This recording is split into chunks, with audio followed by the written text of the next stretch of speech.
Yes, next step is Rowdy Radial, 4th and Street.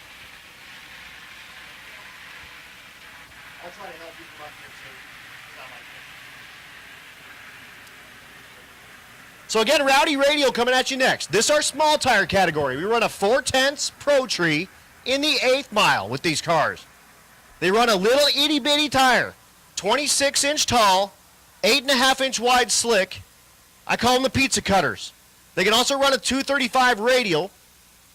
This is kind of our idea of like the Outlaw 85 or the limited 235 kind of heads up racing that's going on out there.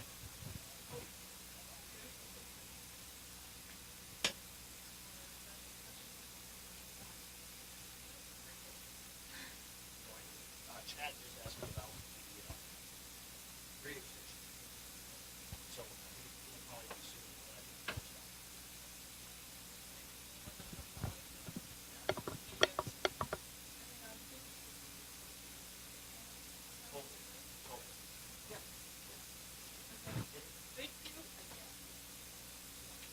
So again, do some prep on these guys because all these are little bitty tires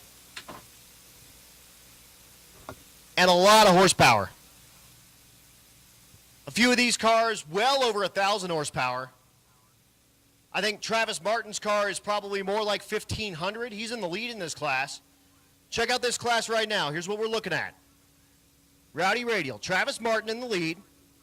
525 is average at the moment. Donovan Linwood right behind him with a 535.9. Doug Cook in third with a 545.9. Nate Curran in fourth with a 559.8. And Donovan Leader in fifth, 584. And way outside looking in, unfortunately, Travis Wise, 707. But he's having fun, right? Also, folks, keep an eye on that Rocky Mountain Race Week YouTube channel, brand new. There's like 4 or 5 videos on there. They're doing driver interviews, getting some help from highspeed.media on that. Thanks, April, for reminding me. April and James also help with Tune Race Build, or Tune Build Race. Tune Race Build? Oh no, I messed it up. Where's she at? Build, Tune, Race. That's it. It's the progression. You don't tune it and then build it. Okay, Build, Tune, Race. Right. So check them out. Build, Tune, Race. They have all their antics on there. Sorry, April and James. But they're also regulars out here at Pueblo. And they're running that highspeed.media. If you've got social media stuff that you need help with, they're the experts in it. They can give you a hand and tighten up your program.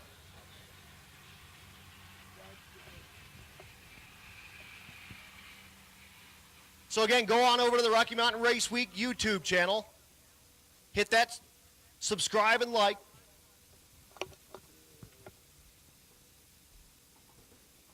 And again, while we got a little bit of downtime, racers, if you can put your numbers on the right side of the car for us, that's super awesome.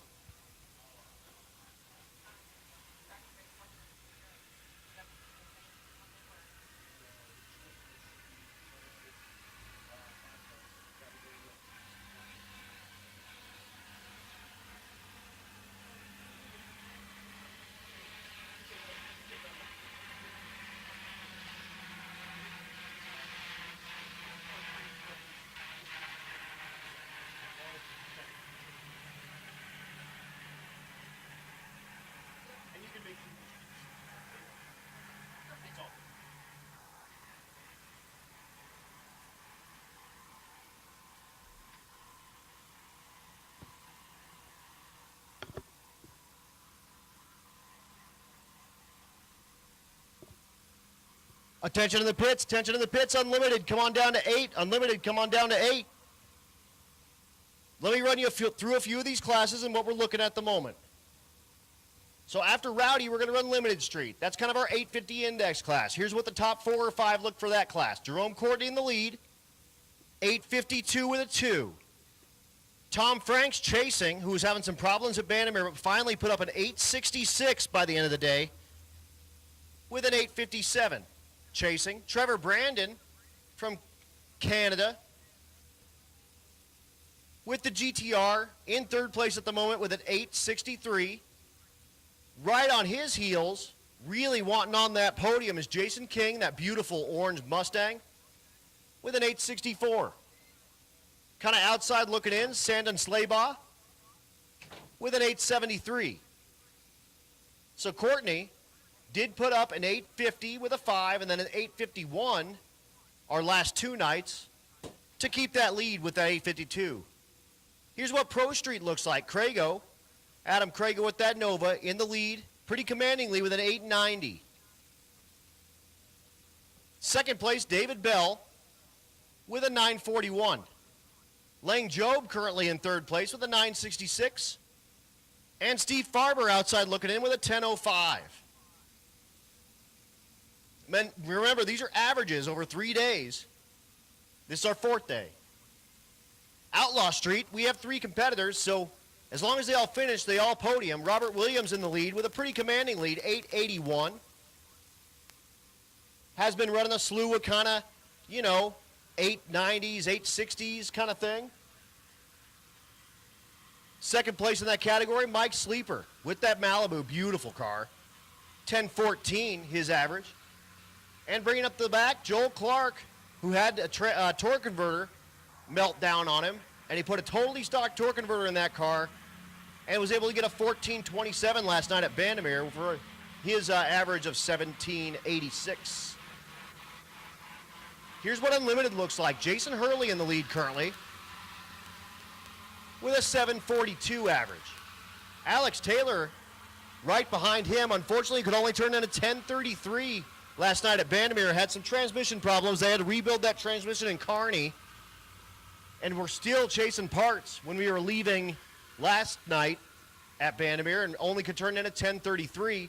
Her average at 822 at the moment. Jason Pickett in the hearse behind them. Had issues on the first day and went 1070, but came back strong, ran 874, 877. His average 940. Here's kind of where the hot rod class is at right now. Corey Thompson with a commanding lead, 821 with his 67 Chevelle. He did go his first 7 in Rocky Mountain Race Week with 796 last night at Bandamere. Danny Romansky, his 67 Chevelle in second place, 1095. And then Jason Schaefer in third place, the Model A. They call it Chicken Coop.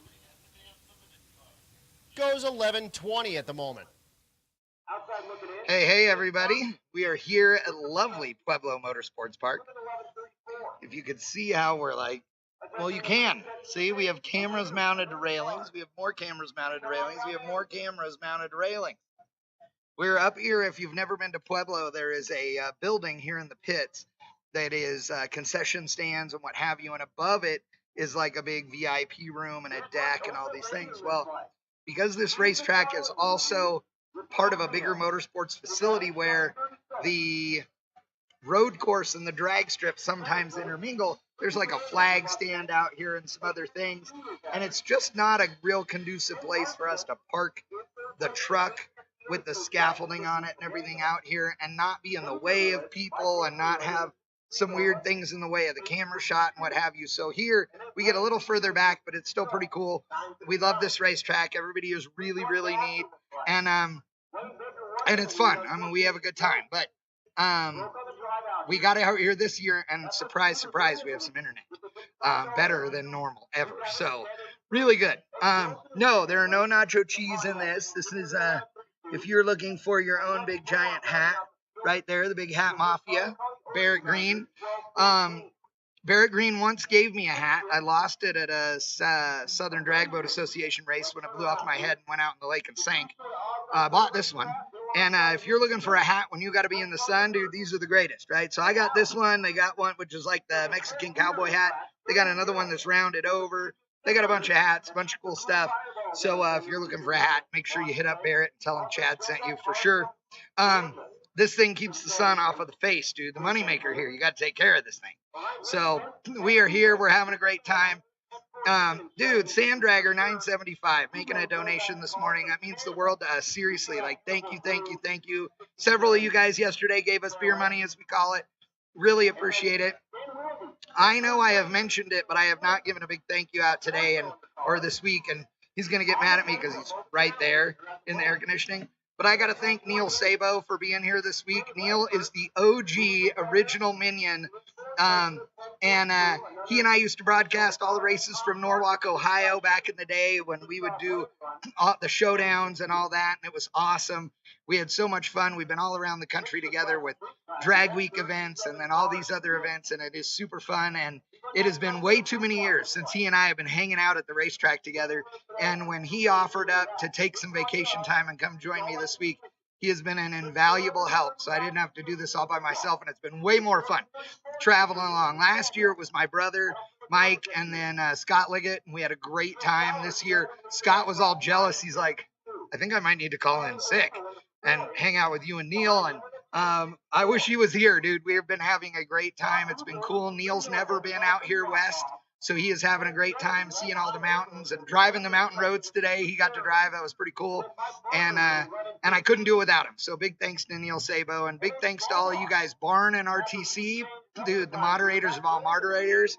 RTC is like a band wielding hammer or band hammer wielding apprentice to Barn, who makes Thor look like a guy that don't know nothing about a hammer. So big thank you again to all of you guys for tuning in. We've got racing coming up here in just a moment. They're finishing up prep. We got started a little bit late this morning this afternoon because the setup was just a little bit harder than normal. I don't know why, but anyway, we're geared. We're here. We're good. Everything's working. The audio should be good.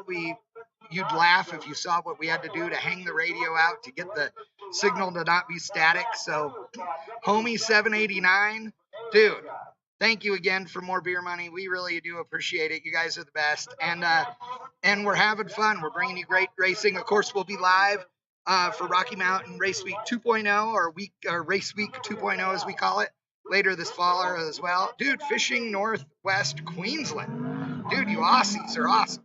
Thank you. All of you guys out there, awesome deal. Today it's 82 degrees here. Yeah, it's like 7,700 feet elevation as far as DA. It's real cloudy right now, and it's humid, so it's actually weird. Like, I'm sweating today. We haven't sweat in 2 days, and it's sweaty today. So, but we're here. We got cars running. We're going to show you a bunch of great drag racing all the way until they're done tonight, which should be around 11 o'clock tonight. So thanks for joining in, folks. Time to go drag racing.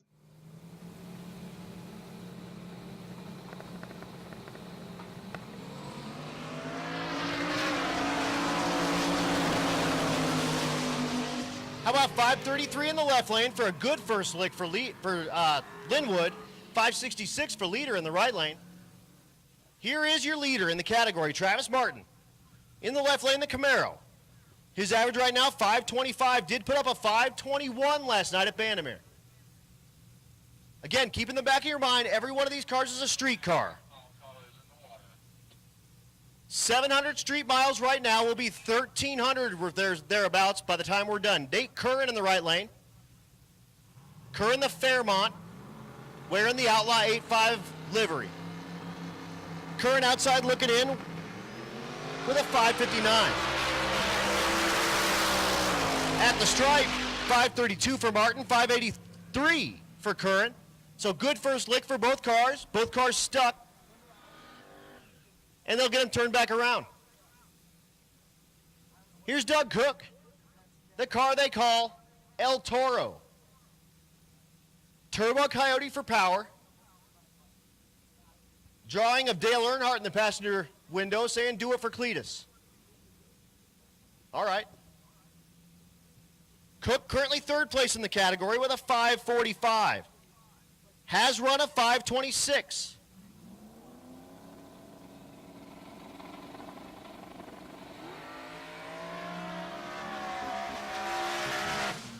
Thing gets really squirrely at about 600 feet and goes 543 at 112. I'm not sure what happened there, like the front end was moving around or something.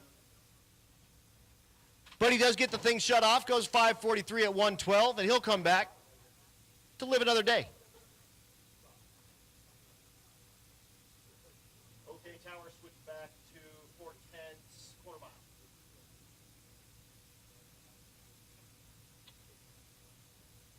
That was being high.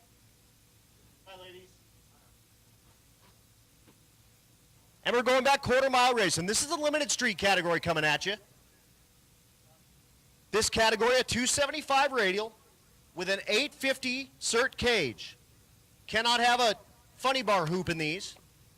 And it's because of that become a bit of a index class and it's become like an 850. In the right lane in the water, that's Trevor Brandon. Attention to the pits. NA big block, come on down to 12. NA small block, come on down to 12. NA big block, come on down to 11. Naturally aspirated cars, we need you. Small block in 12, big block in 11. So again, limited street, the 275 radial, 850 cage, and Trevor Brandon in the right lane with a GTR in third place. His average currently 863. Ahead of him, Tom Franks with an 857, and Jerome Courtney with the 852. So Brandon needs to be like 850, probably 5 or better to put any pressure on Tom Franks. Jason King, who you'll see in a little bit here, right on his tail with an 864. So he also needs to go ahead and, make sure he gets the thing all set up so the thing can, so he can keep a really decent lead on King. Slaybaugh right behind with an 873.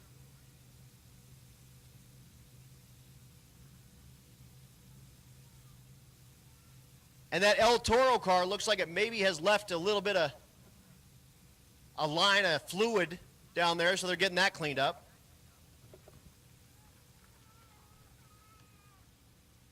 Hey, look, it's Austin Alsop. Hi, Austin. Austin driving that Junior Street Mustang that his dad has.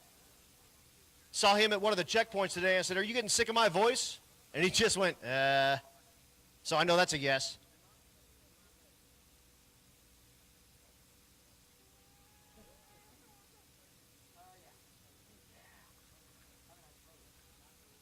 So again, down just a moment while we clean up whatever El Toro had going on. That may be the reason why the thing made that weird move at about 600 feet. Right now, Doug Cook's real happy that car wasn't running a quarter mile because it could have gotten real hairy. Hopefully that's nothing too big and they can get it turned around and fixed up.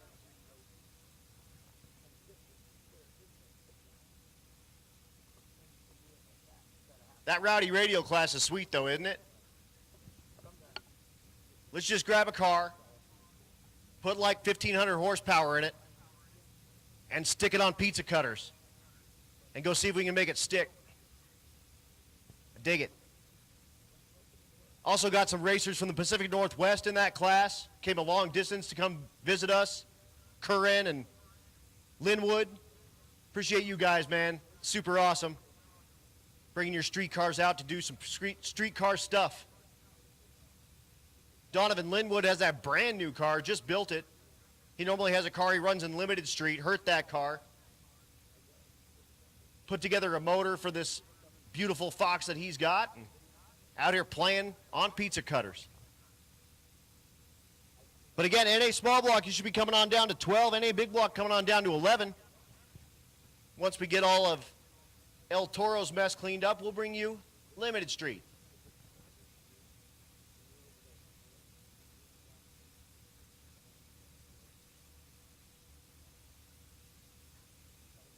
The left lane in the water, that's Theodore Pearson. Been calling him Matt Frost all week. Whoops. Matt Frost does give him help on this car, but he's not driving it. Pearson is. And Brandon, the GTR.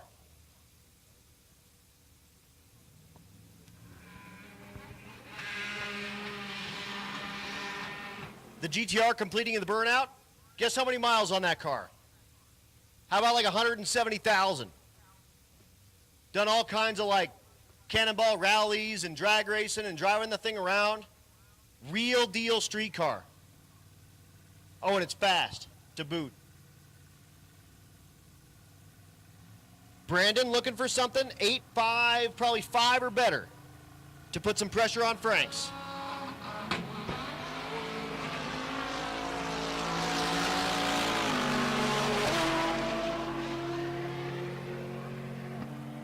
885 is not going to do it. 1052 in the left lane.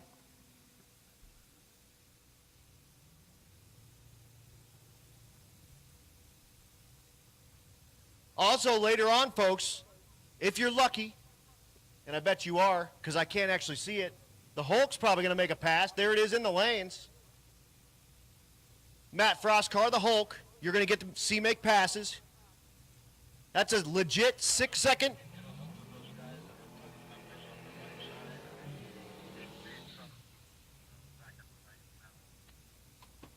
Again, a legit 6-second, 200-mile-an-hour car. And you'll get to see it make passes soon. And the thing is, like a total guttural experience. That Pro Charger car, loud, shakes the windows, big tire, and it's like a show car going 200 miles an hour past you. It's beautiful. Sandon Slaybaugh in the right lane, the Camaro. His average right now, 873 outside looking in. Could only put an 891 up in Great Bend, but did run 857 last night in Bandimere. Left lane is Liz Smith. Again, racers, if you can put your numbers on the right side of the cars for us, please. That'll help us immensely. This is our only tower on the right side. So Slaybaugh looking for 850.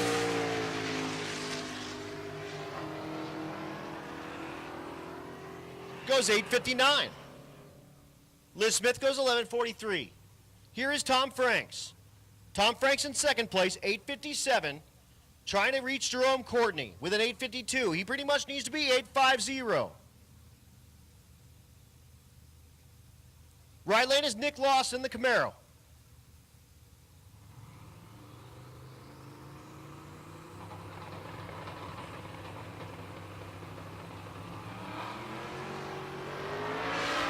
Franks for the lead.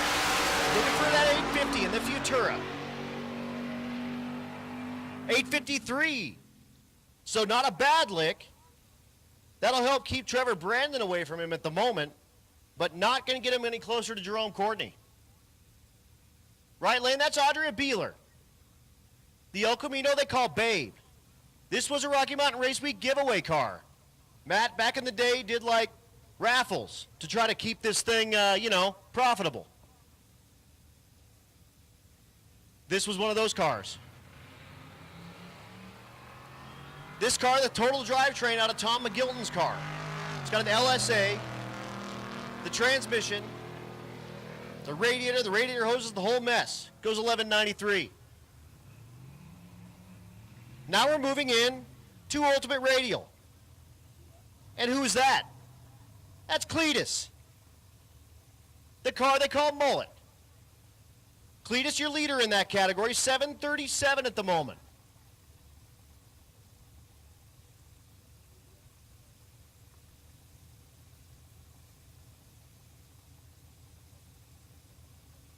Clay Meyer in the right lane, the Le Mans, but all eyes on Cletus. How about 700 miles in the last few days, 1,300 by the time we're done, and coming off a Midwest Drags win where it did run in the sixes. Let's see if he can do it here at Pueblo.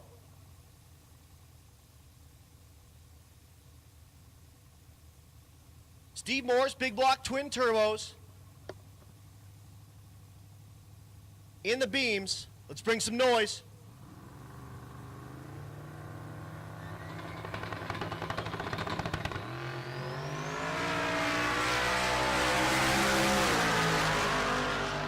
Mullet on a pass, 157 in the eighth, goes 731, 199, just on the cusp of 200. So he'll come back when it gets cooler, and I promise that thing will be at 200. But a 731.9 for a first lick, not a bad lick right off the street. Couple hundred miles on that car this morning. And comes out here and almost lays down 200 mile an hour.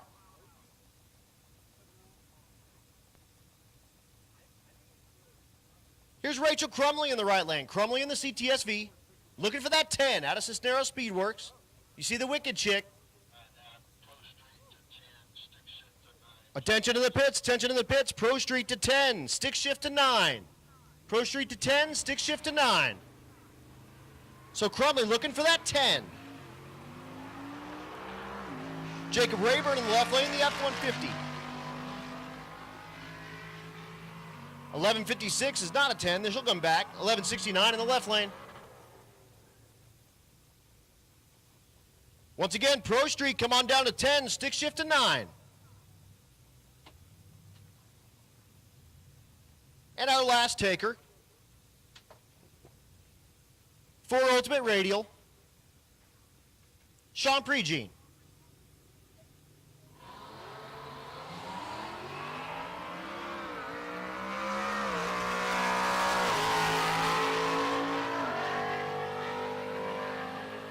The Mustang at the stripe goes 10:44. So, what's going to happen in a minute if they stop the race? Photographers are one thing, right? It's not spectator. Got it. Moving now into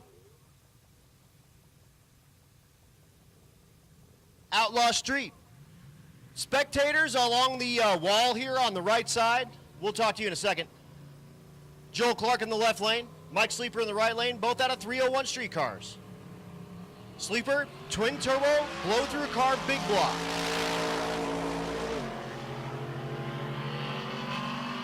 Clark, all sorts of problems on a stock torque converter, 968 in the right lane, 1327 in the left.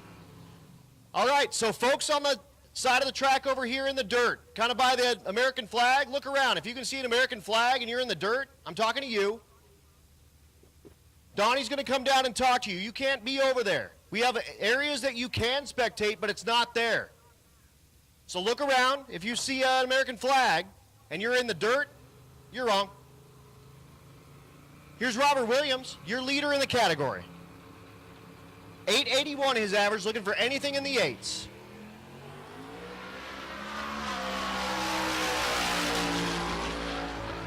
At the stripe, 895, he'll take that all day. And again, Donnie's going to go down there and talk to y'all. I'm really sorry. You cannot spectate there from in the dirt. What we don't want is like a harmonic balancer or something to come off of one of these cars and smack you in the noggin. The photographers are out there, they're used to it. They can duck real fast. And they can get behind the wall there. Like Mike Pryka, he's fast. He's like a gecko. It's crazy. He'll stick to the inside of that wall. Plus, they've signed waivers, so if that does happen, they can't sue us. But none of y'all did.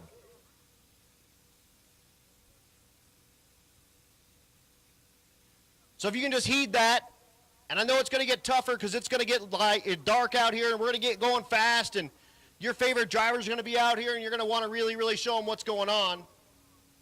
But you can do that from a little further back. There is a spectator area over here next to the tower, behind a fence. You can come over here. That's cool. We're into that. But again, we're going to start shooing y'all away, and we're sorry about that. It's just part of the deal. But again, Robert Williams did put the thing in the 8s. Here's the deal. He can take that slip right now. He can walk over to the Rocky Mountain Race Week tent, and he can say, June, hi, June. You're looking great today. Here's my slip. I need to turn this in. She'll give them the route. You have to follow the route, and you have to hit checkpoints that are predetermined. The route's secret. Like 2 people know it, and that's Matt and June. And that's it.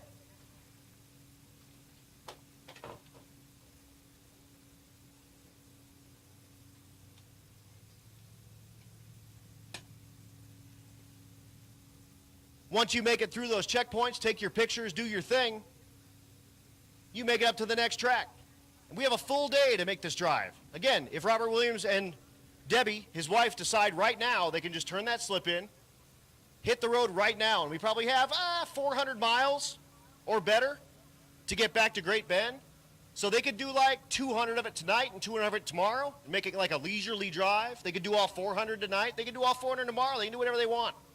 But they can go into the Pueblo area and go have dinner and hang out and have a couple margaritas.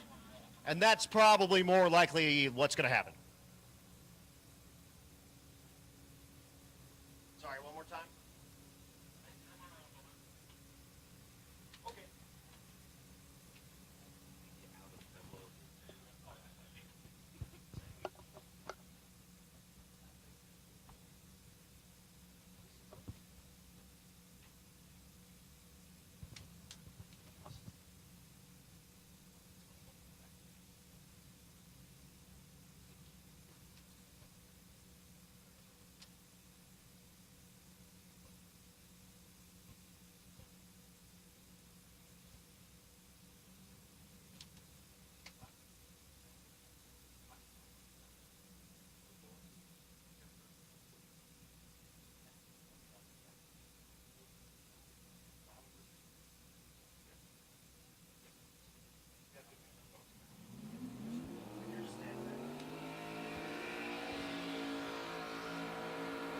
How about Matt Moore?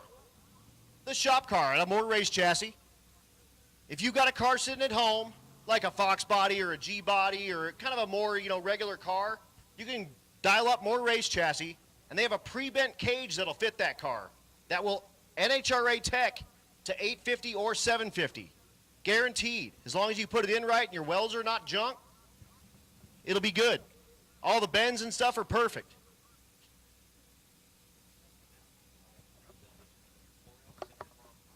I'm being told now they've got one that's pre-welded. You can cut the floor out of the car, put the car right on top, weld it all back in, and then you're good to go.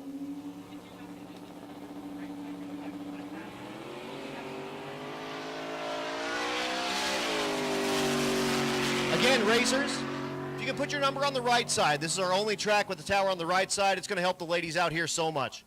But again, that shop car goes 934, 145.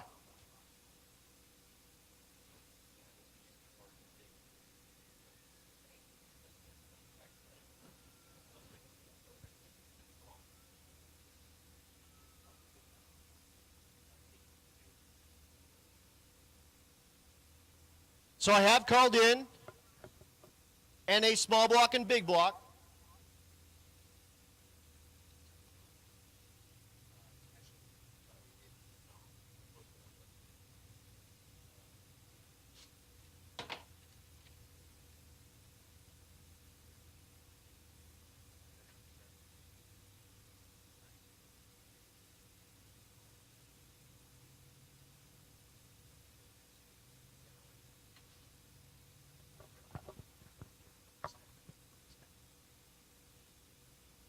I do hear some cars running, and again, I did see the Hulk over there in the staging lanes. You guys are in for an experience. You get to watch that car run.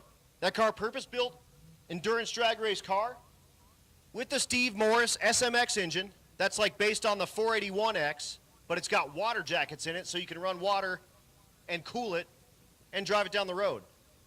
Steve Morris himself has one of those in his wagon they call the Boostmaster. That's the motor that Tom Bailey's got in his car, and he's gone in the 5s, quarter mile, with that car. Like 250 miles an hour, thereabouts.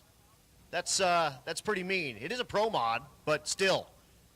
5s and 250, it doesn't matter what that's in, that's fast. Even a dude with a dragster that's like 1,800 pounds or 1,700 pounds, that's wicked fast. Check it out. Unlimited. This is pretty much run what you brung and hope you brung enough. How about a hearse? Jason Pickett, Pro Charge LS and like 745 feet long. Also, he tows around, wait, what is it? He tows around a coffin. The license plate on the hearse, Last Ride. It does have Kirkies everywhere, so you can, if you ride in the thing, you can ride in Kirkies the whole way down the road. Very, very cool car.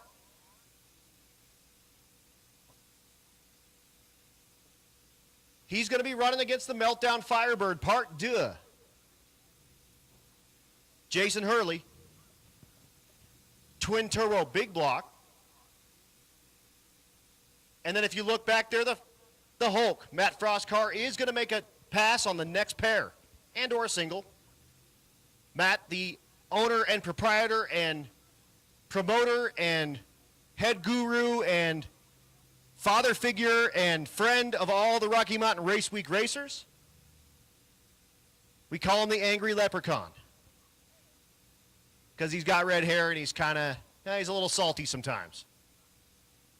But that car, the Hulk, Pro-charged SMX, you'll get to see it make a pass. 6-second, 200 mile an hour capable car has done it already. At Bandamere, it did go 6s, but not quite 200 because it made like a really weird move at about 1,200 and something feet, and he let off of it, but it still went in the 6s at like 196.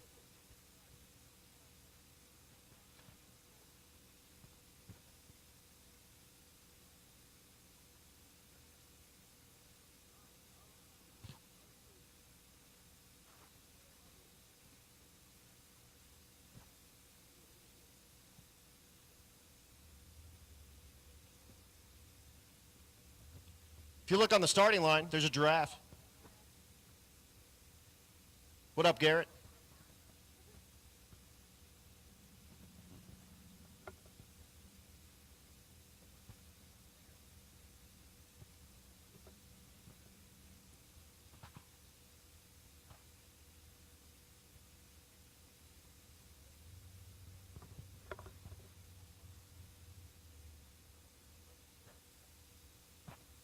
So we're down just a moment. They had to do a little bit of track prep before we bring you these baddest of the bad cars on the property.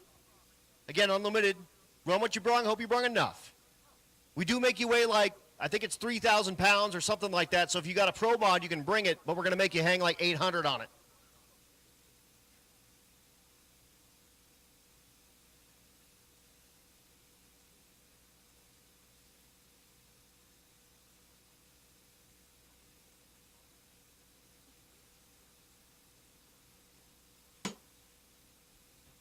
Here's what that class looks like at the moment. Jason Hurley in the lead.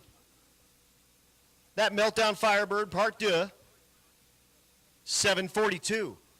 Alex Taylor behind him with an 822. Unfortunately turned in a 1033, but Alex Taylor did turn in a 706 our first day at Great Bend, so that car's got a ton more performance than that 10-second ET indicates. Jason Pickett in the hearse in third place with a 940. So your first pair will be your first and third place cars in this category. Matt Frost's car, not in competition. He's just doing exhibition passes, but, you know, it's his race, so who's going to tell him he can't run it? I'm not. I hear horsepower. Let's run race cars.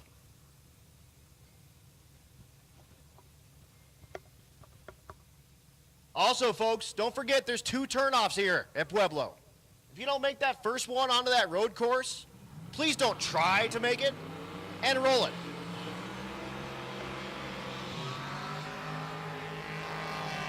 There's another one further down there. You do have to come to like nearly a complete stop to make that turn down there, but there is one.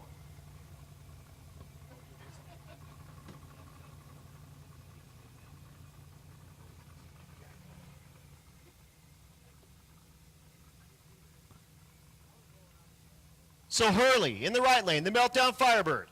Part 2, the new car, the 3rd gen Firebird flavor. Left lane, the brand new painted hearse, slick black, of course. Pro-charged LS.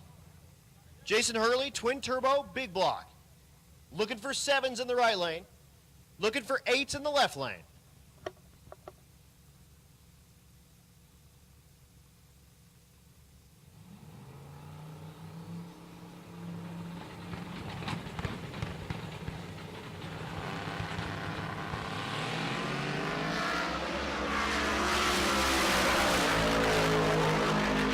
Firebird, 720, 192, his best pass of the week.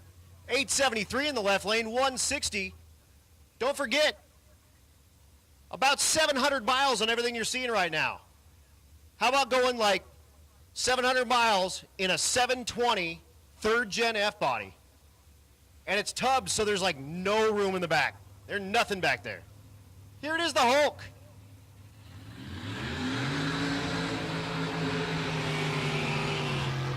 I would venture to guess this is the most beautiful car on property.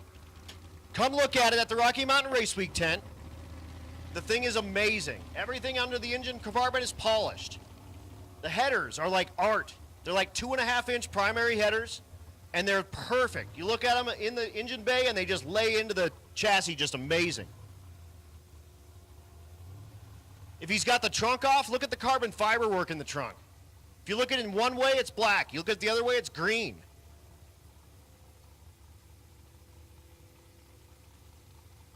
Again, not in competition, but looking for 6s, 200 miles an hour.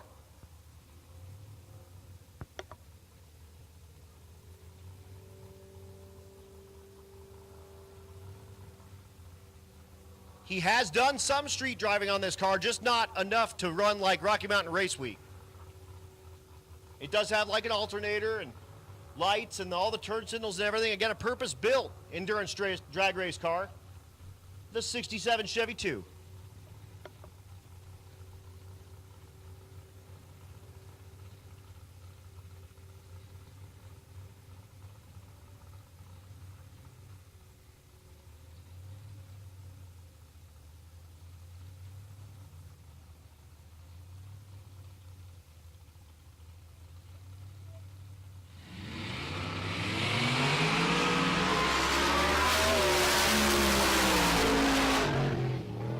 Gets it out of the groove and smartly gets out of it. Goes 711 180 out of the boarded run at about 900 feet. How about that? Let out the gas, get on the gas, let out the gas completely, and go 711 180. If I did that with my car, I'd go like 1711 at 18. It's all about perspective, folks. I mean, that thing is wicked. We'll see if we can get it in the sixes later. I guarantee you that he's going to come back and look at that slip and go, dude, I got that. He'll look at the data and say, dude, I mean, that thing had power in it for about, 5.5 seconds. Probably not even that. That car's wicked. He'll have it out for 2.0, he promises. How about naturally aspirated small block? 434 smaller cubic inches.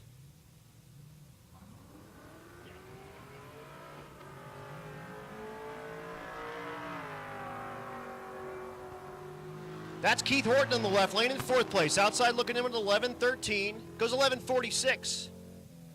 Doesn't seem like it's fast after you watch like 7:20. But that's a pretty fast street car, ladies and gentlemen. 13:27 on the right. Little cougar on cougar crime.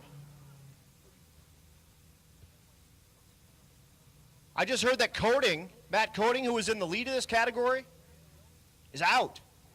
So that moves Horton actually up to third place on the podium. Everyone getting moved up one space, so your leader's out. But here's Ray Burns and Gavin Lusk.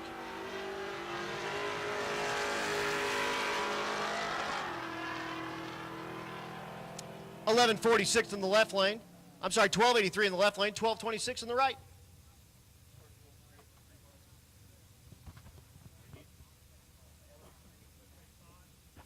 Attention in the pits, attention in the pits. Looking for an LS3 map sensor pigtail. If you've got an LS3 map sensor pigtail, if you can take it to the white truck by the concession stand, which truck? White regular cab Chevy truck. Is it a Silverado? It is a Silverado. Drink at home. So if you've got an LS3 map sensor pigtail, Joey Greer needs that to help a competitor put it on his white Silverado by the concession stand. And while you're at the concession stand, grab me a corn dog. No, don't really. Two of them. One for Joey. So here's Tom Taylor, the Disco Nova. Was in third, now's in second. Right lane, that's Keith Madison, the Malibu. Taylor goes 11.24. Right lane, 13.67. How about the Graham truck in the left lane? Gen 3 Hemi for power. Coolest looking thing out here, I think. Well, besides Matt's car.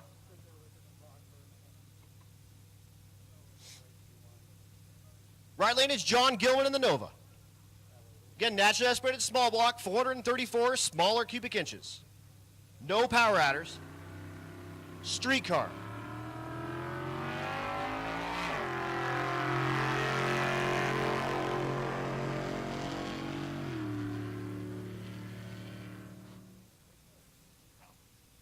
$12.33 in the left lane, $14.85 in the right.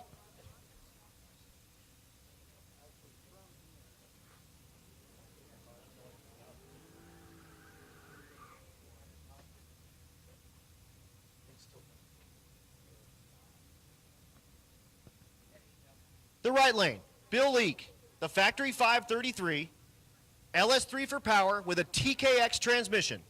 That's a stick shift. This car is super cool. Left lane. Who is that? Oh, that's John Long Jr. I erased his number.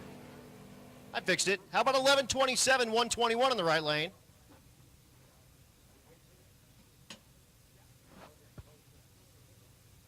$12.59 in the left lane.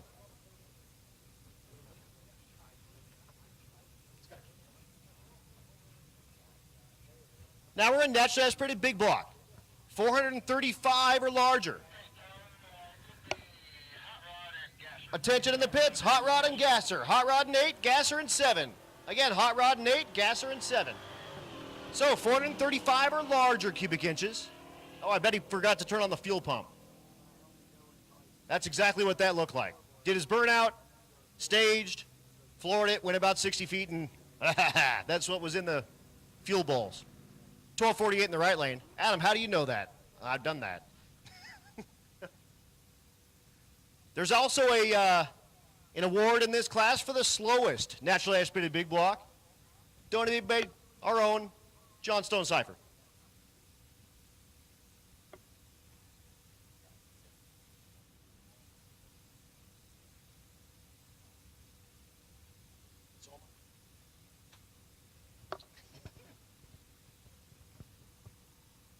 So he'll meander his way around turn 1 of the road course. And we'll bring you some more big block action. How about Mopar on Mopar? The Ogles. Charlie. In the right lane, the Savoy. The left lane, the E-Body. Probably my favorite, the Challenger. That's Zane.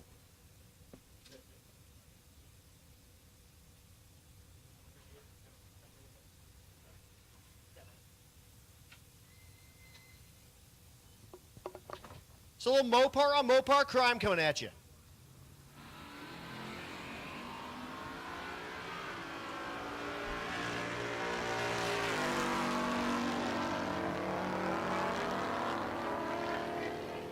$10.66 on the right lane, $13.13 in the left.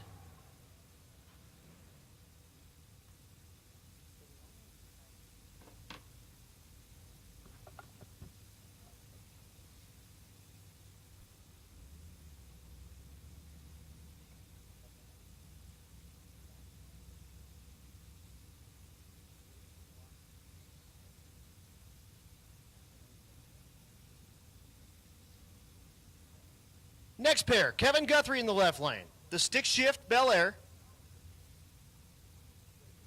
The right lane, the Roadrunner, Scott Abbott.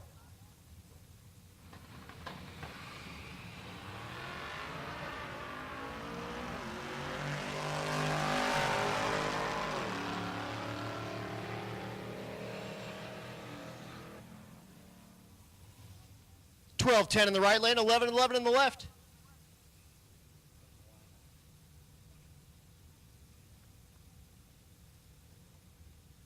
The square body in the right lane, the Pro Street category. This category based on like an 80s Pro Street car. Back half, okay. Front half, stock. Bell, your current second place vehicle in that square body. The S10 in the left lane, that's Lang Joe. Lang with the S10. C10 versus S10. Bell needs to pick up a lot of performance to catch Adam Crago. Goes 935, 963 in the left lane. Next pair, Steve Farber in the left lane. The G-Body. Monte Carlo flavor. The right lane, that's Nick Rose. Rose, the second-gen Camaro.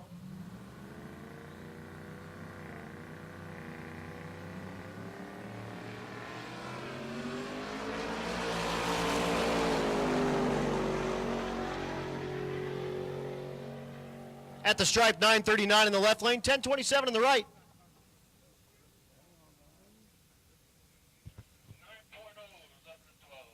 Attention in the pits. 9.0 index, 9.0 index. Come on down, 11 and 12. Our last taker for Pro Street for this round. That's Kenny McGarry, the Nova.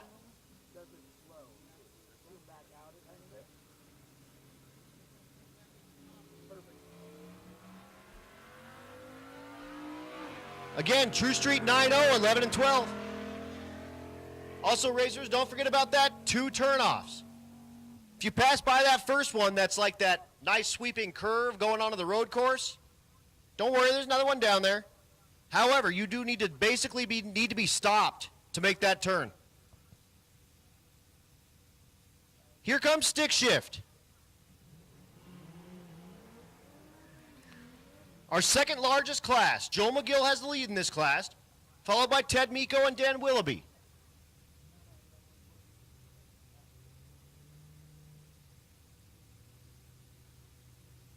Here's the rules. H pattern. Eric Carroll in the right lane. The Lexus IS. Molly Lusk in the left lane. Anyway, H pattern. 3,000 pounds for a V8, minimum. 2,400 for a 6, minimum. Unlimited 4-cylinder. Clutch activated, or foot activated clutch. And that's it. 1347 on the left, 2036 on the right. Here's your leader, Joel McGill in the right lane, the pickup. If you like fireballs, watch this at night. Impressive fireballs. Left lane, Damon Vigil. Vigil. Wow, Damon Vigil. Jeez. McGill looking for something in the 9s.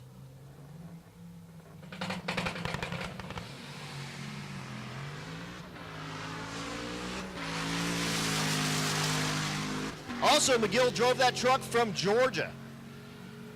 993, 137, they'll take that. Getting a lot of woos at the starting line with a 993, first pass of the day. That'll help secure his lead in the class. And again, this is our last day to get those averages frozen. And then we lock them up on our first trip down the drag strip at Great Bend at SRCA. I actually rode with McGill for a little while for a stint on sick week. He actually had that car on sick week in February. Well, truck. And it drives right down the road, no problem. Easy peasy. Daniel Laban in the left lane, the BMW.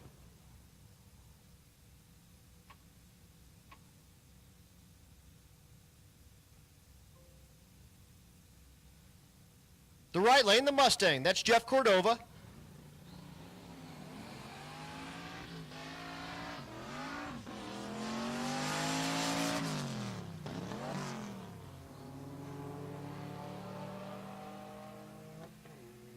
$12.50 in the right lane, the BMW $12.66.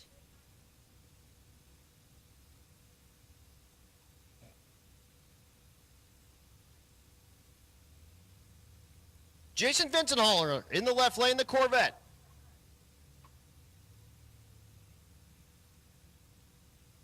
Right lane is Kyle Payton, the Camaro.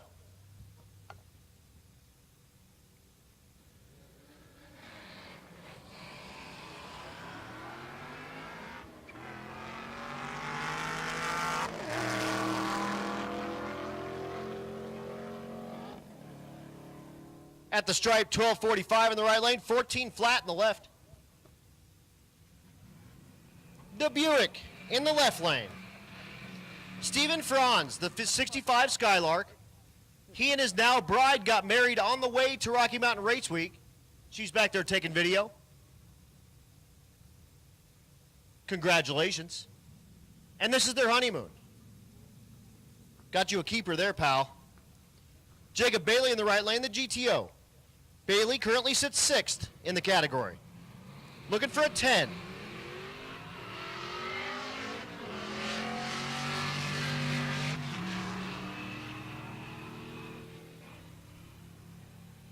$11.14. Left lane, 14.32. Daniel Lane in the right lane, the G-Body. Finishing his burnout. Just converted this car to a stick shift like a week or two ago. Maybe not that soon, but very recently. And Morgan Notestein in the left lane, the stick shift Silverado drink.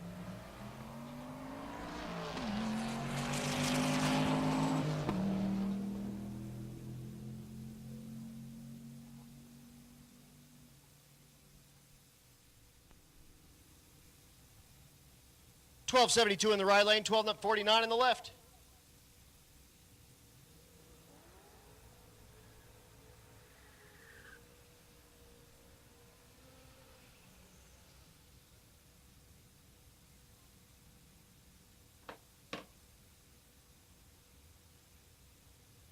Next pair, the Miata cart. Here's what's kind of cool with the cart, especially being stick shift. You can see him in there rowing the gears, working the stick shift lever. Very cool. Phil Balsamita in the left lane, the ZR1.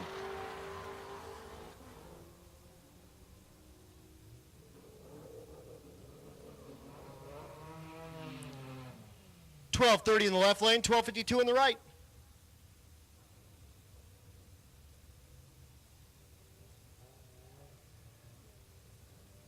Here's the Del Sol. In the right lane, Jay swapped. Left lane, that's Alex Davis.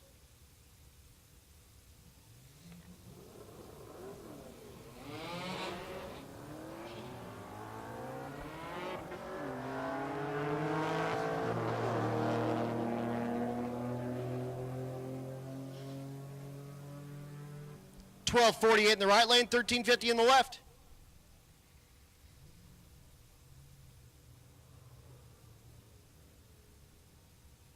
Michael Thompson in the right lane, the Corvette. Left lane, the Duster. This is another one of our Canadian racers. That's Derek Hansen, the 340-70 Duster.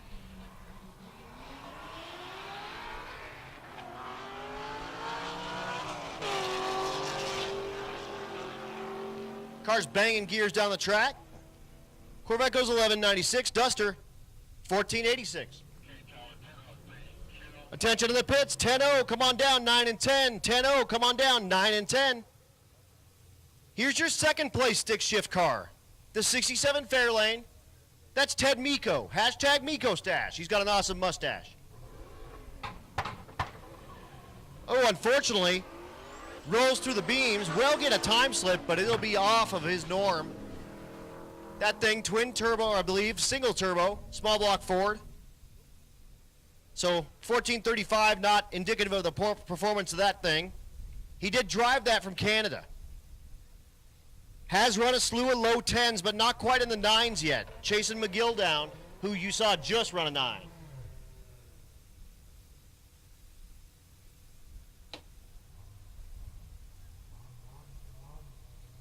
Here's Dan Willoughby. Willoughby in the left lane. At a PFI speed, your third place car. Looking for a low 10. Has run 10.08. Matthew Bauman in the right lane. The hatch. Won't happen this time. Willoughby misses a gear, but he'll come back. Riley goes 11.76. 13.35. Here, keep tracking home.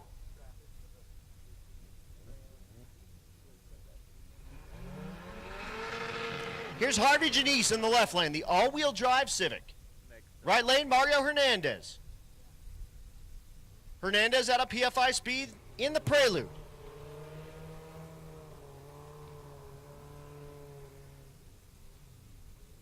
Hernandez has run a couple of personal bests and been in the 9s.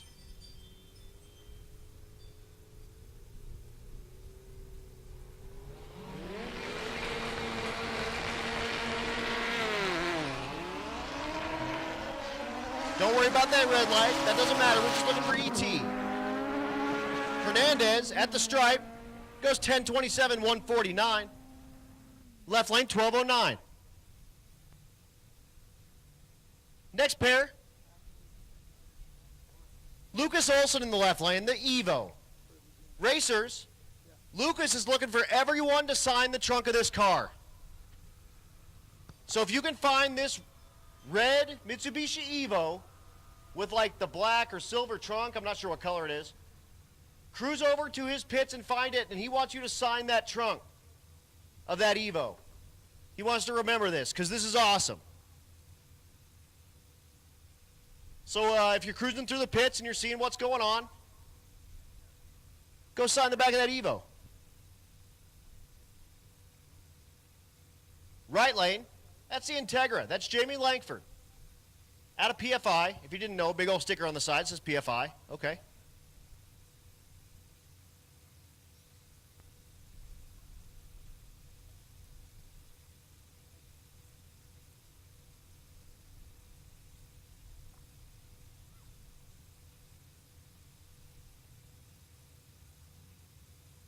Langford currently 4th place in the stick shift class. 1042 his average. He's looking for a low 10.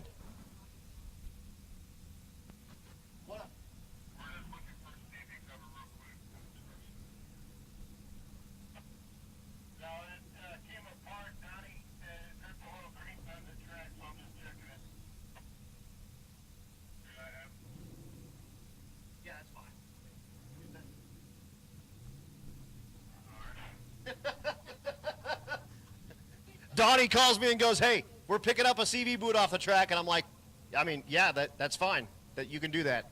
You don't need to ask my permission. It's all good. Thanks, Donnie. We like you. I don't think I've seen him, like, smile that big before. That was good. But again, just down a second, it looks like a thing, that Willoughby car looked like he missed a shift. Likely broken axle, it looks like now. So they're picking up some CV parts off the track and picking up a little grease so that Olson doesn't run that over in that Evo. And again, if you're a racer or a co-pilot or probably even a road weaker, cruise over and find that red Evo. He wants you to sign the trunk. Cool? Give him a fist pump for doing that too. That'll be cool. Garage art at some point. But again, Langford in the right lane, 4th place. Looking for kind of low 10-second performance. Hopefully he can put it in the 9s, actually. Turn it up, Jamie. Little bit of up arrow, never hurt anyone.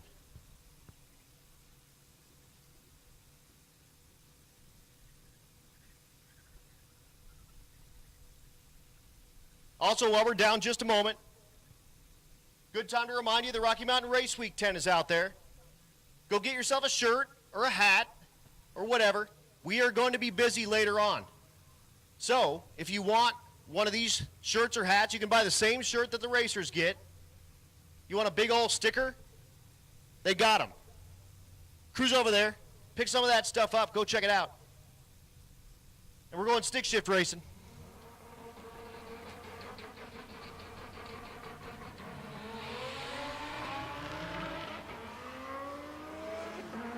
Evo versus Acura. Langford, 1041, 139. Olson, 1377. How about Andrew Loy? A 2003 Lexus IS300 with a 2JZ swap. How about Clint Cantu? Cadillac CTSV with a stroker 408 and a turbo.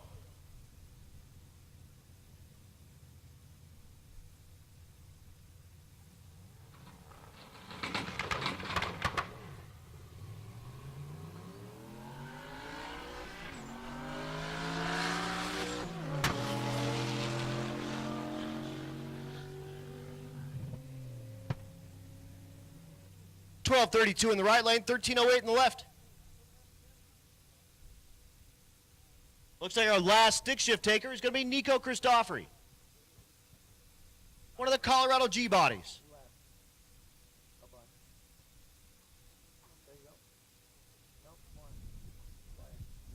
If you're that cat that just joined Colorado G bodies, go find my CTSV. It's parked next to a Gen 2 CTSV and a Dodge Magnum. I got some stickers for you. But first, Nico. Small block, T56. No, a little more left is actually good. Let's get this good. Oh, yeah, it just doesn't stick. It sticks like one or the other, but not. It needs to be between those two.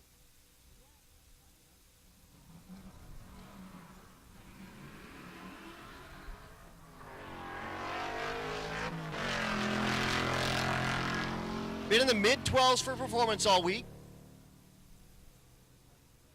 And goes 12:59. We're going to go ahead and tighten the track up because we're bringing you hot rods and gassers. But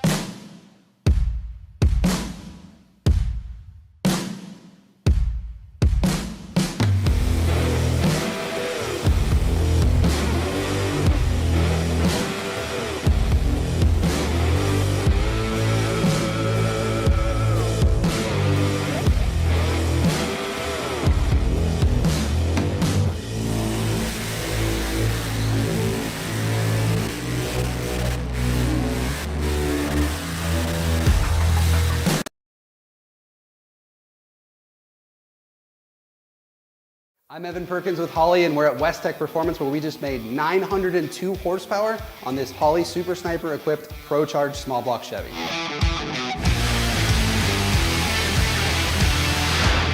The mule for this test is a Pro Charger F1A94 equipped Blueprint Engines small block Chevy block that's got a fully forged rotating assembly. It's about 9.5 to 1 compression, aluminum heads, a hydraulic roller camshaft, a Holley strip dominator intake, and it's topped with an 8-injector Super Sniper EFI system. The Super Sniper is really cool because it's got 8 100-pound injectors and a 2.5 bar map sensor, which means it can support 21.5 PSI of boost or 1,250 horsepower. Like the base Sniper, the Holley Super Sniper is completely self-learning capable, which means it can tune the engine while you drive. However, if you're running really big boost or making a lot of power, the best practice is to always have a good calibrator tune the engine on the chassis dyno or the engine dyno using a laptop. For this test, we used 3 different pulleys: a large pulley, a medium pulley, and a small pulley. The large pulley spun the supercharger a little bit slower, and it gave us some time to make sure that the tune was finessed and that everything was working well. Then we dropped down to a medium pulley, and then finally to a small pulley, which upped the blower speed to the fastest that we were able to achieve today. The first pulley made 777 horsepower, the second made 840, and once we had the small pulley on the engine, we made 902 horsepower.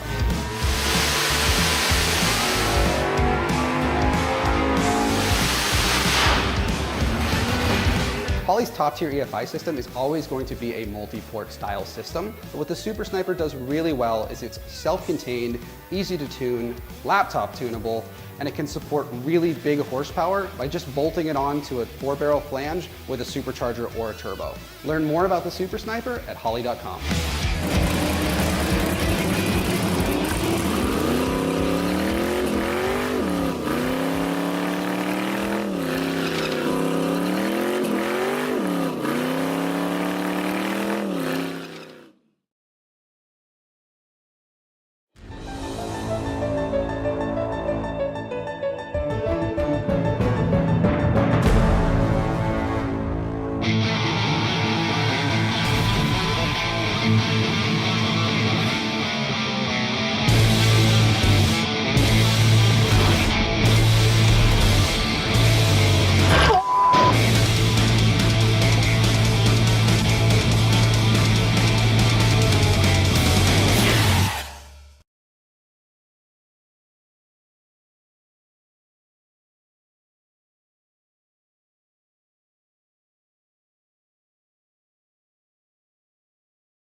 Oh, S-H-I-T.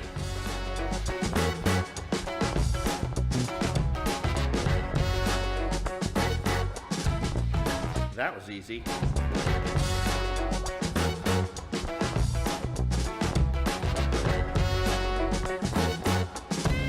Looks good. Send it.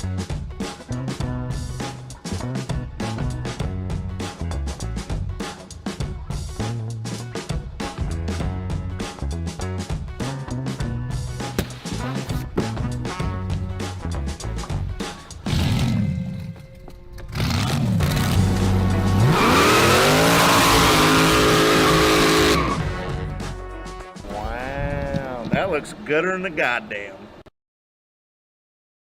How about Rob Brewster's car in the right lane, the 56 Bel Air? Looks like a hot rod. So we're down just a second. I'm not sure what's going on. We'll be down just 1 second, and we'll bring you these hot rod cars.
Attention in the pits, 11-0, 11-0, come on down, 7 and 8, 11-0, come on down, 7 and 8. Again, down just one more minute, and we'll bring you hot rods.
Attention in the pits, 12-0, 12-0, come on down, 11 and 12, and I just heard V8 start up. So we are going to race hot rod.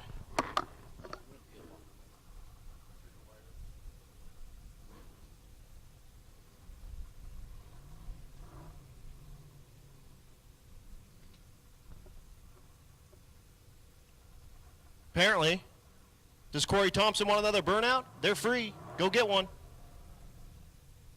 I won't charge you extra, I promise.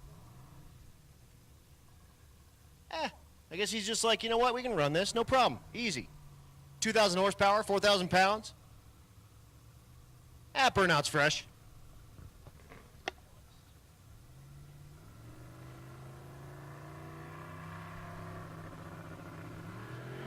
Nope, won't do it. Burns the tires right off, and he'll just meander on down. But again, did go 796, 180 miles an hour last night at Bandamere, and it was skating all over the track there too.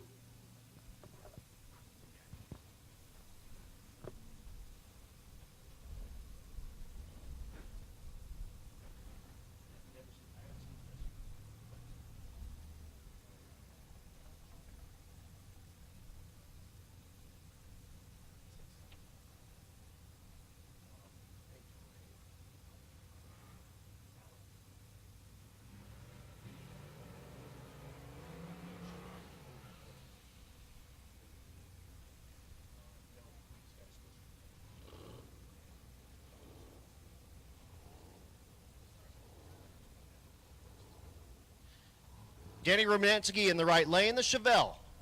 Second place in this category, needs to pick up about 2 seconds to be in Corey Thompson territory. Left lane, that's Nick Thompson, the 49 GMC.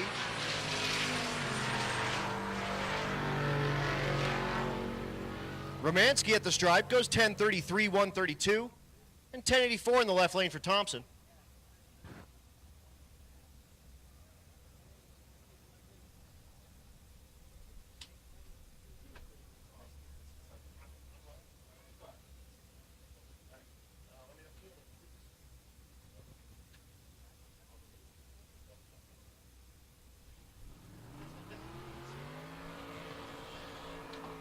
How about a 1960 Ford F100?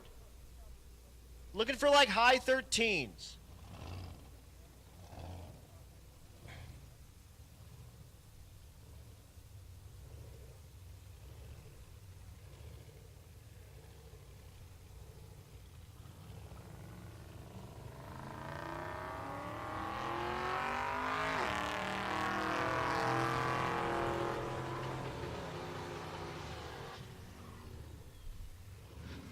And he goes 1472. Now we move into Gasser. Here's your current leader, Steve Wing. Wayne Baker was in the lead with a commanding lead with his altered wheelbase Chevy 2. Unfortunately hurt the motor and unable to complete the drive. So here's Stephen Wing in the right lane, your leader. Left lane, that's Eddie Wilson.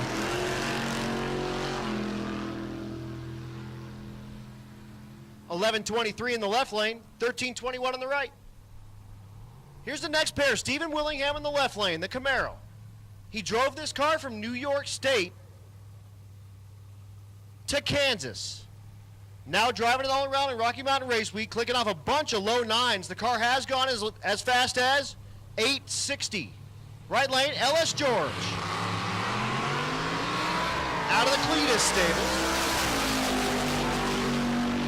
The Blazer goes 902. What a great pass for George. That's going to help him move up in those standings by a ton.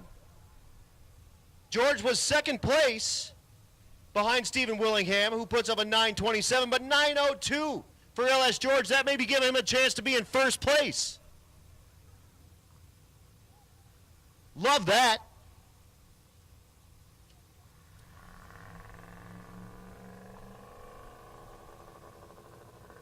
Here's Tim Meyer in the right lane in the 10-0 category.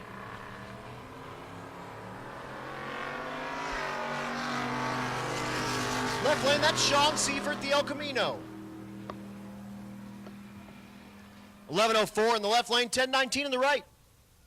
Here is Brooks Flaherty in the right lane, BMF Automation. Again, the owner and proprietor of BMF, and he's making those reaction time chairs. This, the Fox Mustang with a stick. Needs to be kind of 10-0 to put any pressure on some of the leaders in this class. Left lane, Brian Collinsworth, the Duster. Same deal, needs to be like 10-0 to put any pressure on any of the leaders. Goes 10-02. What a great pass in the left lane. He'll take that. That's his best and closest pass to 10-0, and that'll move him way up in the standings. Flaherty, still making his way down track, was 5th place with a 10:33. Collinsworth was like 8th with a 10:95, but goes 10:02. Let's go. It's exactly what he needed. Here's Jason Acton, owner and proprietor of War Performance, the Z car. Currently 4th place, outside looking in, 10:20. To put anything on the top two needs 10-0.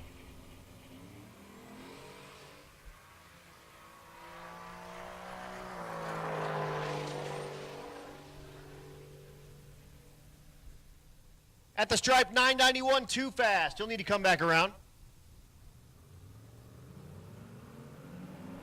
Here's first and second. Sean Slaybaugh in the left lane, your first place car, 10:04.5 his average.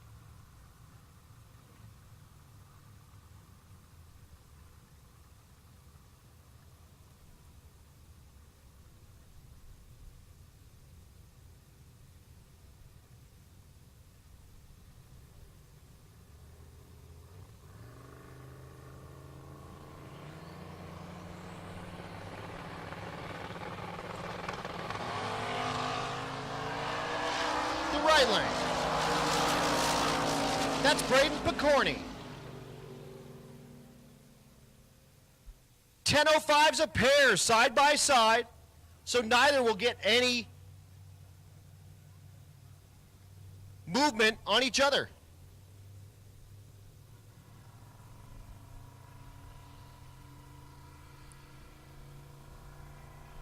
Here's the next pair. That's James Chance in the Regal. The right lane, Dave Weeks.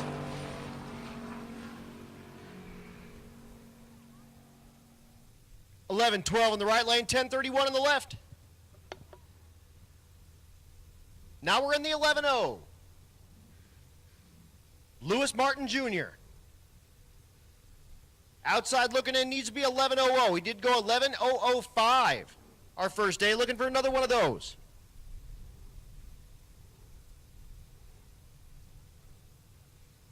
John Albert in the right lane, the BMW. Attention to the pits, attention to the pits. 13.0, come on down, 9 and 10. 14.0, come on down, 7 and 8.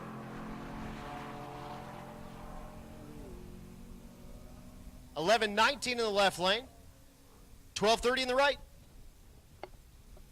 Next pair, Ron Augustine in the right lane. The Chevelle. Twin turbo LS for power. Left lane, that's Galen Knowlton.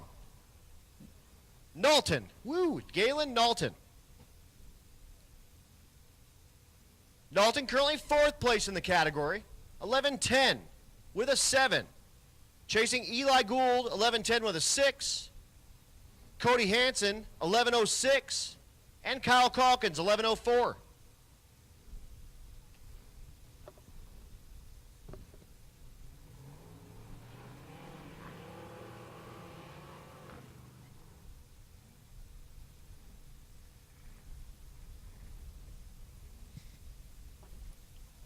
So Knowlton needs to put the thing on like the 01, 02, 03, something like that.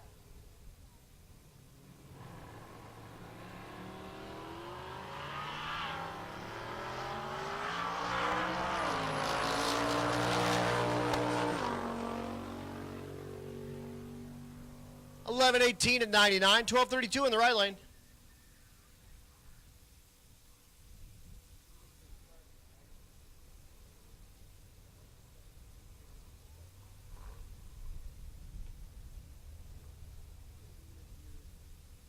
Jason Robbins in the right lane, the Camaro.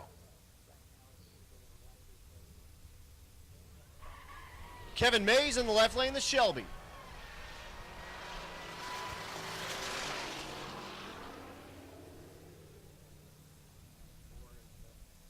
$11.33 in the left, 11 flat with an 8 in the right lane. He'll take that all day. Love that. So Robbins was like 8th place, but goes 11 flat with an 8. That'll probably give him a shot to move up, hopefully into like 3rd or something like that. Couple of G8s going at it.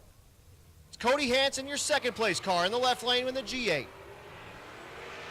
The right lane, that's Curtis Myers. Hansen looking for an 11.0 to hold off Eli Gould. 12.0 in the right lane. 10.95 in the left lane is too fast. They'll come back around. Here's Kent McConnell in the right lane, the Rambler wagon. Did run a couple of 11.05s and 11.02s. Unfortunately, at Bandamere could only manage an 11.30.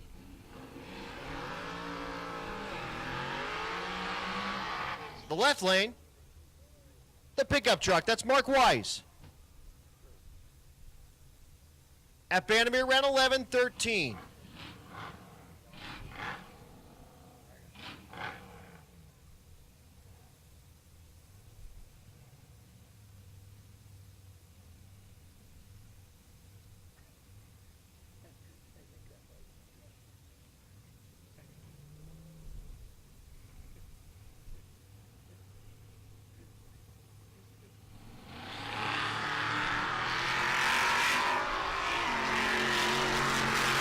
How about that big old square body? It's awesome. At the stripe, 11.06 in the right lane for McConnell. He'll take that. 11.20 in the left lane for for Weiss. Here's Kyle Calkins, your leader. The 78 Fairmont wagon, 11.04. his average after 3 races. Looking for an 11.0 anything to hold off Cody Hansen, who's right behind him with an 11.06.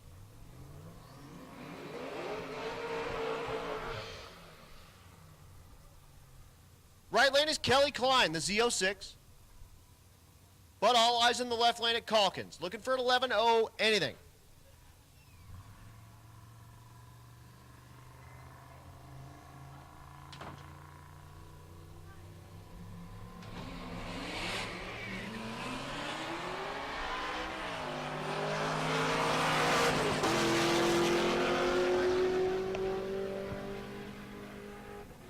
Goes 10.95, that's too fast. 11.54 in the right lane. And Cameron Thorpe.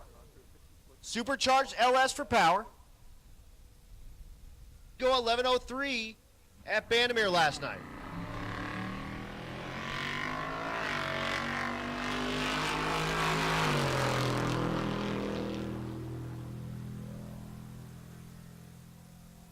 Goes 10.99 with an 8, 2,000s from perfect. So he needed to come back around and let off the gas at the perfect point to get that 11.000. Mr. Sam is back out of the Cletus stables.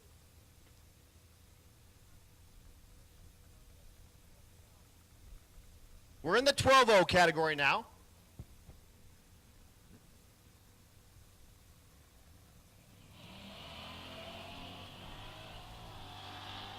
David Rexwinkle in the right lane, the square body.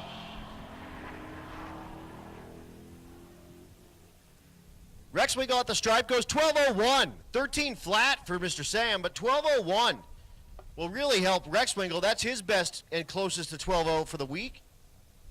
And that'll move him up a bit, but probably not enough to get kind of into the Joe Ernst, Brett McCoy, Ron Gosha area, unfortunately.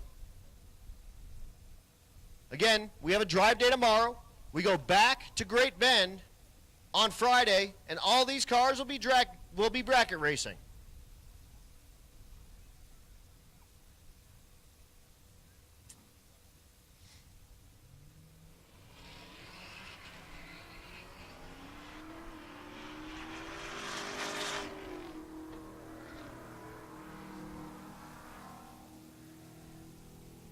$12.63 in the right lane will be no help. $11.95 is too fast.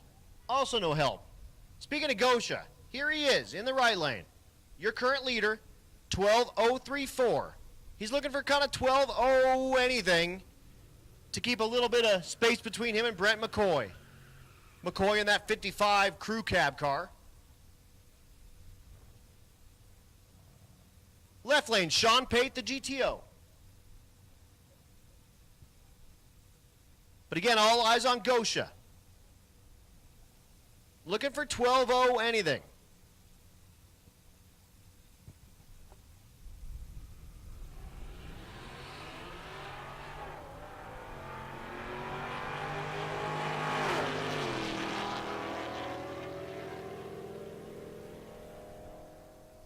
$12.02.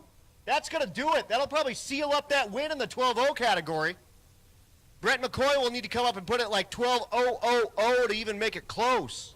12.02, beautiful pass for Gosha. And he may just sit back and see what McCoy and Ernst do. Dusty Wright in the left lane, the Nova.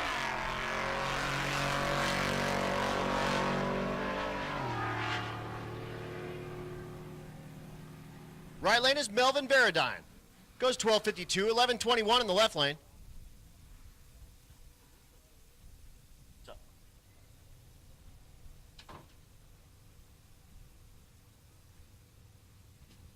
Next pair, G-body in the left lane.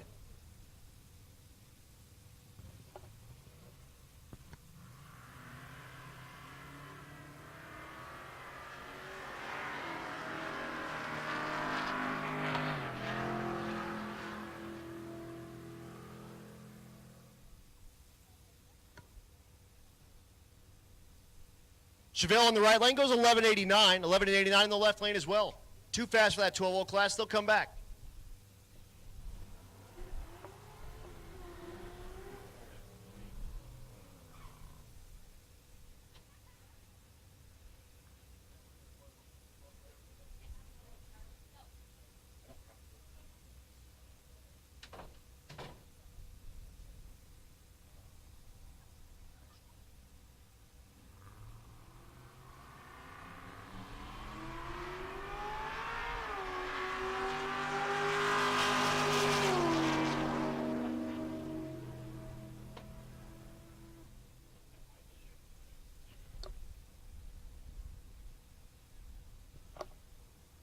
1195 and 1187, both too fast for that 12-0. They'll come back.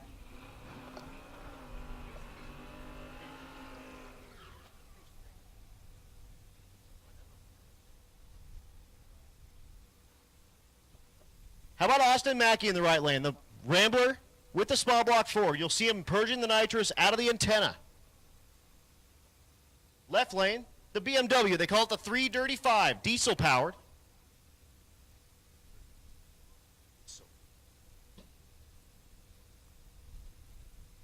That's Jessica Werner.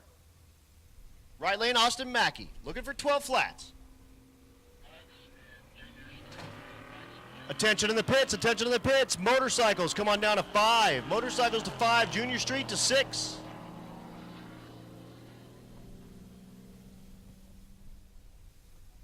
$12.64 in the right lane, $12.66 on the left. Neither will be a help. They'll come back.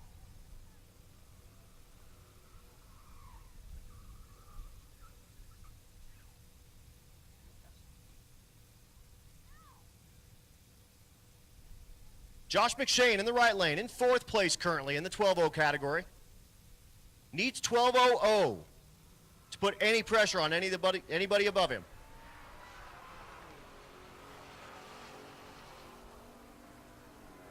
Alan Ledesma in the left lane in the Mustang. Because the 1197 can't turn that in. 1223 is not going to be any help. They'll come back. Next pair in the water, that's Mike Mead in the left lane.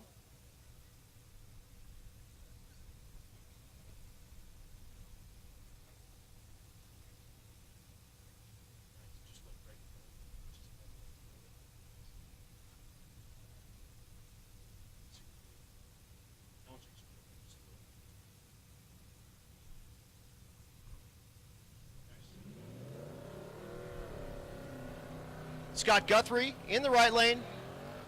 The Corvette out of Vets Unlimited.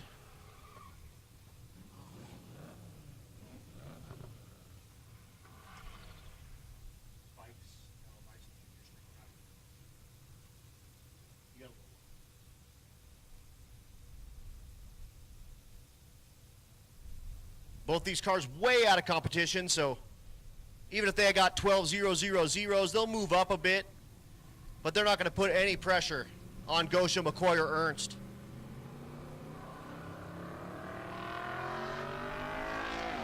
And again, while they're running, keep in mind, everything you're seeing, drove 200 miles today, drove 500 miles the day before that, drove 200 miles the day before that. About 700 miles on everything you're seeing. I'm sorry, 7, 8, 900 miles on everything you're seeing. And we'll be 1,300 plus by the time we're finished back at Great Bend. Tomorrow we have a drive day, cruising back to Great Bend, Kansas, and we race on Friday. And we're literally racing. Heads up racing happening. No time pro tree. Run what you brung and hope you brung enough. Now Garapi in the left lane.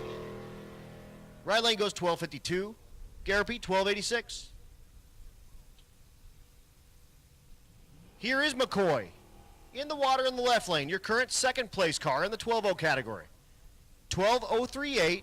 Chasing Ron Gosha 12.034, who just put up a 12.002 or 12.02. I'm sorry.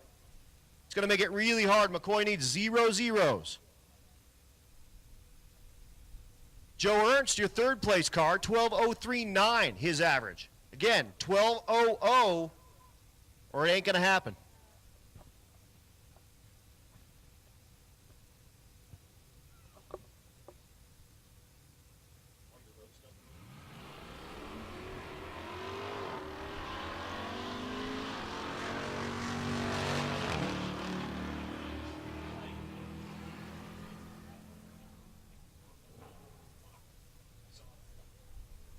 $12.09 and $11.94, neither of those will help.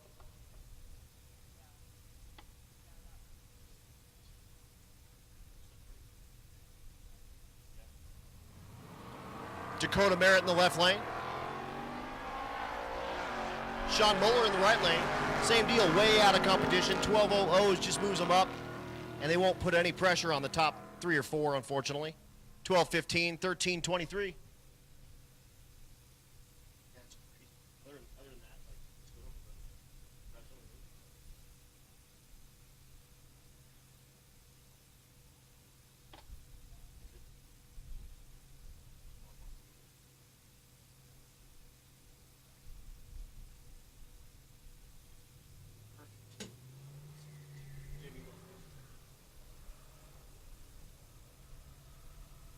Moving into the 14-0 class. Joe Barry in the right lane. Is it? That might not be. That might be Hot Rod Jack.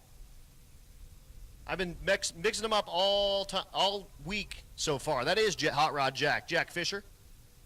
Sorry, Jack. Sorry, Joe. He's sitting back in his pit going, no, I'm not. Michael Garner. In the left lane, the Nova. Still in the 12-0 category.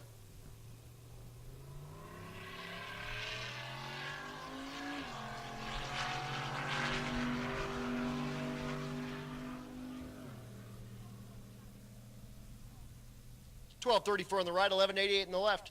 Neither will work. They'll come back. Eric Wilson, the International. Turbo LS for power.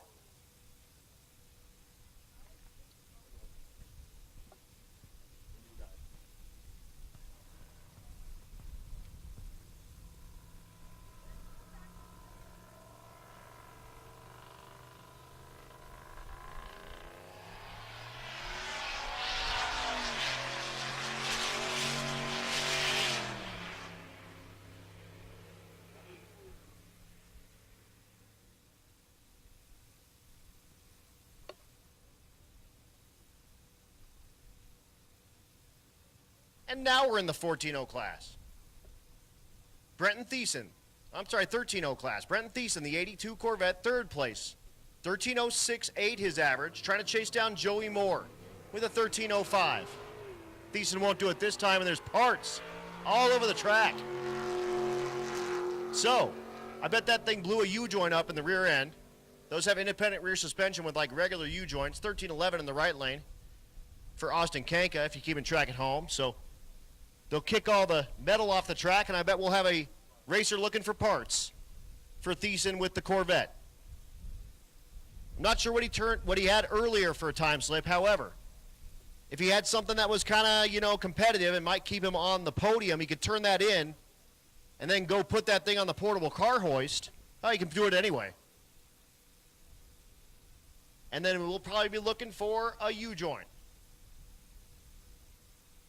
If that has 1350 U-joints, I have some. So come see me. I just don't know what the rear axles in those take. So we'll be down just a moment while we get the Corvette off the track that is currently one-wheel drive, and we'll be back.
I look where I can make it more bulletproof, where I can make it perform better. But beyond that, the engineering and technology with it, it's choosing the appropriate components. Each component is thoroughly inspected. It's that level of inspection. It's that level of attention to detail to make it across the finish line.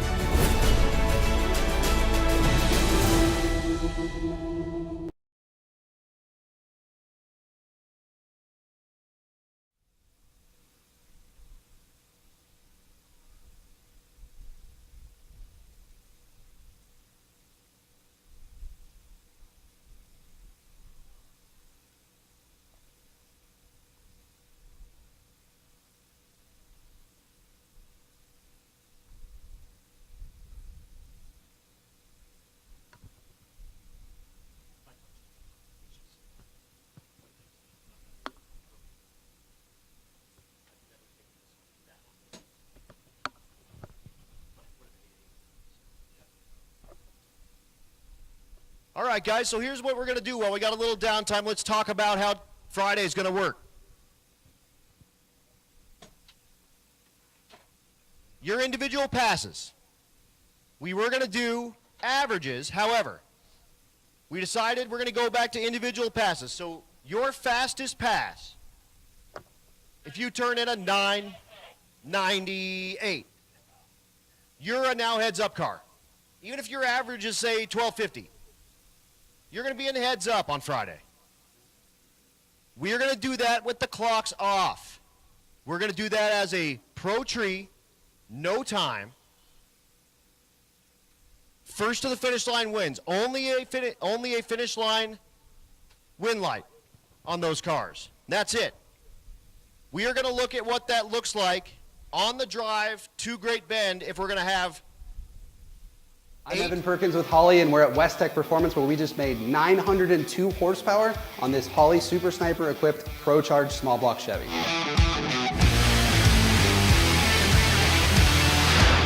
The mule for this test is a Pro Charger F1A94 equipped Blueprint Engines small block Chevy block that's got a fully forged rotating assembly. It's about 9.5:1 compression, aluminum heads, a hydraulic roller camshaft, a Holley strip dominator intake, and it's topped with an 8-injector Super Sniper EFI system. The Super Sniper is really cool because it's got 8 100-pound injectors and a 2.5 bar map sensor, which means it can support 21.5 psi of boost or 1,250 horsepower. Like the base Sniper, the Holley Super Sniper is completely self-learning capable, which means it can tune the engine while you drive. However, if you're running really big boost or making a lot of power, the best practice is to always have a good calibrator tune the engine on the chassis dyno or the engine dyno using a laptop. For this test, we used 3 different pulleys: a large pulley, a medium pulley, and a small pulley. The large pulley spun the supercharger a little bit slower, and it gave us some time to make sure that the tune was finessed and that everything was working well. Then we dropped down to a medium pulley, and then finally to a small pulley, which upped the blower speed to the fastest that we were able to achieve today. The first pulley made 777 horsepower, the second made 840, and once we had the small pulley on the engine, we made 902 horsepower.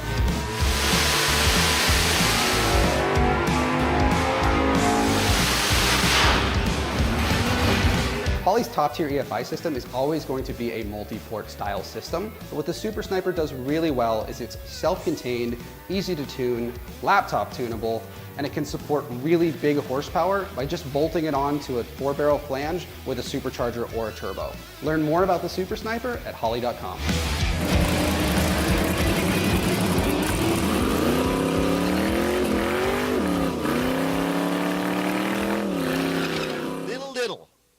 Short, skinny.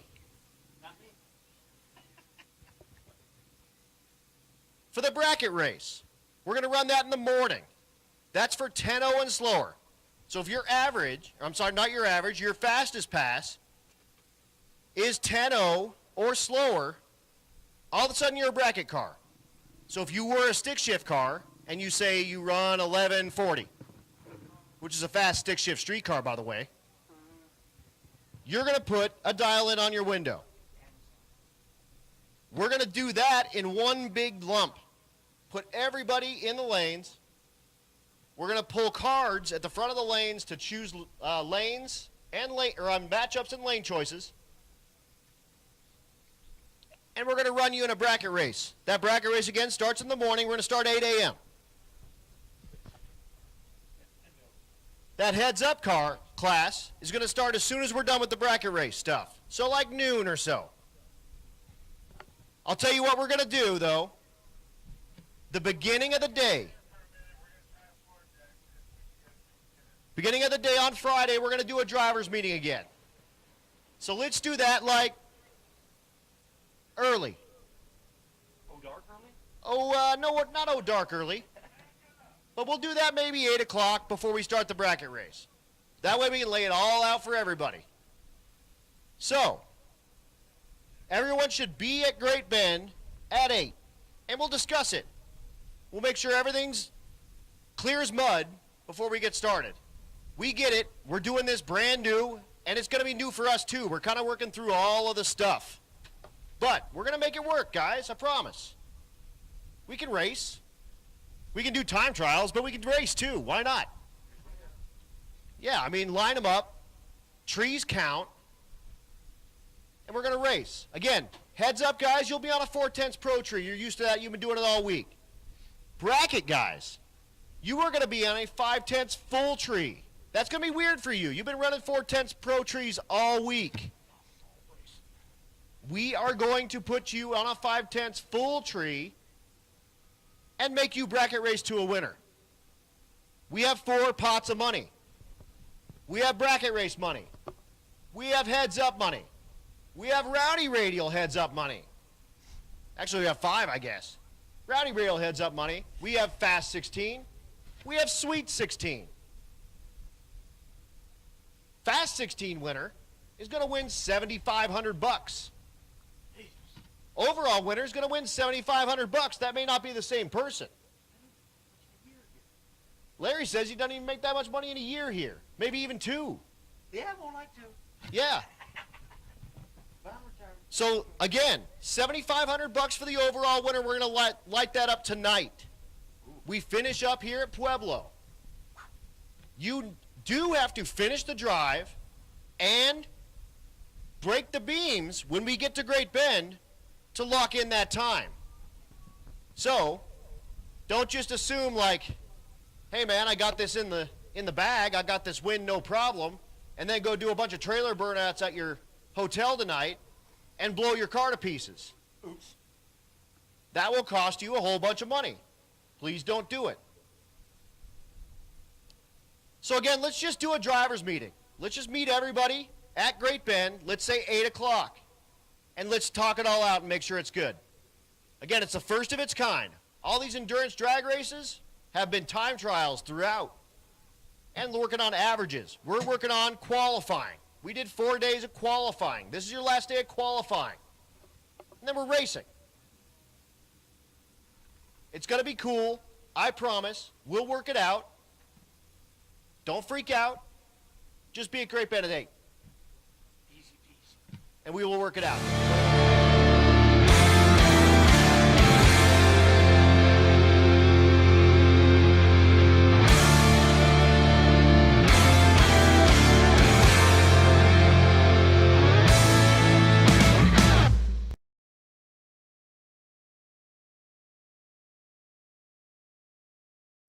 We'll see who we can put in the top spot for that and give them $7,500 before the awards happen. We are going to do awards earlier than we have in the past. We're going to try not to do like awards till 1 a.m. Because after like 7 days of kind of getting the crap kicked out of you by your car and no AC and standing out in the heat with, no trees and etc., we don't want to keep you around until 1 a.m. So we are going to try to do awards, whenever we finish with that stuff. 6 p.m. maybe? That would be fun.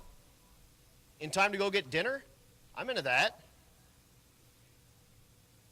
But we'll just see how it works. By my math and by looking at it, I think we'll be done with the bracket race by noon-ish. If we start the heads-up race by 1, I think we'll be done by 4 or 5. We'll do awards, and we'll be out of there by 6. You imagine loading up your car in the light? Getting ready to go home? I'd never done that on a race week, but that's going to be fun. We're going to try it out. So again, don't freak out.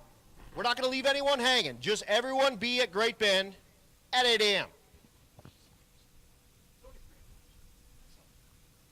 Well, it's only 300 miles if you take the highway. We don't do that. That's not how this rolls. This is not interstate kind of work, Larry. Come on, man. No, we do 2-lane blacktop. 50's not interstate. It's just kind of 4 lanes of fun. Well, yeah, but, what's the easiest way to get to Pueblo from Bandimere? 470 I-25 in your Yeah, I-25 pretty much. Yeah, 470. easy. Zoom, zoom. You know what we do? Up through the hills, baby. Fair play. Fair play. And that ain't a fair play. No. That is not a fair play. No way. So that's kind of how all these drives go. So, yeah, it might be 300 miles, normal, but we'll turn that into 385 or 400. But look at it this way. You get to see scenic Kansas. Wah, wah, wah, wah. You get to see the Kansas skyscrapers. That's them grain elevators, by the way. That's right. That's the Kansas skyscraper. Yep. Like my old co-driver used to say, hey, look, corn. Oh, more corn? Look, is that the next line? Additional corn. Additional corn. That's right. Do you know that Kansas gave us a little extra land in this state so they could keep the bad guys in this state? They actually gave us a piece of ground on the eastern plains out there. Yeah, they didn't want the riffraff from Colorado, apparently. Well, guess who turned out? Yeah, maybe they should have kept it. What do you think? Probably. Yeah, probably so. Probably. Yeah. But now, I'm the riffraff. So now I go to Kansas. You go to Kansas. Why not? I like Kansas. Let's go to Great Bend. Tell them the history of that Great Bend. What's special about Great Bend? Very first U.S. Nationals were held at Great Bend in 1955. Wally Park said it's in the middle of the country. Let's go have it a national event in Great Bend, Kansas. Yep, and you know what the drag strip is called if you look at it on a map? What is it called? B29 Way. B29 Way because it used to be a... B29 base. Yep, so Kearney. Absolutely. There's a bunch of them. We used to have a division race up in Scribner. Oh, yeah, I remember Scribner, Oh, Nebraska. my God. You want to talk about cornfield? You drove through the cornfield to get to the place up on a hill. That's right. It was scary at night. It was scary up there at night. It happens. No, this is just, we've always been Pueblo, dirt, nothing, no airstrips, nothing, just prairie. Well, except that we had the bush plane landing out here earlier. Really. Nobody told me about it. I'm saying, why have we got an airplane landing on the runway? We don't know either. It's like, holy cow, there's an airplane on there. Actually, this place used to be a mental institute. That's why it's called the Honor Farm. Used to be a mental institute right down there on the Arkansas River. That's all part of this 2,000 acres we live here. Nice. There's your history, boys and girls. Test later. Plus, it might still be, because if you've ever met Larry. Stop it. Stop it. I'm not been committed yet. Two tests prove not. Now, Adam, looking out there, you got a near capacity crowd you're talking to. Look at that. You know what's everybody out there in them grandstands. Know what's beautiful? What's that? Not even 6 o'clock. Most of these people are still at work. What's that? We are going to get, what's work? You're retired. That's right. Yeah, this is, that's the stuff you did before you got retired. The stuff they used to do. So we're going to pack this place. And I'm talking packing the house. Left to right, up to down. Up, everything. Now, you know what I like to do about here? We probably can see it. I'm going to ask, how many of you people out there in the grandstand is the first time ever you've been to Pueblo Motorsports Park? Please raise your hands. Oh, look at this. We got repeat offenders out there. Yeah. Anybody not ever been to Pueblo? Is it your first time? Raise your hand like I'm doing. Wow, I'm impressed. How many people out there, this is your first Rocky Mountain Race Week at Pueblo? What? Man, you're pretty good. You got them all back. I know. Dang. Repeat offenders again. I like repeat offenders. They're good. Next question is, you think they're enjoying themselves, Adam? I don't know. How about you give it up for some streetcar drag racing on a school night? Boy, they're enthusiastic, aren't they? This is a big plan. You guys are really laying it down here in Pueblo. Maybe we ought to start serving like Mountain Dew Extra. You mean you don't? I don't know if we do, but apparently we ain't. Hey, look, race cars on the racetrack. What? Well, these are street cars. Yeah. They drug one back, and now we're going to go down with two? Well, yeah. Caleb Dorn in the right lane. Drag race. Oh, no, I get it. I get it. Drag it back race. So Caleb Dorn in the right lane, left lane, that's Doug McGinnis. Thanks for rapping with me, Larry. Larry, the normal commentator out here at PMT, and he is a hoot. Yeah, that's one word for him. Yeah. Yeah. You got to watch out for those crazy Mopar guys.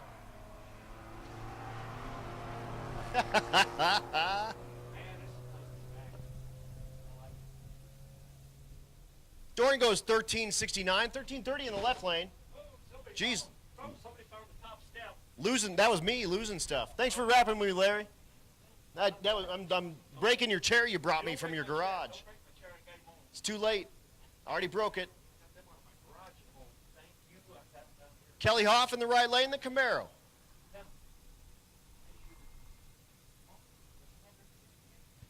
Left lane, Wade Azevedo. Attention in the pits, attention in the pits. Look in your pocket. If you drive a Chrysler and you don't have your key, we've got it. Tell us what the lanyard is on it, and we'll give it back to you. It is at the Rocky Mountain Race Week tent. Again, if you drive a Chrysler, look in your pocket. If you don't have your key, we probably have it. Go tell the ladies what's on the lanyard, and they will give it to you at the Rocky Mountain Race Week tent. Also, since somebody found your keys, buy a shirt. Michaela Marietta in the right lane, the 3rd Gen F body.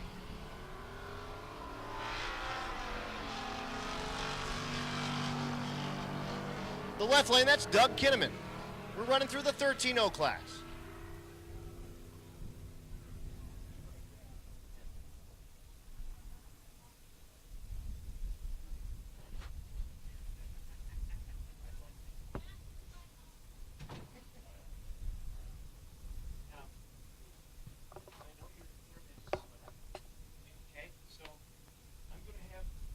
Next pair, Kurt Wiles in the right lane, the 66 Charger.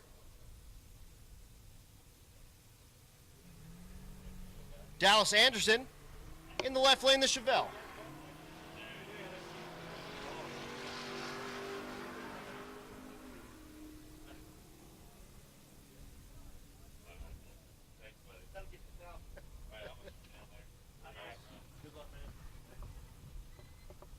Dylan Schaffner in the right lane, the Camaro.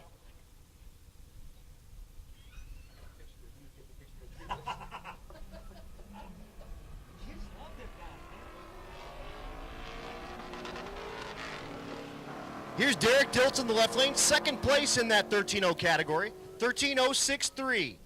To put any pressure on Joey Moore, he needs like 13-0, and he doesn't do it, 12.94. 14.09 in the right lane. Larry, thanks for rapping with me, pal. Audio, we'll see you later. Appreciate it.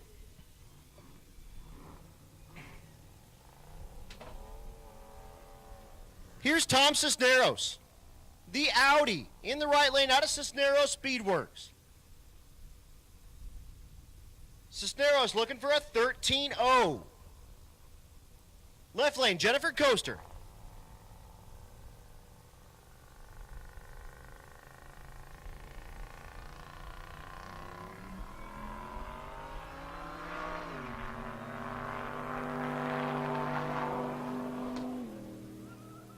At the stripe, 13.29 in the right lane, 12.33 in the left. They'll come back.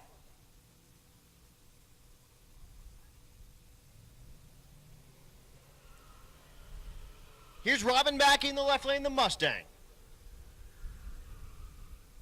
The right lane, the pickup with no hood. You can see all the turbos and stuff happening. Neat.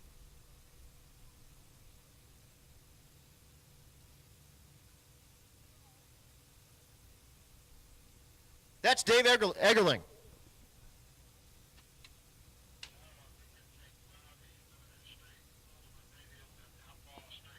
Attention in the pits, attention in the pits. Rowdy, come on down to 12. Rowdy Radial, come on down to 12. Limited Street, come on down to 11. Ultimate Radial, come on down to 10. Again, Rowdy Radial, come on down to 12. Limited Street, 11. Ultimate Radial, 10. 13.70 in the left, 12.94 in the right. Here's Rich Thorpe in the right lane, the G8. The left lane, the Diesel Silverado. Drink. That's Andy Blakemore.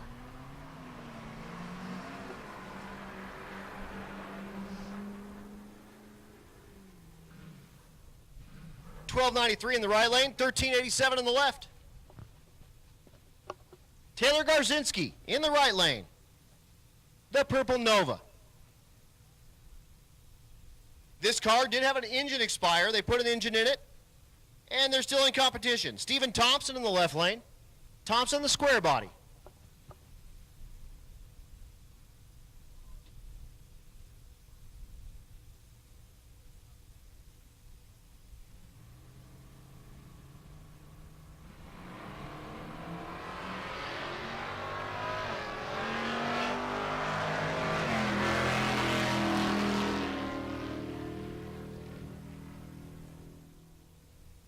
$12.86 in the left lane, $12.66 in the right.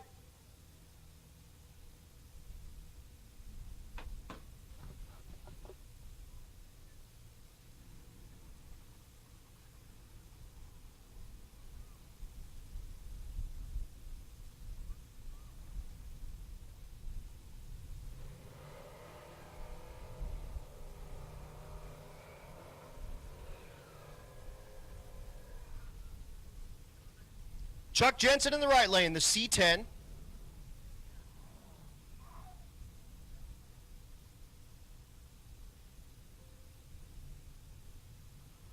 The Mustang in the left lane.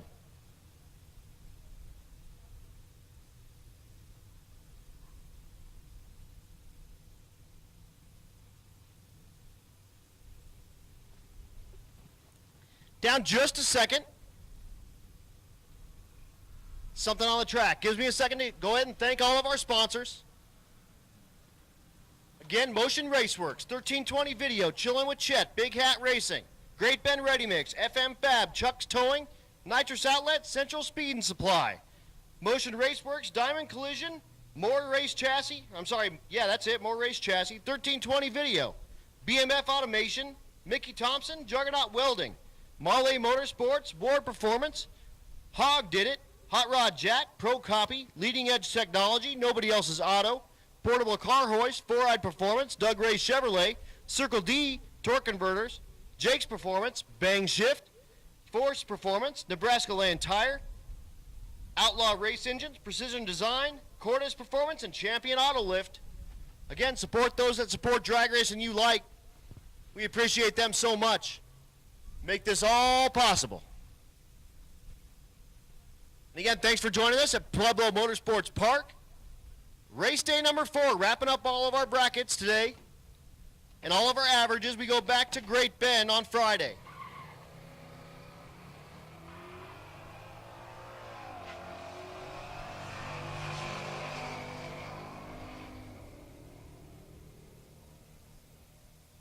Working our way through our index classes at the moment.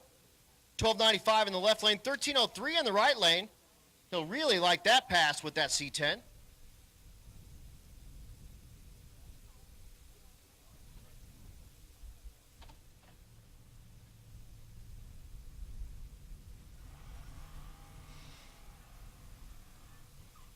Here's Dar's Laws.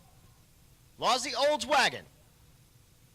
Supercharged LS out of DNA Automotive.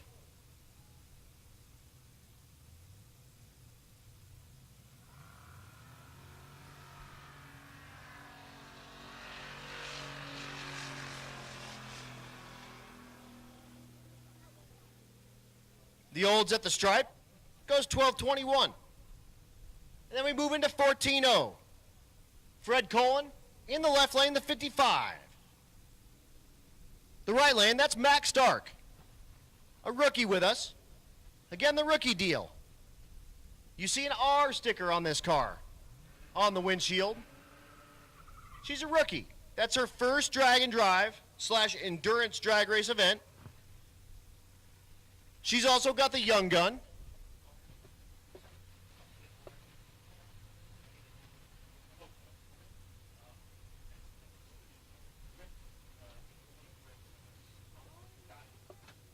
Got a racer in need. Joe Rivera needs a 24X LS motor. Joe Rivera needs a 24X LS motor. He's got that Chevelle. If you got a 24X LS motor, go on down to the Rocky Mountain Race Week tent. Let them know, and we'll get him in touch with Joe, and get him that motor. So if you got any 24X LS motor, he needs that. How about R.M. Lloyd, the International in the right lane?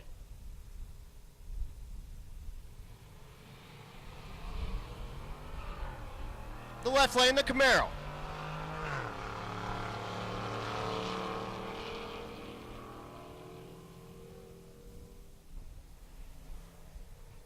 $13.64 on the left, $14.57 on the right. Here's your leader in the category, Robert Hall out of Pueblo West, the Chevelle, currently in the lead with a 14.07. Trying to hold off Brandon Coddington with a 14.08 and Brent Bannister with a 14.12. Trying to put the thing on the number.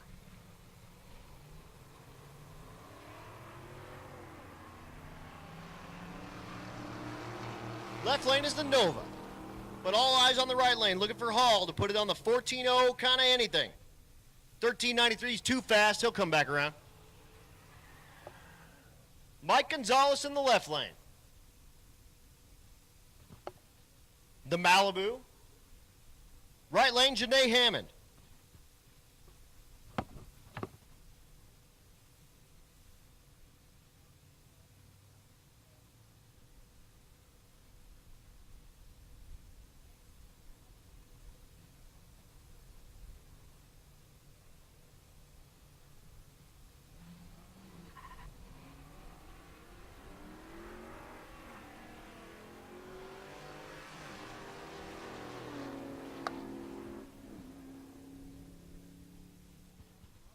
At the stripe, 1425 on the right, 1432 on the left.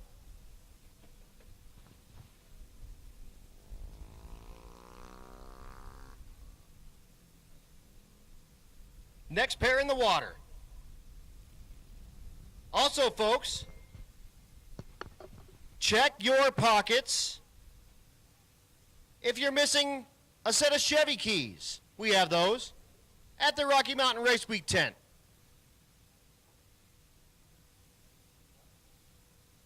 And you might like tractors. So if you're like a tractor dude and you got a Chevy, we got your keys at the Rocky Mountain Race Week tent. Also, if you've got that Chrysler key and you maybe went to college, maybe in California somewhere, come on over, tell us what college that's on that lanyard. We'll give you that key back as well. Stop losing your keys.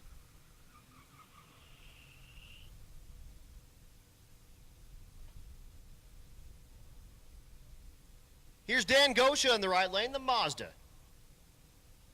The left lane is James English, the Colorado.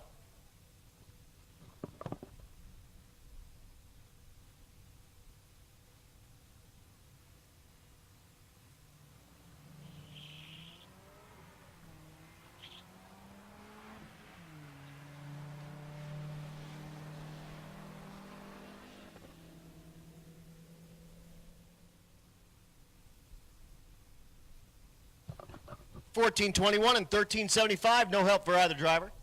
Next pair, Addie Ehrlich in the left lane, out of nobody else's auto, in Great Bend.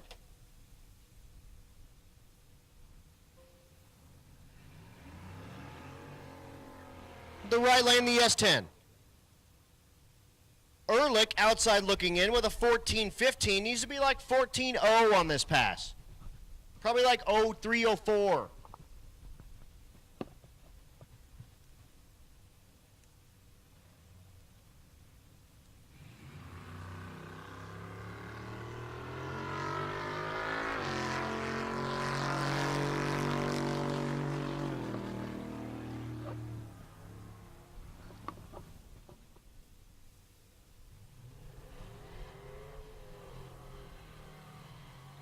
Track temp, ladies and gentlemen, 101.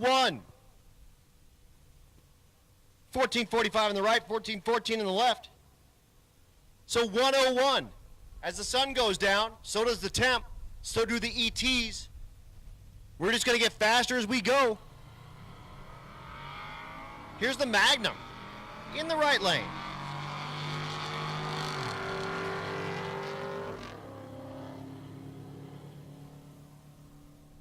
The left lane, the Thunderbird, goes 1462, 1408 in the right lane. He'll love that. And here is your second place truck. Attention in the pits, Outlaw Street, come on down to 9. Outlaw Street, come on down to 9. So Brandon Coddington, the GMC in the right lane. It's not a Silverado drink.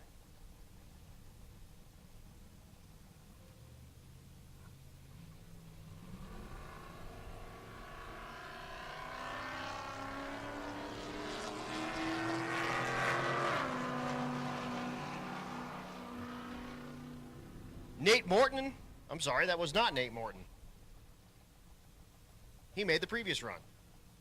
But 14.085 for Coddington. Not quite enough to put any push on Robert Hall. He's going to need to do a little better than that. Put any pressure on him.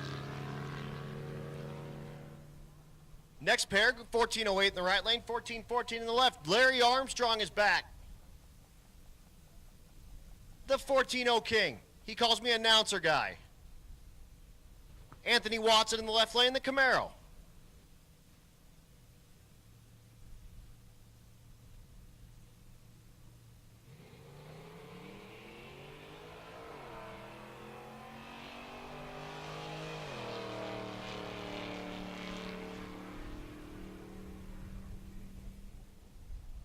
At the stripe, 1378's too fast, 1421's too slow. They'll be back.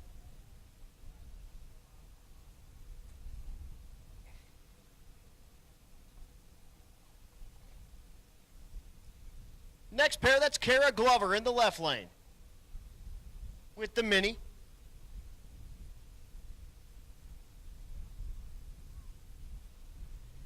The right lane is Hunter Schwartz. Both way outside looking in.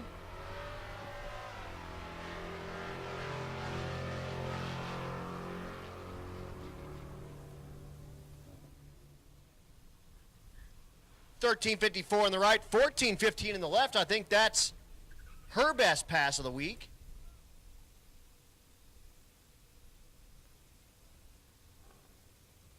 Yes, it is. Good for her. Race Bobo in the right lane, the GTO. The left lane, that's Katie Farmer. You see the wicked chick, you see the young gun, you see the rookie. She's got all of them.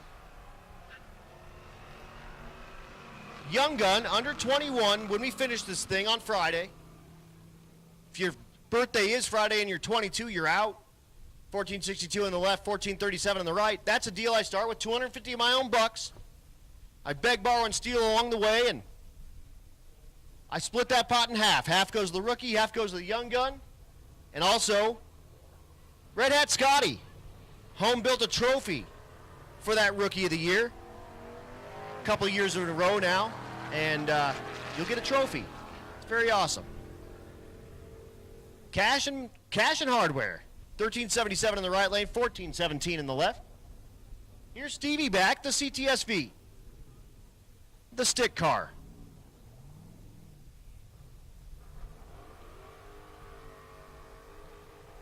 Going against John Terry. Stevie currently 16th in the class. Terry, a handful of spots below that. Unfortunately, the CTSV just won't have the performance here. The altitude's too high. It'll probably run like a 14, 20, or 30.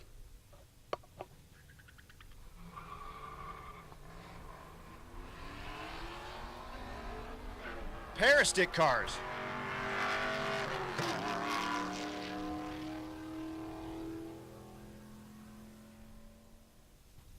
Whoa, 1554 for Stevie. That's not it. 1416 in the left lane. Stevie really, really soft on 60 foot, so it might have given her some problems here at the line.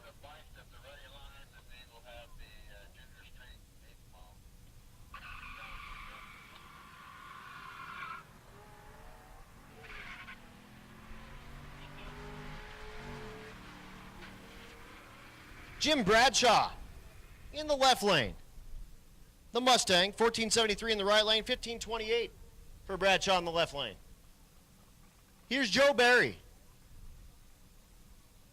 This actually is Joe Barry and not Jack Fisher. He's getting serious. He's got the drag radials on the Mercedes. Looking for 14-0.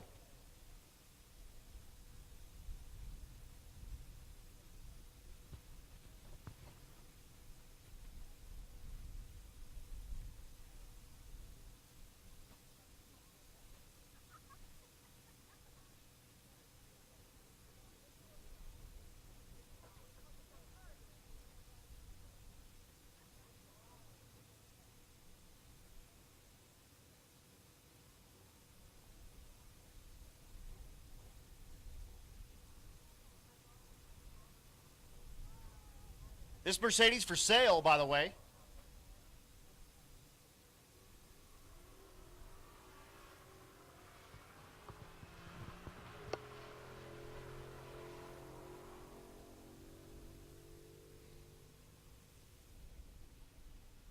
1429 at 99.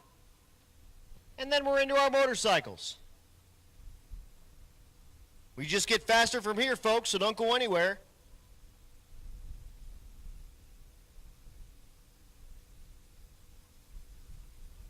The right lane, that's Shane Werner. He was looking for a clutch for this thing. Apparently found it. Big Racer in Need. Big Hat Racing, Thunderbolt Club, 64 Rally. We need a 5-tech guy. Okay. Somebody's got not an expert. An expert would be great, but somebody's got a good handle on it. Got it. Nick McCartney in the left lane. Werner in the right.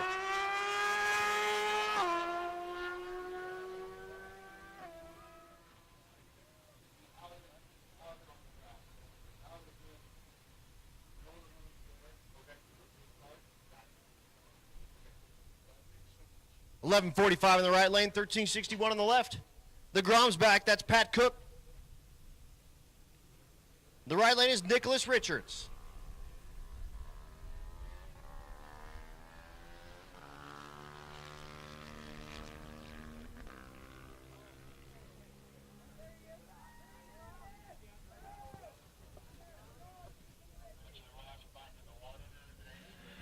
$14.66 on the right. 23.06 for the Grom on the left. And here's James Revels, the Honda Magna. Gonna finish it up our bike class. Attention to the pits, attention to the pits. We need to have a racer in need. Racer in need, that Thunderbolt clone car. They're kind of on the outer edge, kind of between the blue building and the motorhomes. They're needing someone to look at their Phi-Tech tune. So if anyone knows Phi-Tech, if you can go give them a hand, that thing is giving them some fits and they could use a hand. So again, that Thunderbolt clone, kind of along where that blue building is and the RVs are, kind of on that neck of the woods. If you can cruise over there and give them a look at that Phi-Tech, they would appreciate it. Revels goes 1343, and we're back in Junior Street. Blaine in the right lane, the 55. Watch him do a burnout. He's really good at these. He's got that stuff down. Mama Lita videoing.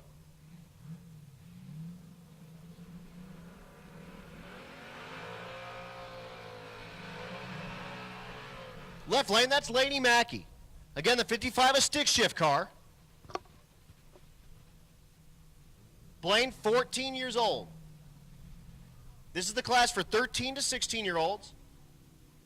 Basically just stole all the rules straight from NHRA Junior Street. They run an 1/8 mile. They can't go faster than 9 flat.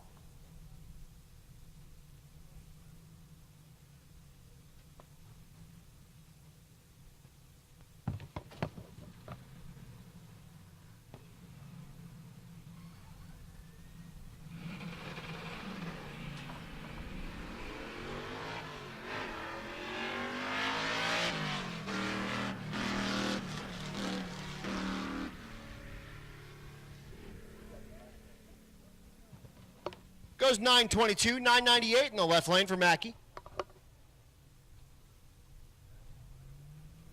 Austin Alsup in the right lane, the Mustang. Finishing his burnout. And that's McKenna Gwynn in the left lane, the Camaro.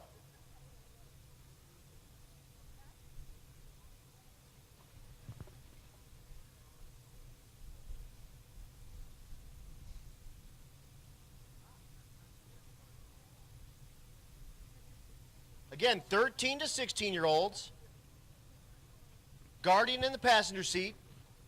Run an 1/8 mile, no faster than 9 flat.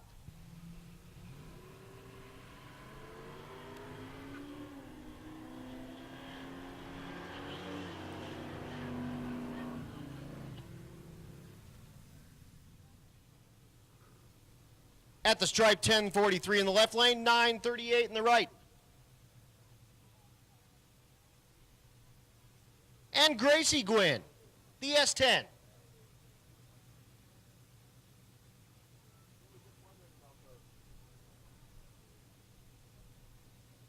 This truck, also with a new engine. They put it in at Nebraska Land Tire.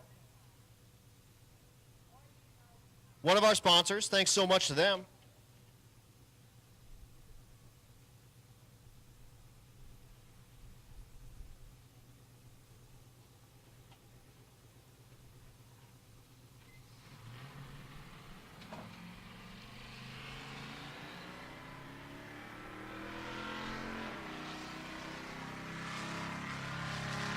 At the stripe, 1192 at 62 miles an hour. And we're down for a moment for prep. We'll bring you Rowdy Radial as soon as we get done prepping. Again, that small tire class, 26-inch tall, 8.5-inch wide tires. Like,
Travis Wise with the S10, 707, unfortunately way in the back, but still 707 8th mile street car on a little bitty tire. Still a sweet street car. About 900 miles on stuff you're seeing today. 200 the first day, 500 on our drive day, 200 this morning. We'll have about 400 tomorrow, and then we race all day on Friday. Of course, you can tune in on Bang Shift and watch that. Or if you're in the greater Great Bend area, cruise over there. Check it out. Watch it happen. We're going 8 till 8. We'll see. But again, down just a moment, doing some prep, getting these Rowdy Radial cars all set up for you. And we'll be back.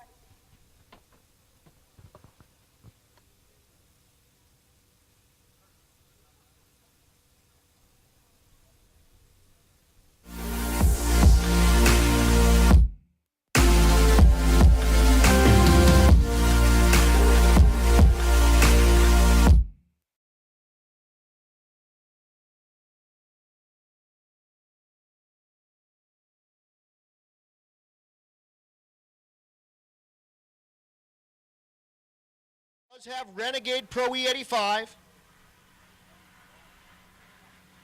likely, but if you were using the CSS trailer for your E85 needs with the Ignite fuel, they are out. Start planning accordingly.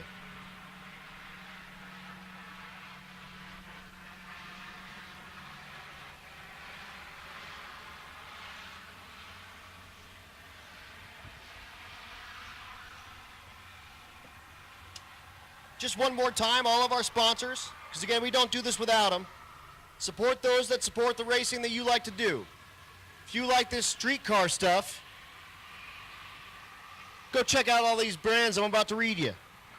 How about Chillin' with Chet?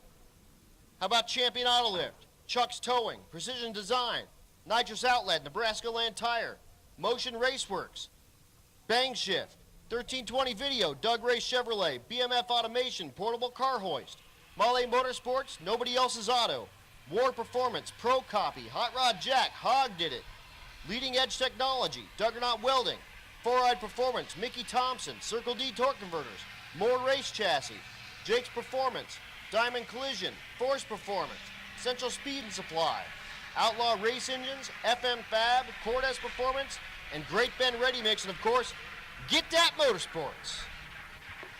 Appreciate all of your help. Again, we can't do this without you, so You guys are the real heroes. And again, if you're watching on the live stream, if you're here live at Pueblo Motorsports Park, if you're a racer, if I just name one of those people, go over there and see if they got something that you can support them with. Because, again, without their help, we can't do this. Also, if you're here spectating at Pueblo, cruise on over to the Rocky Mountain Race Week tent. They got a bunch of shirts. You can buy the same shirt that the racers get. They have a hat you can buy. They got stickers. Out of Pro Copy, you can check all that out. Go over there and look at the Hulk. They've got that out there, and you can take a look at that thing. It's like a show car that also runs 200 miles an hour. License plate 1, Hulk. Everything's polished. That's sweet.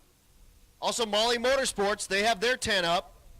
If you're thinking that you need some pistons for your ride, go cruise over there. They got it. Mild to wild, diesel, import, LS stuff, small block stuff, you name it. Eric Grillio over there, be happy to talk to you about Molly pistons.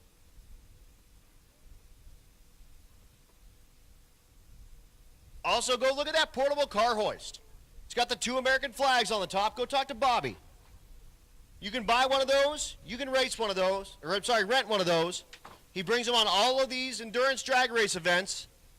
Does most of that out of his own pocket. So go over there, check it out. See if he's got something he can help you out with, or if you got an event coming up that you think it might be able to help. He might be able to help you out. Go talk to him. See if he can bring that thing out to your event. They're very, very cool and super duper helpful. But again, down just a moment, doing the last drag, and then we'll spray this track, and we'll bring you Rowdy Radial.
Once again, folks, attention in the pits.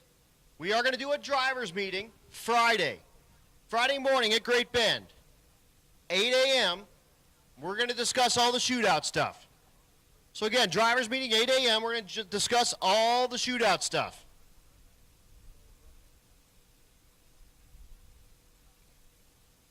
So we'll start the bracket race right after the driver's meeting. Heads up, guys, if you want to take off and go maintenance your car, cool. No problem. But make sure you're back in time to get started. I don't know when we're going to end that bracket race, But as soon as we end, we're going right into heads up, so make sure you're not too far.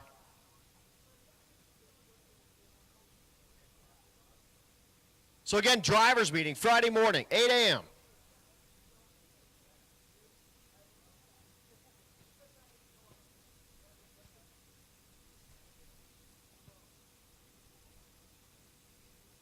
Just getting ready to spray. We'll be down just one moment. We'll be back soon with Rowdy Radial.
I hear cars fired up. We're going racing.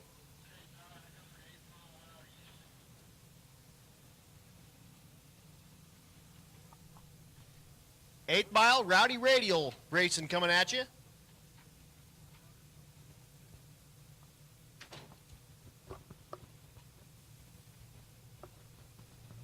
Donovan Linwood in the left lane. Your second place car. Again, we're talking 8th mile. His average 5:35 at the moment. The right lane. That's Donovan Leader.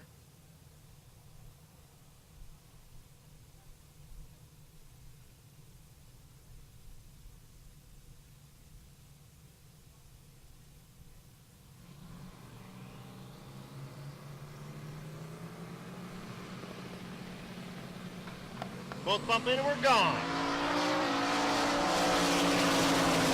At the stripe, Linwood goes 5:29.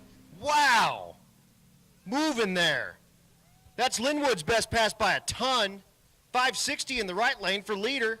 That's his best pass by like 5 hundo. So 529 on the track, it's sticky. Next pair will be Travis Martin. Nate Curran in the right lane.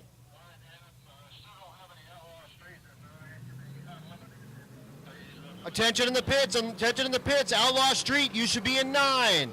Outlaw Street, you should be in 9. Unlimited, come on down to 8. So again, our next pair, Nate Curran in the right lane. The Fairmont, the left lane, your leader. Travis Martin. Just saw that 529 go down. He did put up 521 at Vandermeer.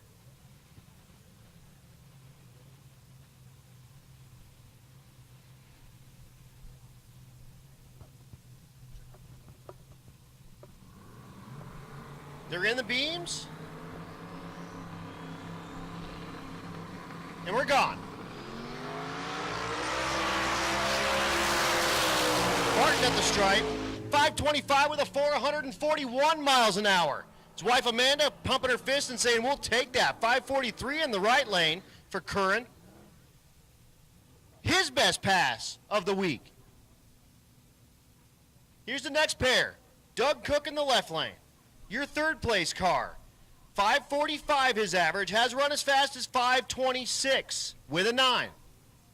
Right lane, Travis Wise, outside looking in, 707 his average. Has run as fast as 670. All eyes on the left lane though, looking for that 520. El Toro, Turbo Coyote.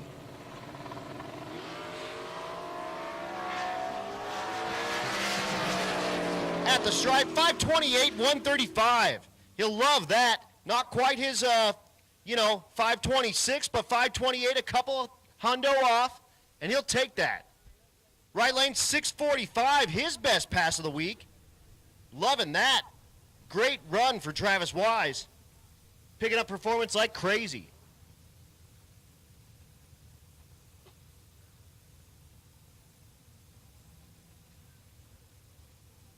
Okay, Tower, going back to 4/10, quarter mile.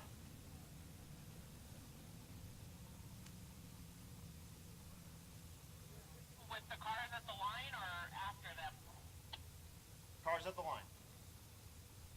Okay, thank you. So those are our only takers for Rowdy Radial for this round. Next pair in the water is Limited Street. This the category 850 Limited with a 275 tire. Yes, ma'am.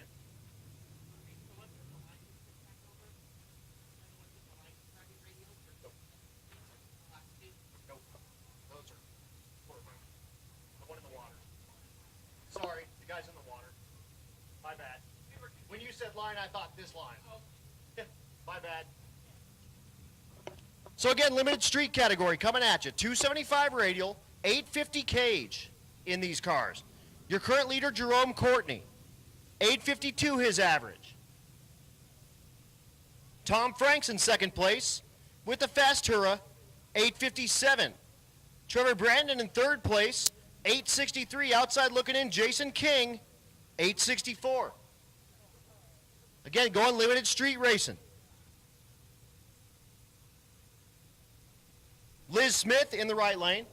Smith in the Challenger.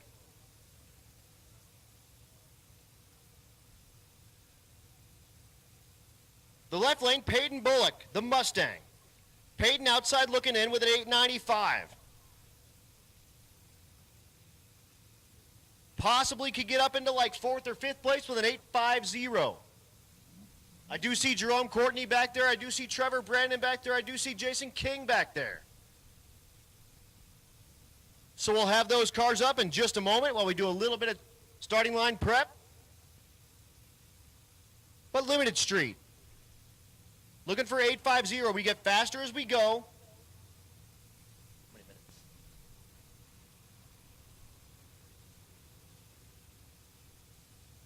It's weird. It's a little weird. Can you start over now? Stop. Oh, actually, I can. Keep on rolling. Yes. Jason King.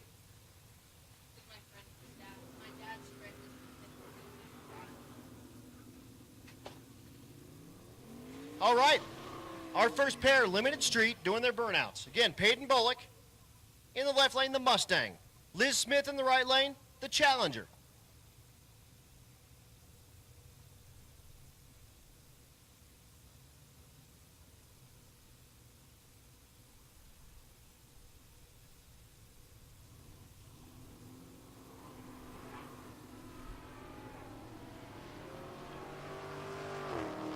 Challenger's away, here comes the Mustang.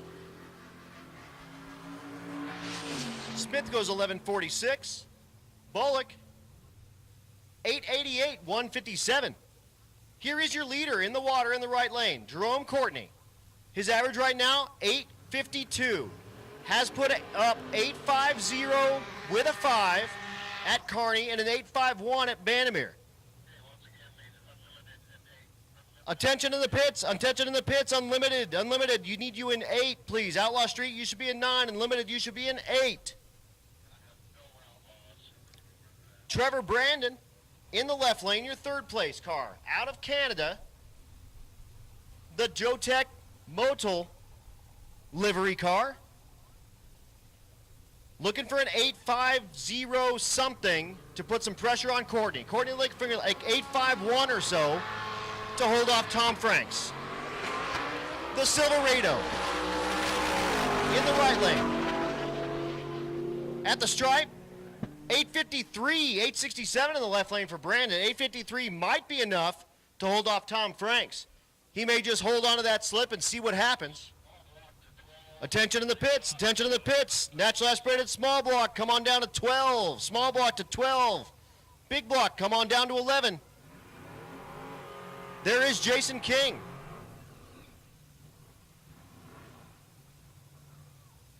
King in the left lane. With the Fox Mustang. Right lane, that's Sandon Slaybaugh.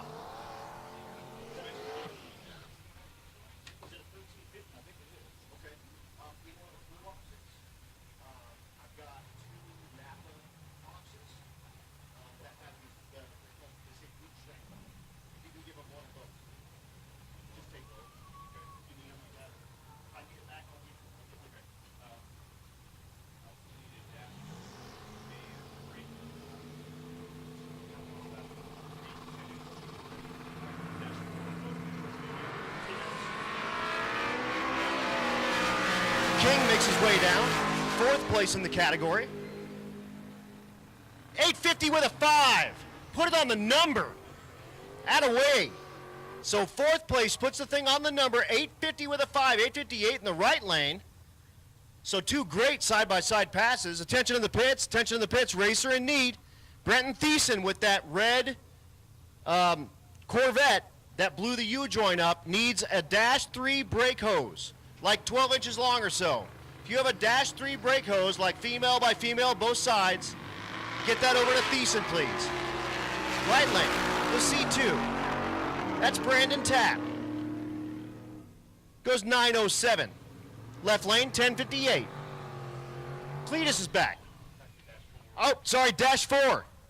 Sorry, my bad. -4 brake hose, female, about a foot long. If you can find yourself a -4, that's like a foot long, and help out Brenton Thiessen with that Corvette, that would be awesome. I think I'm going to get him that U-joint, so we're in good shape there. But he needs a -4 brake hose, about a foot long. If you've got one of those, run it to the Rocky Mountain Race Week tent, and we'll get it to Brenton. Or if you know where his Corvette is pitted, cruise it by his pit, please. Thank you. All right, left lane, Cletus, the car they call Mullet. Kevin Smith built, Steve Morris twin turbo big block. Brent from PFI, his longtime co-pilot back there jumping up and down saying, let's go. This is our class called Ultimate Radial. Cletus has run as fast as 7:22 this week. However, he did run in the 6s on Midwest Drags. The right lane.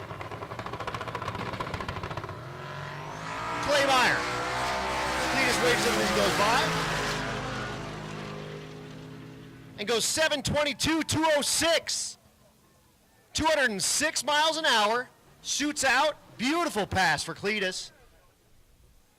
In that Ultimate Radial class. 1163 in the right lane. Jacob Rayburn in the right lane, the F-150. Left lane, that's Cody Hoffman. Hoffman, the LSSS truck.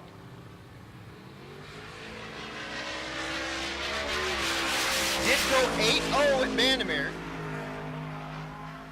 And goes 803, 173 here with that big old Silverado and a little bit of smoke at the top end. Hopefully it's not too hurt. 1099 in the right lane. So 803 for Hoffman, 173, that big old truck. That thing's awesome.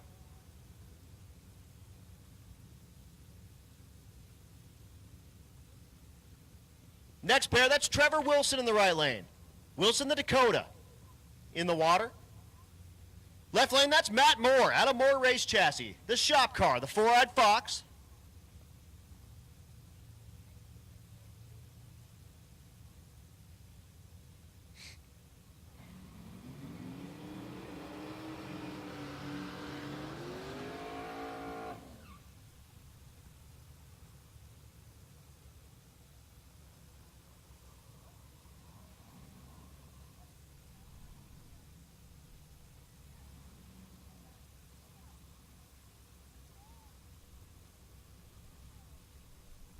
The Dakota in the right lane, you see the left fender all wadded up.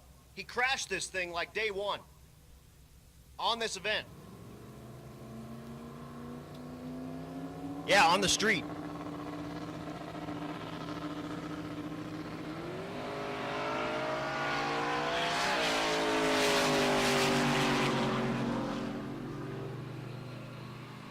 Moore goes 901, 149, 985 in the right lane. So Moore, 901, his best pass of the week so far. And here's Jim Parkinson pulling in the beams in the right lane. The second-gen Camaro. I believe his first pass of the day. At a tune by JP. That's Sean Pregene in the left lane, the Mustang. Again, thanks to everyone for coming out here to Pueblo Motorsports Park. Appreciate you coming out after work. We're running to 11.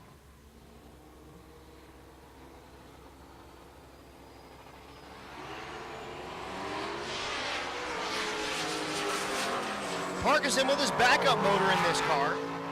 Heard his main motor goes 851, 164, 1036 in the left lane. Rachel Crumley's back out of Cisneros Speedworks, looking for that 10, the CTSV Coupe. Also getting help from Arc Tactical up in Lakewood. Left lane, that's Blaine Thiessen. Thiessen, the Isuzu truck.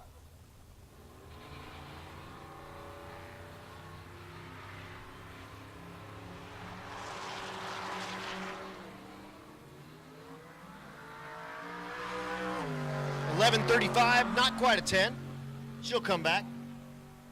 Left lane, 9:45 for Thiessen.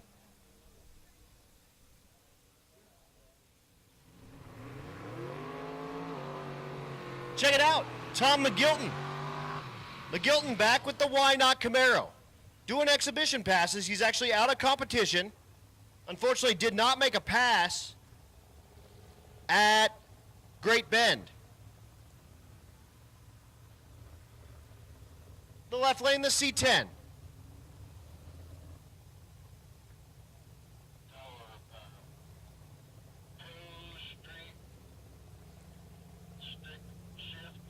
Attention in the pits, Pro Street, come on down to 10. Stick shift, come on down to 9. Hot rod to 8, gasser to 7.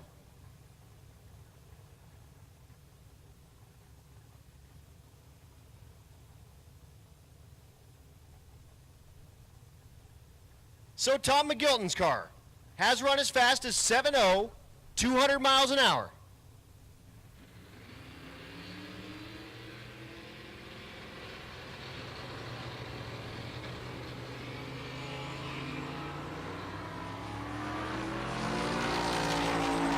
don't do that on this pass. The 60 foot is really slow, but goes 847, 169.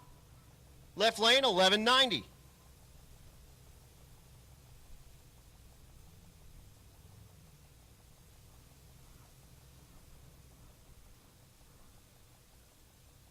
Jason Hurley coming up next. Jason Hurley in the Meltdown Firebird Part 2.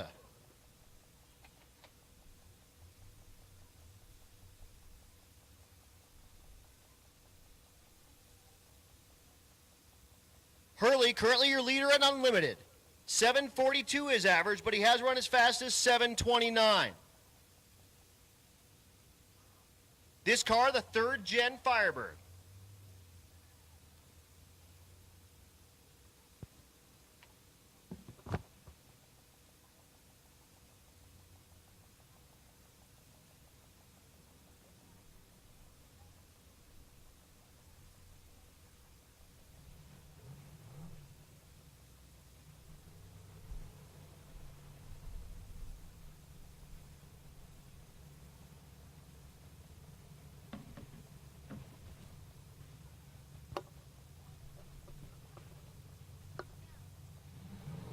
Let's see it, Jason. Twin turbo, big block for power.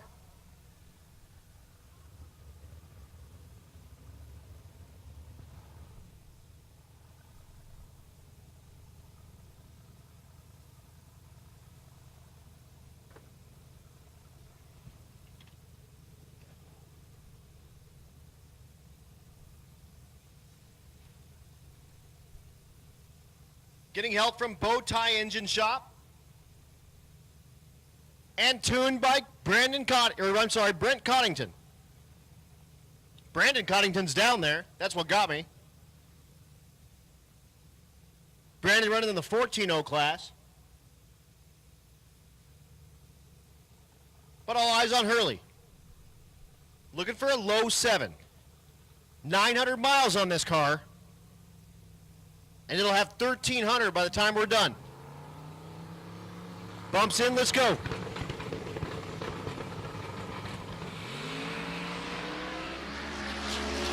Gets it out of the groove and it shakes the tire. He does pedal it, but gets back in, goes 721, 193. Shook the tire at about an 1/8 mile. Got it back in the groove. Laid back in the throttle, goes 721, 193. What a pass.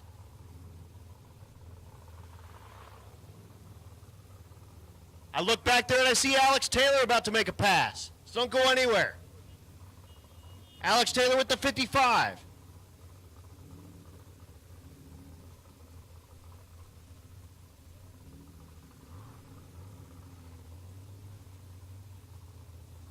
First, how about Matt Frost, the Hulk?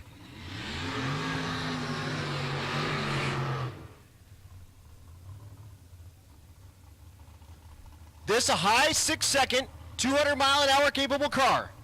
Exhibition car, has not run any of the route with us, but he will on our race week event in September, affectionately known as 2.0. He has taken it out on the street. He's been driving it around a little bit. It just doesn't have all the bugs worked out to run 1,300 miles on this event.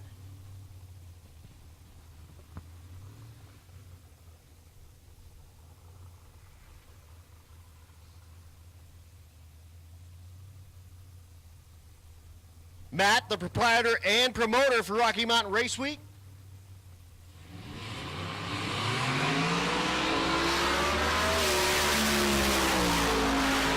Thing is cooking, 450 in the 8th, goes 681, 209. That's our fastest pass of the day by a ton. 681, 209, 119 short time for that car. 450 in the 8th, 169 miles an hour. And don't go anywhere. Here's Alex Taylor. She could do the exact same thing. Oh, and it looks like she's actually maybe not. She did go around the water. I don't know if she's going to do a burnout. This car was hurt. She's not. Looks like she's just going to break the beams in this car. They did hurt the transmission earlier. You do have to make a pass every day. So what it looks like they're going to do is break the beams on this car so they're in competition and then go back to work on it. They've been fighting transmission problems with this car the last couple of days. They rebuilt it once already in Kearney. They rebuilt it again last night.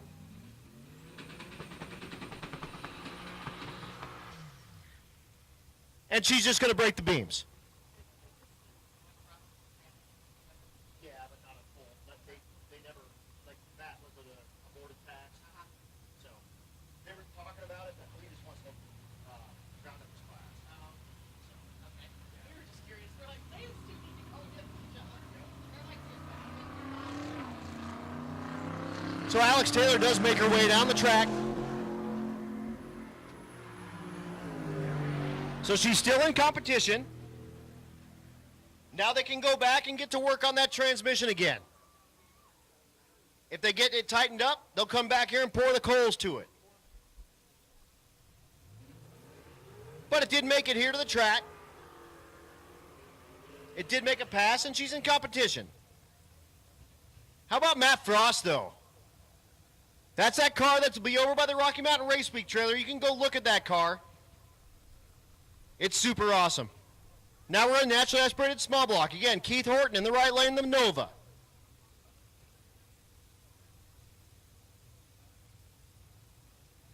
The left lane, the Z-Cars, Autumn Wepner.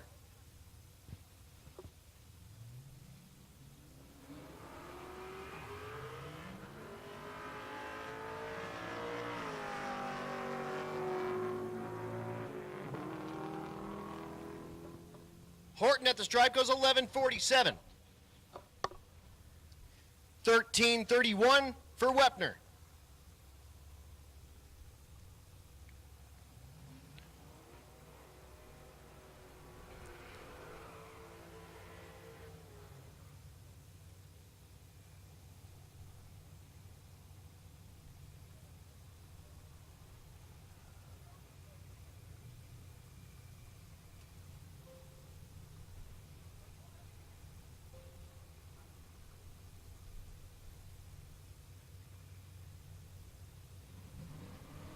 Brenton Thiessen, we have your Dash 4 line at the Rocky Mountain Race Week tent. Brenton Thiessen, we have your Dash 4 line at the Rocky Mountain Race Week tent. Go see June. She'll take care of you. 12:14 in the right lane, 13:17 in the left.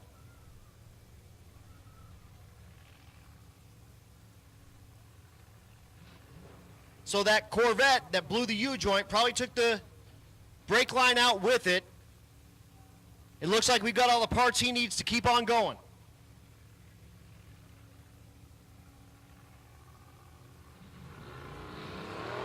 Ray Burns in the right lane, the Cougar.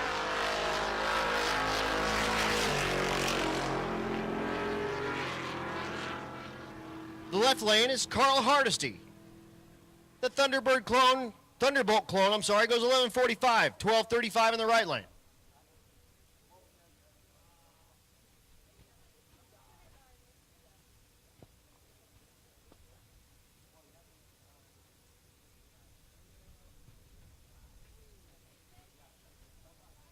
Next pair in the water, that's Eric Grillo. Out of Holley Motorsports, the Nova in the left lane. Stick shift car with a G-Force. It's got a G101, I think. Right lane is John Gilman in the Nova. Again, Brenton Thiessen, we have that Dash 4 line at the Rocky Mountain Race Week tent for you. Go see June. We will get you back rolling. This is our naturally aspirated small block class. 434 or smaller cubic inches.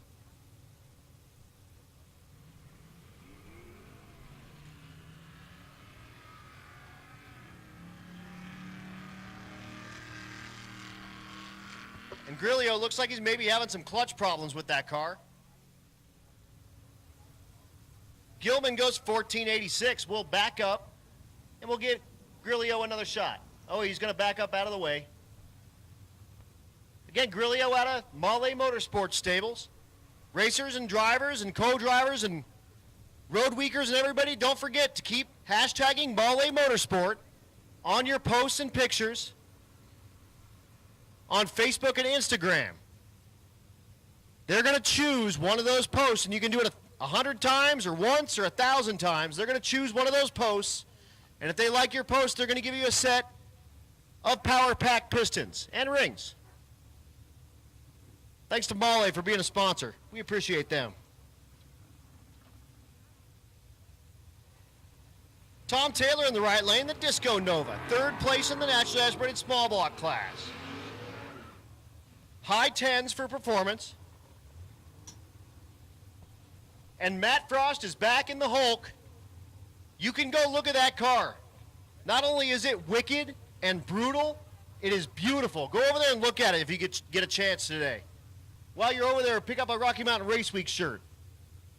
We'd appreciate it. We sold out last time we were at Pueblo.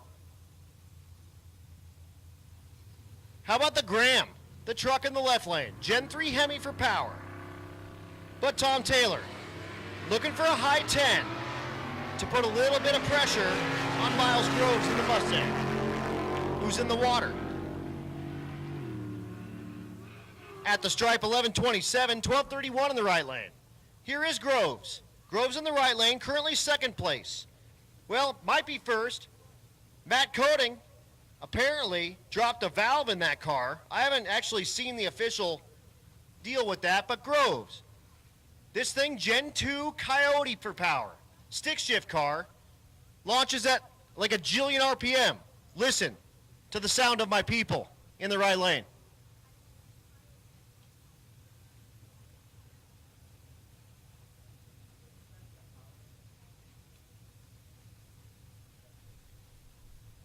That's Anthony Latimer in the left lane. No, it's not. Okay.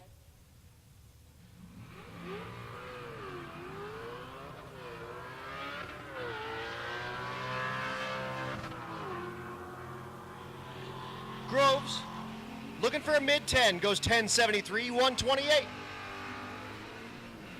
And we're in the big block category, naturally aspirated big block. That's Big Block Bob. Bob Ruppel in the right lane, the Nova.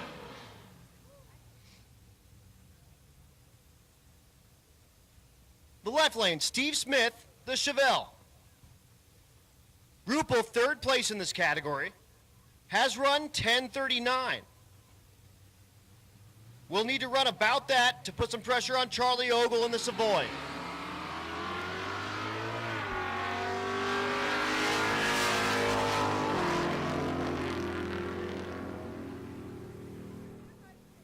At the stripe, 1092, 1293 in the left lane. Here's our chaplain, Randy Scott. This is his home track in Pueblo. In the left lane, the fair lane.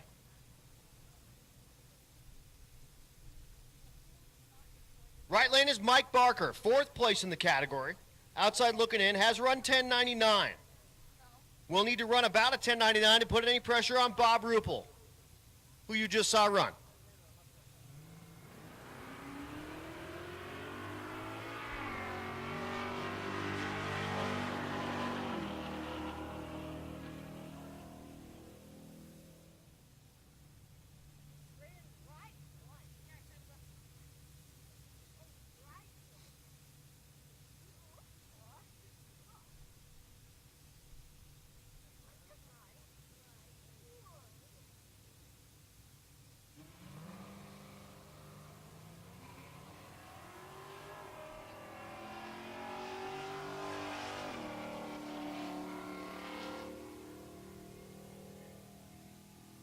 Not going to happen. This round goes 1287.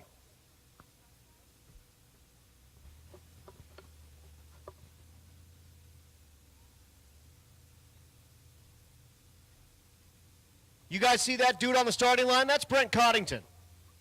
That's the man behind the keyboards of the Hulk. He's the dude helping Matt push that thing into the 6s, man. And I'll tell you what.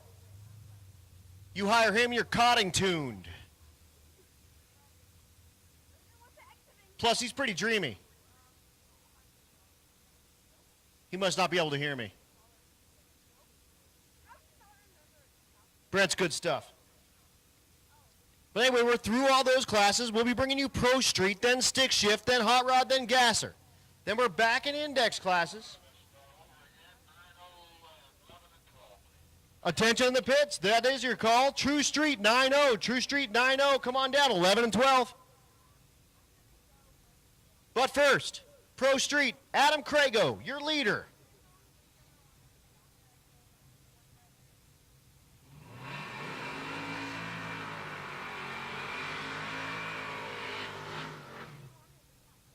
His average currently 890. Has run as fast as 881.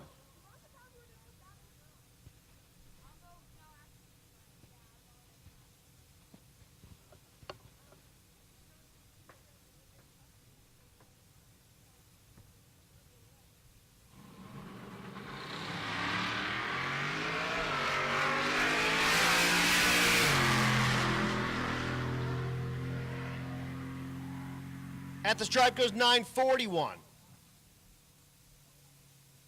And now we're in stick shift. Daniel Lane in the left lane. The G-body, that's a Regal.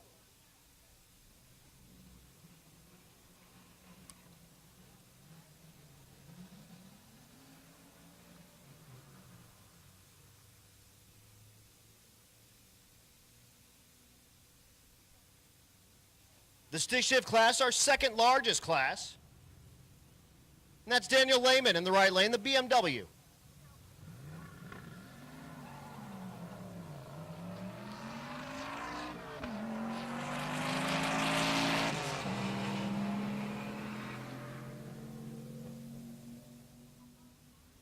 $11.69 in the left lane for Lane, $12.65 in the right lane for Lehman. Mario Hernandez is back in the right lane, the Prelude. The left lane, wait for it. That's Morgan Notestein, the Silverado. Drink.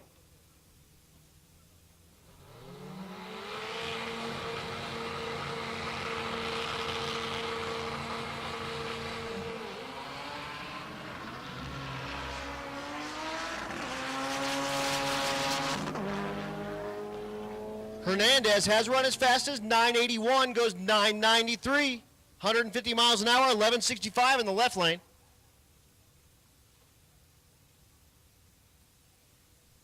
The next pair, Lucas Olson, the Evo in the left lane.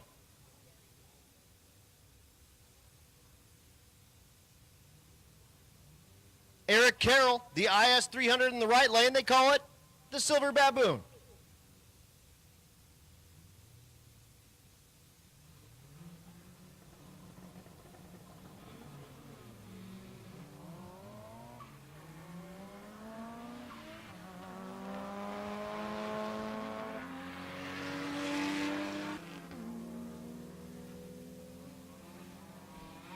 $13.31 in the left lane, $13.91 on the right. Here's the Del Sol. In the right lane, J swapped. Apparently supercharged. I've been saying it was turbocharged all week. That's got a supercharger. Jason Vincent Haller in the left lane, the Corvette.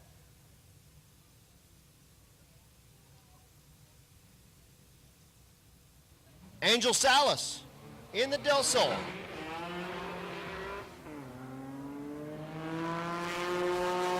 Salas has been as fast as 11:03. Goes 11:13. Left lane goes 15:20. Your next pair, Mustang on Mustang Crime. Damon Vigil in the right lane, the 98 Mustang. And Jeff Cordova in the left lane, the 94 Mustang. $11.31 in the right lane, $12.80 in the left. Dan Willoughby in the left lane, the Civic. Currently third place in the category, 10:28 his average, has run as fast as 10:06. Needs to put another 10-0 on the board to put any pressure on Ted Miko.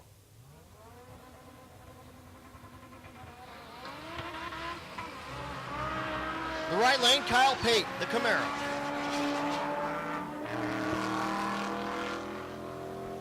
Willoughby goes 10:06 with a 147 miles an hour. They'll love that pass. All the guys from PFI Speed go wild. And the crowd goes wild. How about the cart in the left lane? That's the Miata cart. Cool thing with the carts, again in the stick shift class, you can see him kind of working the pedals and working the stick shift and everything. Jacob Bailey in the right lane, the GTO.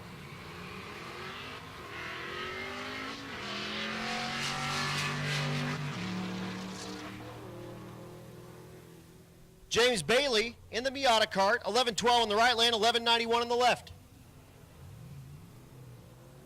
Next pair, that's Clint Cantu in the left lane. Turbocharged CTSV first generation. These the cars they call the peasant mobiles. The license plate on this one, Dadillac. The 240 in the right lane, that's Matt Horner.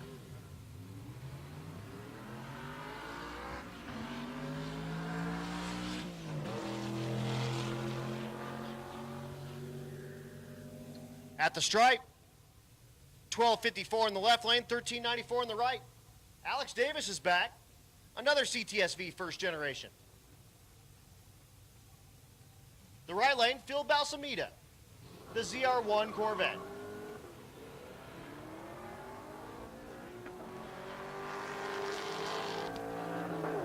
Davis gets a little spicy on the launch and spins the tires, 1163 in the right lane, 1346 on the left. Here is Ted Miko. Miko in the left lane, currently second place. His first run did not go as planned, but he's a 10:14 average. Has run as fast as 10:02. The right lane, Andrew Lloyd. Miko did drive this thing down from Canada. Total street car. Goes 10:45, 11:27 in the right lane for Lloyd. Next pair getting in the water, that's Nico Christofori in the right lane. Nico, the G-Body Malibu. Out of Colorado G-Bodies. Left lane, that's Nick Ball. Nick, the CTSV second generation. Supercharged LS with a 6-speed.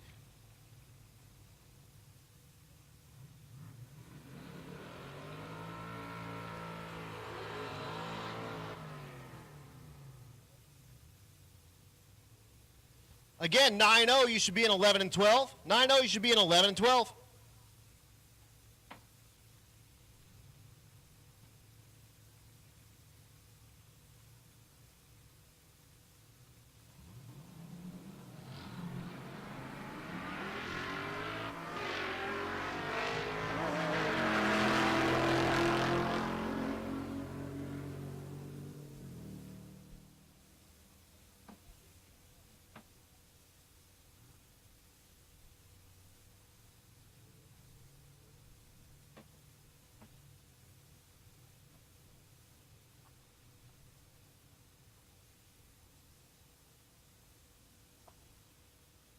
And our final stick shift car. That's Christy Gwynn, the Nova. Stock 6-cylinder, 3-speed. And I joke with her that we pull out the calendar for this one. She leaves and we'll flip it through June and July. Now we're in July. She shifts to third, and we go to August. I'm poking fun on her. She's here having fun, and I love it. Goes 21:57 and almost 65 miles an hour. Happy having her out here. And we'll be down just a second. We're going to prep. Reason we're going to prep, we're bringing in Hot Rod, then Gasser. Then we're coming back to our faster True Street classes. So we'll be down just a moment. Again, while you got some downtime, cruise around and go check out that Hulk. You just saw that.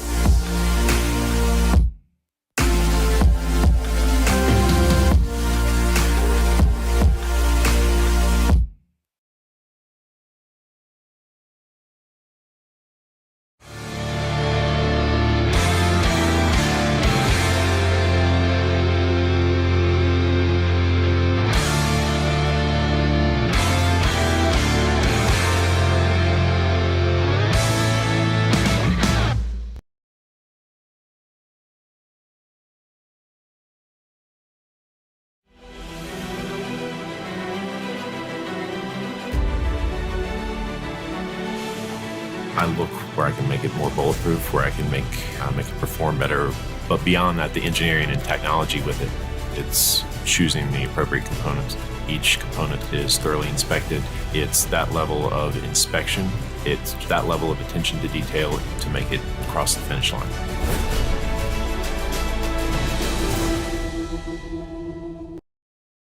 Did it. Hot Rod Jack, Pro Copy, Leading Edge Technology, Nobody Else's Auto, 4-Ride Performance, Portable Car Hoist, Circle D, Doug Ray Chevrolet, Jake's Performance, Bang Shift, Force Performance, Nebraska Land Tire, Outlaw Race Engines, Precision Design, Cordis Performance, and Champion Auto Lift. Also, thanks to everyone that came out to the racetrack here tonight. We are bringing you some streetcar racing, and it's getting wild, folks. The sun's going to go down. The ETs are going to go down. The mile an hour is going to go up. We are about to have some fun, Pueblo Motorsports Park style. Now, Adam, I'm just going to ask a question here. Ask away. Matt Frost went 200 mile an hour, 209 mile an hour in a couple of digits, right? Yep. That might be, we've got to check, that might be our new track record. No way. No way. Possible. Here's the thing. The motorcycle a few weeks ago went 209, but I don't know what the other two digits are. Got it. Yeah. Well, here's the thing. It's a streetcar. Well, the motorcycle was kind of a street bike Does with it- turbocharger and everything else. Streetcar, 209 miles in 2 digits.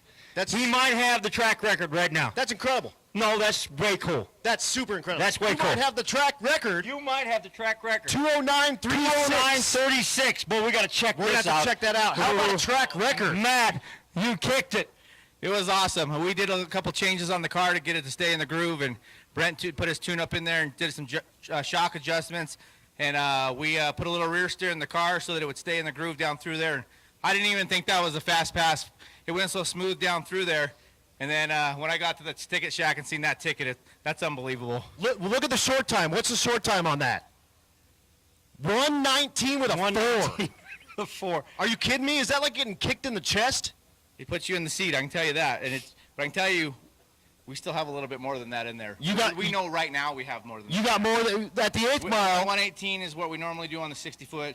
I've been 440 something in the 8th, so you do the math. How about 169 Yes. in the short track? Are you That's sick. freaking kidding me? It's sick. Dude. For being up here and, this altitude, as new as the build is on the car, I mean, this is awesome. Dude, super awesome. And it's going to be at our race week event in September, right? No. Oh, come on. I can't run it. I might bring it, but the reality is I don't want that to take away from anything that these other guys are doing out here. We put some street miles on the car, a good amount of street miles on it. I haven't drove the car like these guys have, so that it's awesome what we're doing, but this does not take away from anything that all these guys have earned what they've got going on here, and I want everybody to make sure that doesn't take away from that. I mean, it's killer for us that we've been able to do this, but these guys out here that have put these times down today that are working their butts off, they're the real ones to be looking at. Absolutely. How about sick week? Sick week, yes. Sick week, yes, he says. 6 week, yes. So, Tom Bailey, bring out your SMX car. That's right. It's time. Think about what he just said there. That was Matt Frost, by the way. Comes out here, organizes a race for 5 tracks, 1,400 miles, brings the car along, pulls it out, and makes a record pass down the track, or near record pass. We'll Well, check that's it. the fastest door car. We're gonna check it. That's the fastest door car. Fastest in the door quarter- car. in the quarter. Yeah, absolutely. I In the mean, a quarter. We'll check. motorcycle. Oh, the motorcycle's 209 something. Right. So, we're going to check that out. But Yeah, how that's about close. the fastest door car pass you just saw Oh, hell yeah. at Pueblo Motorsports Park? Put your hands together. Oh, yeah. Put your hands 209 together. mile an hour. Ladies and gentlemen, I remember when I saw the first 200 mile an hour pass in a funny car, and I thought it was fast. Dude, that's a street car, Adam. Yeah. It's got doors that work. It's got headlights. It's got tail lights. It's got turn signals. It's got a horn. Does it have an 8-track? Doubt it. Ah, Doubt needs it. an 8-track, maybe a cassette. Anyway, there it is. You just saw history right here at Pueblo Motorsports Park. Wild out there now. That's still on. It's all still on. It's all still on. It's all still on. So, doing some track prep, and then we're going to bring back our hot rod class. Why are we doing track prep for hot rod? We got Corey Thompson. Corey Thompson, the 67 Chevelle, 4,000 pounds, but 2,000 horsepower. He ran 180 mile an hour at Do the math. Power to weight ratio. Holy cow. Right. Wow. This thing is sweet. And again, street car. It's got turn signals, it's got a horn. We check all that stuff, license, registration, and it's got 900 miles on it right now. We'll have 1,400 on that car by the time we're done. I've been taking a poll out there in the pits as they drive up, see what they talking about on their 60 foots. They're doing pretty good. They're pretty much the same, if not just a little better than yesterday. So we're hanging in there, boys and girls. So here it is, Corey Thompson in the right lane, getting ready to make his pass. He did go 796 last night at Bandamere, 180 on the button. 180 on the button. That's a real door car. Real door car. It's steel. I think even the hood is steel in that car. Yeah, Adam, I'm going to just stand here and watch Why this. don't you? I might moan or something. You Why never don't you know. hang out? I'm going to hang out. The other lane, Nick Thompson, is like being the second prettiest girl at the dance with the 49 GMC. Come on, it's got style. That's a rat rod. No, that thing is sweet. Yeah. But all eyes on the Character. right lane for Corey Thompson. Got a couple of hair blowers on there, doesn't he now? Yes, it does. Them old dryers look good. Twin turbo LS for power. Man, that's a lot of people. Ooh, that's a lot of people out there, Random. Ton of people. Thank you all for coming out to Pueblo Motorsports Park for street car drag racing. He's got a diaper on the back of that thing. Think he'll throw it out? Oh, you got to. He got to. Oh, listen to them tires dig. Oh, it's moving up. It's moving. 528, My 144 God. in the 8th goes 798, 182. 798, 182. A couple of numbers shy of Bandamere, but 182 is 2 mile an hour faster than what we had at Bandamere, and that's a street car. Drive it up to Sonic. Let's go get some ice cream. Now this is cool. Attention to the pits, 10-0, 9 and 10, 10-0, 9 and 10, 11-0, 7 and 8. That's James Zajac in the right lane, supercharged LS. Gassers. Yeah, well, these are hot rods. Left lane, that's Jason Schaefer, the car they call the Chicken Coop. Goes 1133, 1099 in the right lane. Chicken coop. The Chicken Coop, C-O-U-P-E. Yeah. Koopa. Also 12-0, True Street 12-0, 11 and 12. That's kind of a pretty car. That's Danny Romanski's. That's a pretty car. That's a twin turbo LS as well. Imagine that.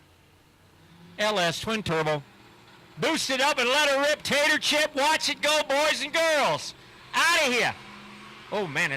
I'll tell you what, watch this pass, but this next one is one you want to watch, Larry. I'm watching. I got both eyes on her. Romanski goes 1030. Here is the organ grinder. Oh, my God. You want to talk gasser? That looks gasser to me. This guy runs like a 1/3 mile instead of a 1/4 mile. The thing is all over the track. He gets these extra mileage, eh? It's got a 4-speed. It's got a dual quad big block with the open headers. Nice. And classic aluminum wheels. Whoa, whoa. I told you. Oh, hey, Hang on to it. Keep He's the getting thing his straight. mileage. Gee whiz. Well, and he unfortunately doesn't put the... Last night, he put the thing on. Well, it doesn't have a bumper, but, you know, whatever the back of the thing is. That part? Oh, yeah. But, straight up in the air. And he'll bring that organ guy back around. Hey, here's the thing. 900 street miles in that. What do you think? I imagine you might have a little back pain, maybe. I don't know. It might be a little rough. I'm just saying. Might be. He told me one time, it's comfortable till you sit in it. And then you add in the Colorado roads are not the best. I'm just saying, they're not the best. How about this crazy thing? This is a 1970 Chevelle with a Duramax diesel. I seen that last night on Bank Shift. 1320. It's like, wow. Crazy. This is our Who does that? Who does that? Rick Flatus does. He does. He's cool. He's taken this with a travel trailer on the back and runs super gas at NHRA events. What do you think? He's got some rather large springs to hold that big old heavy motor down. Watch it go. Here he goes, boys and girls. Oh! Ouch. It just makes a weird little move, and it's hurt. He did rebuild the transmission last night. 975 in the right lane, and they'll push the Duramax Chevelle out. Hopefully that's not terminal. It's bleeding. However, oh, it is bleeding, and it's in the back, so it's probably the rear end. And diff. Yep. Oh, boy. But I'm looking over there. The portable car hoist is open. Roger that. So let's go get that 70 Chevelle up on the portable car hoist. What do you think it's got for rear end underneath that bad boy? That has a 9-inch. I know that for sure. Furred? Furred. So I bet there's one here. we're going to get that thing out, get it on the portable car hoist, and he'll get that thing fixed up. because he needs to come back and make some more passes in that 9.0 index class. Meanwhile, Adam and myself will fill in the blanks right here. Like I said, I want to thank everybody from the staff of Pueblo Motorsports Park for all y'all coming out here tonight. It ain't even, I mean, it's not even that late in the day yet, and you're rolling in here. This is old school. I like this. There's a lot of people here, Adam. Heck yeah. There's a heck of a lot of people here. It's not even 7:30. We're going to 11 o'clock at night tonight. Wait a minute. That's past my bedtime, buddy. You're going to have to stay up because we're drag racing street cars, Larry. I go home on a Friday night. I leave here at midnight and get home at 2 o'clock in the morning. I live 100 miles that way, up north here, Elizabeth. I live out in the bush. Sorry to hear that. How about attention in the pits? Attention in the pits. 13-0s, come on down. Lanes 9 and 10. 13-0, come on down. Lanes 9 and 10. Also, at that BMF Automation Reaction Time Challenge, like Mobile, you should see this thing, Larry. Go over there and check the BMF Automation Reaction Time Mobile out, is what I've been calling it. Mobile. Yeah, so it's got steering wheels. You bump in Yep. as if you're a turbo car. You let off the button, and it launches you, and you're like, it's like you're doing a wheelie. And you wouldn't know nothing about that, being a Mopar guy. Boy, that's just hateful. That's just hateful. I was going to ask you what this bumping in stuff is, dude. What is this bumping in stuff? Bring it up and let her go. Well, by the way, what does a turbocharger do? Magic. Magic. Artificial atmosphere, dude. Yeah. Artificial atmosphere. It's fantastic. But Brooks Flaherty, here's the thing, who runs the thing at BMF Automation, he's got a stick car. So I told him, why don't you make me one with a clutch pedal, Oh, God. and then we'll come Even back better. and see what happens. Yeah. But on that deal, we're doing our co-driver challenge. Nice. The co-drivers for all these drivers, and I'm going to read their names, go back over and they put them in a bracket. And they bracket race them on the Reaction Time Mobile, and they come around, and there's $100 a day, and the overall winner wins $1,000. Now, also, Adam, if they would particularly, get really good at this, if they hit a trip zip on that light, I got a PMP perfect reaction time pin for them. Attaboy. I got all kinds of them right behind you hiding here. I'll tell you what. Yeah, we give them away. You know what's funny? My 5th try on that, trip zip. When did you do it? Not here. See, you don't get one here. Nope. You're out of luck. It was the town center in Great Bend. But anyway, here is your folks that are going to be in that bracket at the BMF Automation Reaction Time Mobile. Chance B from the 10-0 class, Heather B from the 11-0 class, Michael M from the 12-0 class, Carson S in the 13-0 class, Danny O in the 14-0 class, Haley P in Unlimited, Bobby Joe in Limited Street, Peyton D in Stick Shift, Amanda M, Amanda Martin, come on. That's a ringer. In Rowdy Radial, NA Big Block, Kim A, and NA Small Block, Bob K. All of y'all be over at the BMF Automation Reaction Time Mobile at 8:15, please. And I'll tell you what, that Perfect Light Club pin, that thing is super cool. And that is just some bling right there. You put that you put that on your hat, you walk into Denny's, they'll sell you a cup of coffee for $1. Well, maybe $2. Aren't they $2 normally? Yeah. Well, okay. But it looks good. Well, yeah, it does. It really looks good. You're so proud of it. So I'll tell you what, if you guys get a trip zip on that, I got you something. come see Larry up here in the tower or see him running around. He's the guy in the black and the red Pueblo Motorsports Park shirt, and you'll see it says race commentator. Yeah. And if he looks like he's lost, he hasn't taken his medication. But if you see him and you get a trip zip, make sure that the BMF folks can verify it, and he'll give you a pin. You know what I'm going to do right now, Adam? What are you going to do? I'm putting one in my pocket. All they got to do is walk up and say, I want my pin, I got it. Attaboy. Right there, look at that. Boom. That's what I'm talking about. I hope it don't stick me. Again? Again. Goes right next to the other needle tracks, right? Holy moly. Oh, we It's, don't go there. it's getting wild. So anyway, Wow. we're going to be down just a moment while we get that Duramax Chevelle off the starting line. And again, Ow. that portable car hoist is open, Rick Flatus. He So can fix that. We just need to get it over there and get it on there. You just tell me what you need. I will put a racer in need out, and we will get you set up. Now, can you just imagine the torque that Duramax put into that Ford 9-inch when he let go of the loud button? It's got to be insane. He was telling me yesterday at Bandamere, because it's got some nitrous assist as well. Why? Because you can. Because you got to spool the You turbo. got to spool it up faster Right. up here, yeah. But he told me at Bandamere he's using 7 pounds of nitrous per run. Dentists don't use that much in a day. It's crazy. This thing is sweet. It's probably 2,000 torque. Wow. Wow. Wow. We always tell the story about horsepower gets you to the wall, torque puts you through that wall. Right. Horsepower is how fast you hit the wall. Torque is how far you bring the wall with you. Yeah, you're just going out in the next county. You go out there to Route 50 about that time. 1,200. I got 1,200 pound-feet of torque in my motorhome, and I think I'm proud. No, Man, I need to bump my game up. This guy's got this in a 70 Chevelle. Get out of here. That thing's like I could put that in the front compartment. Man.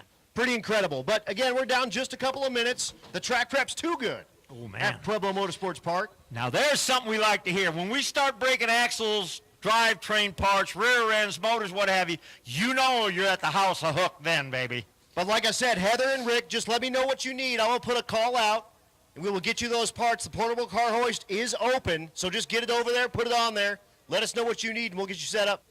Now, I always tell the story, I use that word house of Hook. Back in the Midwest, and I bet you some people out there know this name. There's Byron Dragway, Byron, Illinois, the House of Hook. That's the one that has the wheelie contest every year. 30,000 people show up for a wheelie contest to watch somebody put a car on the top. And they do it on the top. Yes, they do. The gremlin. The gremlin. Yep, there's the guy with a Chevette that put Yeah. They don't care. That's a fun time. They don't care. 30,000 people show up for that. That's like more than a bunch of, like, pro sports stadiums. And it's like, I think they charge like $30 a head to get in there. Somebody do the math. Somebody's making money. Not me. That's the first track I ever raced on, by the way, 1967. I went down that track for the first time. Kind of set the hook there, Adam. Been kind of involved ever since. Funny how that works, isn't it? Yeah, it's a disease. Hey, you can't do drugs, bruise women, all that. All you got is spend it on racing. Nothing wrong with that. No, there is nothing wrong with that. Nothing at all. And Not a thing. Hey, again, all you spectators, thank you so much for coming out. The concession stand is open. Go down there and get yourself a nice, I had a cheeseburger. It was beautiful. You guys lay it down. Don't move. I'm using you as a shadow. That sun's killing me, dude. Oh, it's crazy. I'm sorry. I'm your shade. Yeah, his head is a shade right now. That's crazy. Are you telling me I got a big head, Larry? No, it's just the right size right at the moment for that. Okay. By the way, holy cow's down there, too. Really? Holy cows. What's there? That's the little catering shack down there, little catering on wheels. What do they got? Burgers and things. That's our concession today. Beautiful. I don't want to say it over the speaker, but you got to go down and see the young lady that runs it. She knows I'm talking about her, and then you'll get the part about holy cow. Holy cow. I had to tell Adam off mic. You'll get it if you go. Yeah, you'll get it if you go down and meet the young lady down there. She's a wonderful, sweet lady. Go down and get buy a burger, hot dog, whatever from us. Right down there in front of the pavilion. Holy cow. Also, while we got a little downtime, Motion Raceworks has their trailer out there. Go check them out. They got all the swag down there. You can see all the cool Motion Race. Today, we're going to take a closer look at Holley's development truck, a 1999 Dodge Dakota. Let's find out what makes it special. Yep, you can't even tell, but underneath the hood sits a Scat Pack 392 cubic inch Hemi, which packs a solid 485 horsepower. The engine fitment looks factory installed. What a sleeper. A Terminator X Max manages the engine, including the VVT and SRV controls, while a Built Hughes 46RE transmission also takes cues from the Terminator X Max. A huge Holley Pro Dash keeps the driver informed. Aside from the custom badging, you'd never assume what lurks under the hood. Holley has taken the guesswork out of installing a Hemi in your Dakota. First, start off by choosing engine and transmission mounts. Our engine mounts are designed to eliminate firewall and brake booster clearance issues while maintaining proper weight distribution. Our transmission cross members are modular, meaning that they will work with all the popular transmissions just by using the right transmission adapter and the recommended mount. Step 2 is choosing an exhaust system. Our tri-Y headers are designed to work with Hooker Blackheart engine and transmission mounts, giving you maximum clearance and allow left and right-hand starter installations. Our 304 stainless steel headers not only add additional power, but will last a lifetime. Step 3 is choosing an accessory drive. To clear the frame on our Dakota, we've relocated the alternator with our factory-style bracket and pulley, which positions the alternator as low and inboard as possible. It fits our one-wire style alternators. If you're using the stock OEM alternator, use this relocation bracket, which works on VVT and non-VVT accessory drives. Step 4 is choosing a flex plate. You'll only need one if you're using an older transmission. Our dish-designed flex plate allows these older transmissions to mate with Gen 3 Hemi engines. Step 5 is choosing your fuel system. Upgrade your stock fuel pump to handle the increased power of your Gen 3 Hemi. Or choose from a 255 or 450 liter per hour drop-in fuel pump module. We even have a return style or returnless options and fuel rail kits available. Take control of your Gen 3 Hemi with our Terminator X and Terminator X Max EFI systems. Plug and play right out of the box, or take control of your VVT and SRV with Holley EFI software. Terminator X Max also takes control of your 4.6RE transmission, so you know you're set with a complete turnkey system. The proven performance from Holley EFI systems means less time in the garage and more time in the driver's seat. With our Pro Dash lineup, you'll have all the vitals at a glance on your Dakota. And it doesn't stop there. There's also universal air intake systems, intakes, valve covers, and custom Gen 3 parts. You can be sure to find what you're looking for. From mild to wild, our entire portfolio of brands has the parts you need for your Mopar. Holley has everything you need to get your project going from start to finish. So head on over to holley.com and start planning your Hemi swap.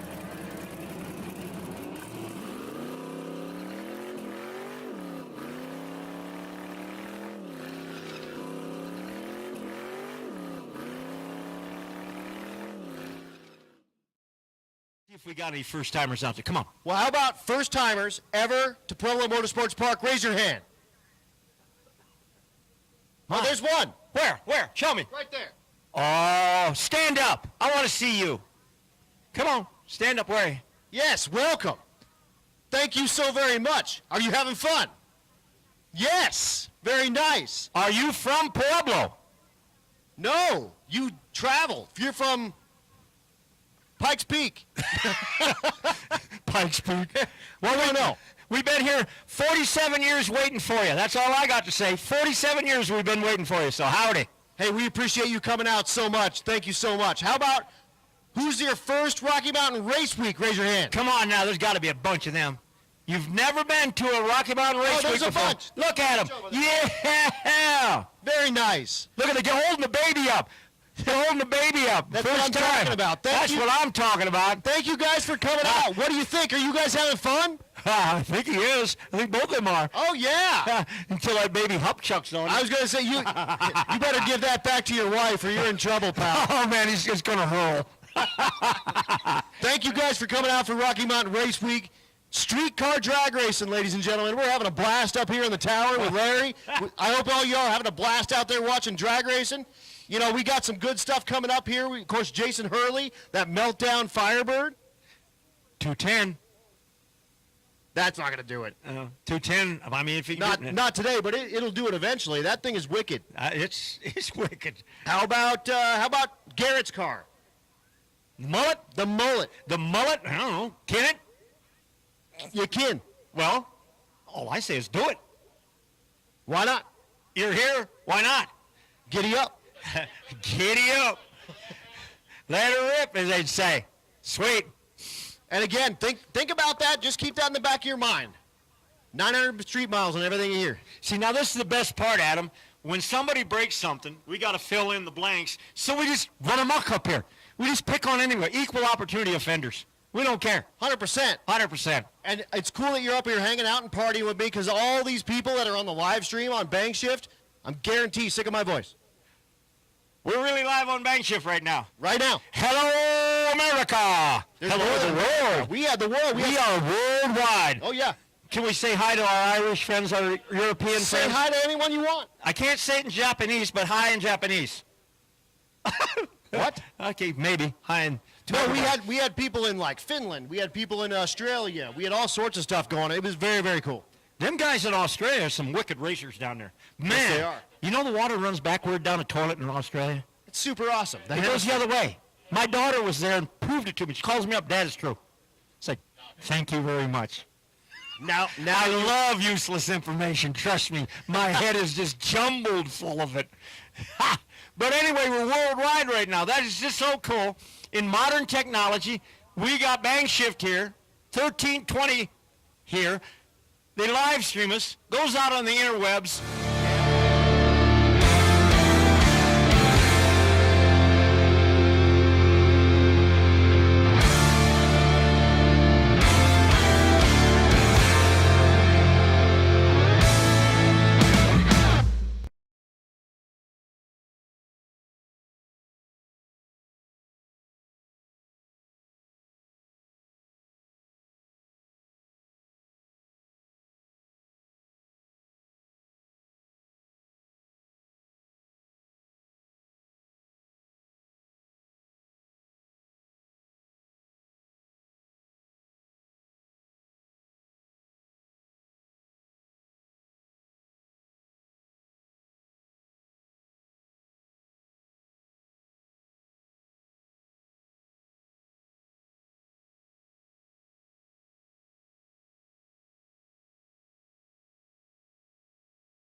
It's like cleaning up cooking oil. Okay, now Adam, there you go. You go down on one of my favorite statements there. Diesel fuel.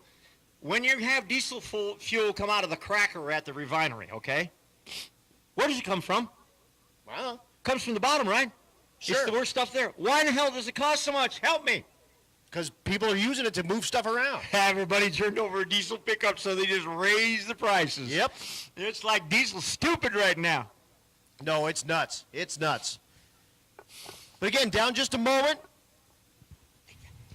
Real quick, just another big shout out to all of our sponsors. Again, we can't do this without them. Chillin' with Chet, Big Hat Racing, Get Dat Motorsports, Get that. Great Ben Ready Mix, FM Fab. What do you think FM stands for? Ford Motorsports. Effin' Magic. Effing magic. Central Speed and Supply, Diamond Collision, more race chassis. He's got his Fox Body shop car out here racing with us. Shop car. Mickey Thompson Tires. Mickey Thompson. Juggernaut Welding. He's got a welding outfit out with us with a truck. Yeah, the truck. Yeah, and he's over by the portable car hoist. The truck. Yep, and he is fabbing and welding and doing all sorts of crazy stuff to stick metal together to get these racers down the road. MIG, TIG, and stick, you think? You name it. He do it. You name it. He does it. How about Hog did it? Hog did it. He does all kinds of helmet customization. Nice.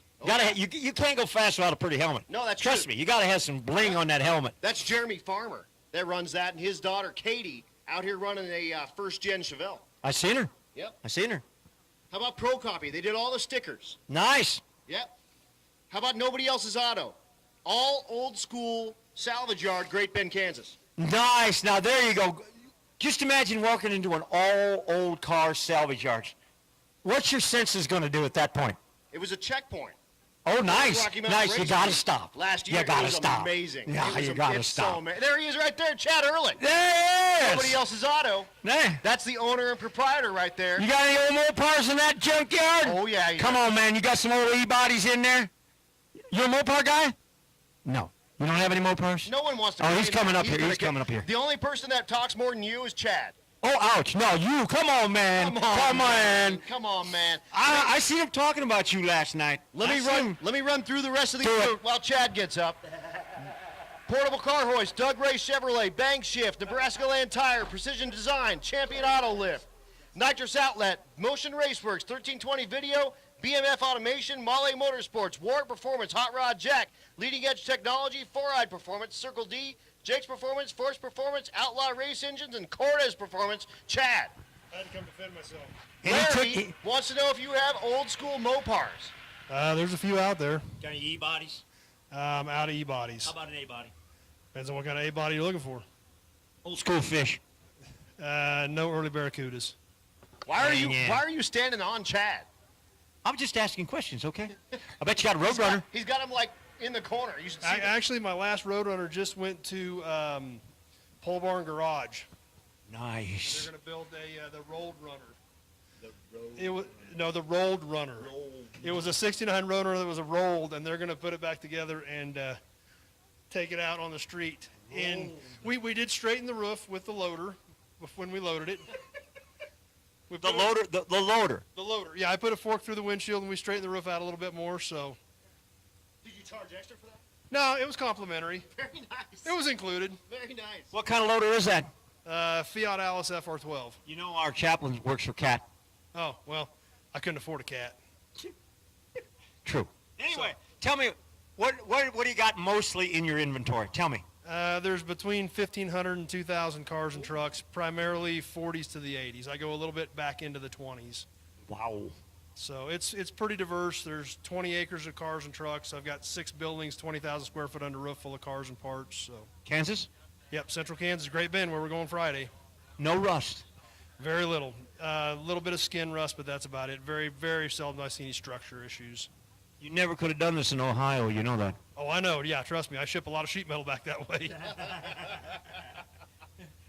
It's the rust belt, so to speak. Yep. Not even so to speak. It's totally the rust belt. Yeah, that's the best way to put it. It's not so to speak. It's those guys are calling me and say, I'm missing 10 to 12 inches of my panel. And you say, I got it. Send it. Cut it off. Put the forklift to it, dude. The front end loader. Just pick it up. That's just funnier than hell. So, yeah, you got to check out the YouTube channel, Pole Barn Garage. You can check out my YouTube channel under Nobody Show. We got a lot of footage on that rolled runner on there. So, very, very cool.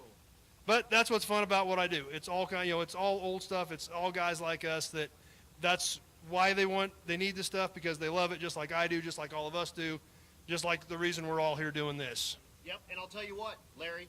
Chad is out here with his daughter Addie in the 14-0 class, and she is laying it down top 5 right now. Nice. Yep, hopefully we can get a couple of good hits in yet tonight. So.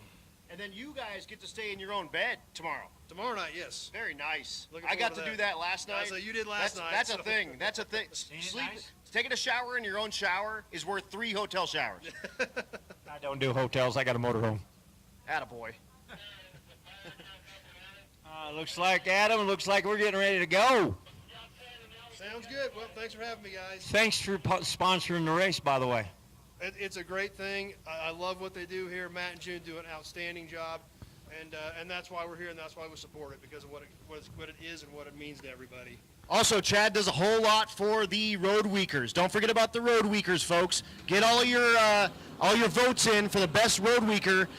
Chad, with Nobody Else's Auto, helped a ton with getting all that Road Weeker swag going, and we got real cash prizes. We got some really, really cool trophies going on for those. So racers and co-pilots, make sure you're down at the Rocky Mountain Race Week tent and getting the Road Week folks some love. Absolutely. And speaking of Spirit of Race Week, I see some Willy Wonkas out there. Willy Wonkas? They're throwing out candy. What? They got nerds they're throwing out. It is. Put your hands up if you want some candy. Here's the thing. Willy Wonka. They're driving down the road in this minivan. Oh, there's the guys who was at the Bannermere last night. Yes. Sweet. Yep, and they're handing candy window to window as we're driving down the road, which is super safe. These Nerds gummies, that's all we've been getting. And they are addictive. They're fantastic. Oh, yeah, they're addictive. They're fantastic. Do you know what manufacturer that is? What brand of candy it is? Mars. Okay, I don't know. I'm just asking. I don't know either. Do you got any Le Mans /GTO parts? They got a bunch of them old cars. That's Timmy 2 Turbos, Tim Meyer. Nice. In the left lane. Timmy Turbo? Timmy 2 Turbo. Timmy 2 Turbo. Goes 993, 137. So again, racers and co-pilots, make sure you get in those Road Week folks into the Rocky Mountain Race Week tent, because we're showing them a whole bunch of love at the awards ceremony. And a big thanks to Nobody Else's Auto for helping push that. Well, thanks. And because Road Weekers are important to growing this event as a whole.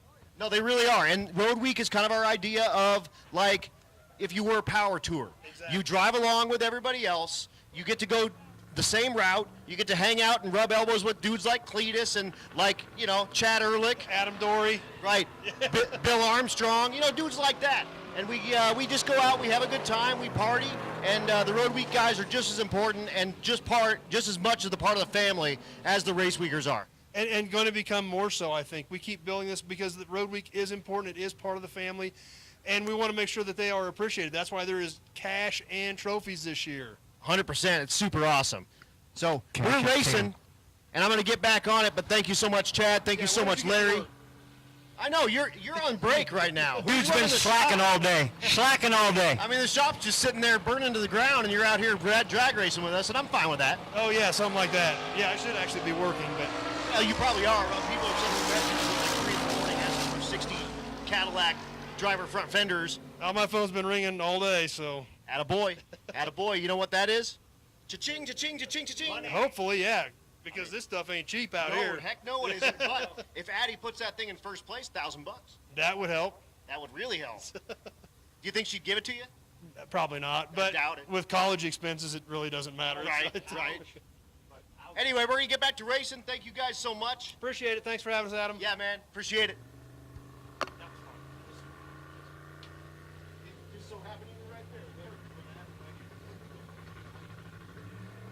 All right, going drag racing. That's Sean Slaybaugh. That's your leader currently in the 10-0 category. Thanks for letting us party with Chad and with Larry. That was a good time. 10:04, 135.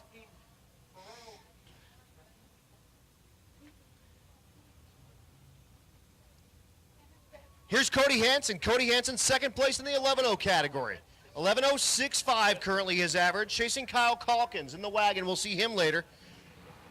Needs to be 11-0. Right lane, Galen Notlin, outside looking in, fourth place. 11-10, he needs to be 11-0 as well to put any pressure on Eli Gold or Cody Hansen. 11-10, 11:07 in the left lane. They'll need to tighten that up. Here's right lane, that's Curtis Myers. Curtis, 3 generations of racers. Attention in the pits, 14-0 class, 14-0 class, we need you down to the lane, 7 and 8. 14-0 down to 7 and 8. So Curtis Myers, again, in the right lane, 3 generations. His dad's road weekend, he's race weekend, and he's riding with his son Ari. He goes 11:41, 11:27 in the left lane. Keep in your mind, 210 mile an hour, dude. We can do it. Matt, the gauntlet's laid down, 210, baby.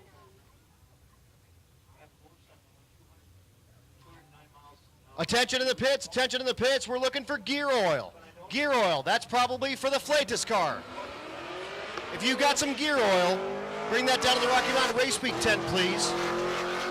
Oh, Candy, you guys are going to the crowd, and she called you, too. Addie, hi. 14-0 class. Is that your class? Yeah, she's like, we got to go race. Come on, Dad. So the 14-0 class, come on down, 7 and 8. Good chatting with you, Chad. We'll see you back in Great Bend, man. So 12:20 in the right lane, 11:78 in the left lane. Again, 14-0, come on down, 7 and 8. Also bikes, let's get those motorcycles. Lane 5, please. Junior Street, lane 6. Again, 14-0, 7 and 8. Bikes 5. Thank you so much.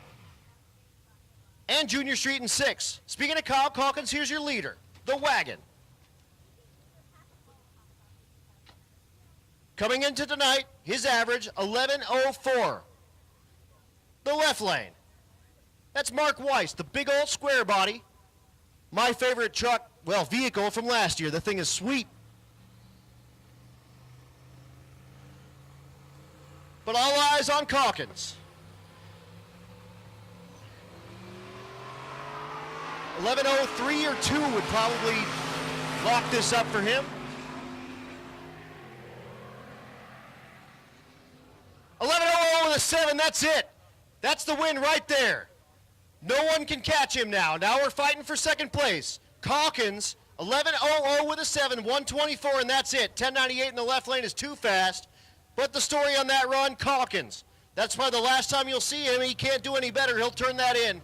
And that's locked up, that 11:00 class. Brad Bull in the left lane, the Blazer. Right lane, that's Dusty Fahey, the C10.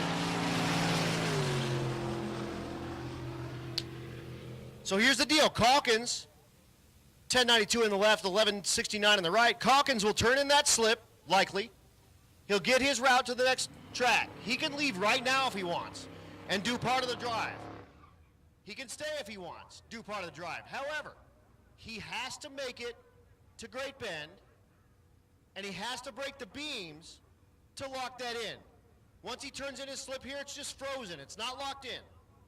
He has to make the drive, get there in one piece, and break the beams at least to lock that win in.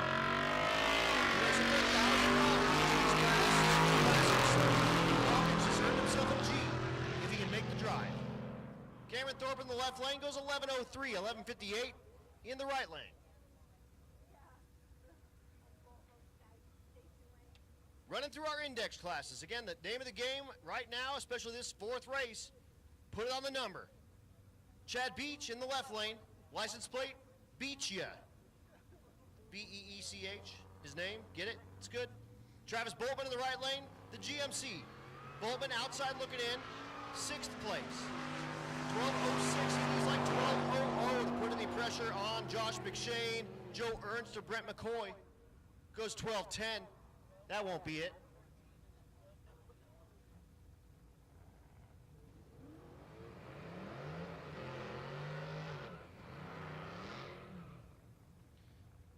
Here's Greg Jones, the Nova, in the left lane. The right lane, Val Garapi. Again, we're looking for gear oil. If you've got gear oil, bring that down to the Rocky Mountain Race Week tent so we can get that Duramax Chanel all tightened back up.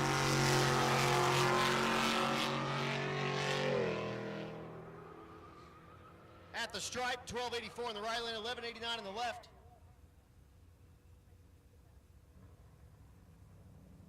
Sarah Thorpe in the left lane. The GTO.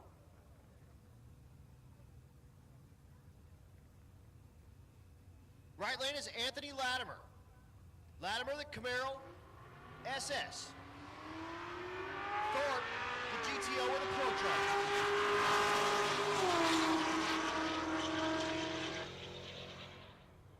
Looking for 12-0s, 12:05, 12:07. There's Jack Fisher in the right lane, Hot Rod Jack, the Mercedes. Left lane, Melvin Veradine.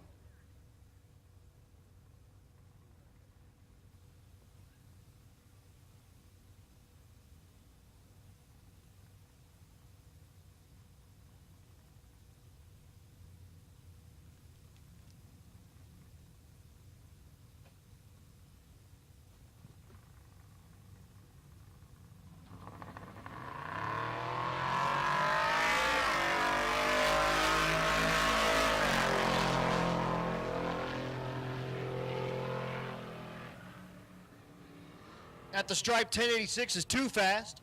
1318, too slow.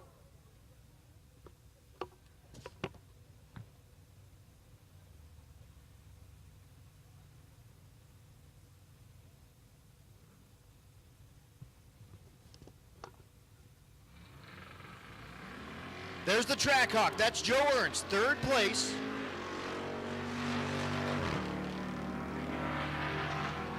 In the category, 12:039. Looking for 12 flat. 11:88's too fast.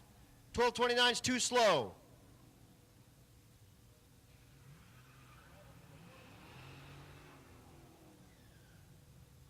How about Darce Laws, the Oldswagon? Here's your 2nd place car in the 12-0 class. That's Brent McCoy in my 55. 12:038 his average, needs it on 12:00 to put some pressure on Gosha. 01 might do it.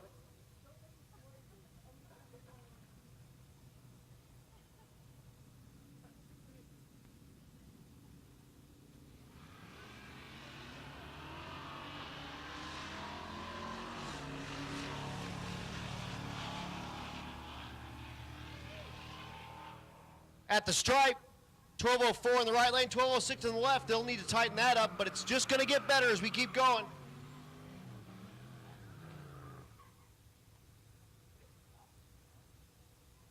Here's Danny Tellman. Tellman, 5th place, the 70 Chevelle.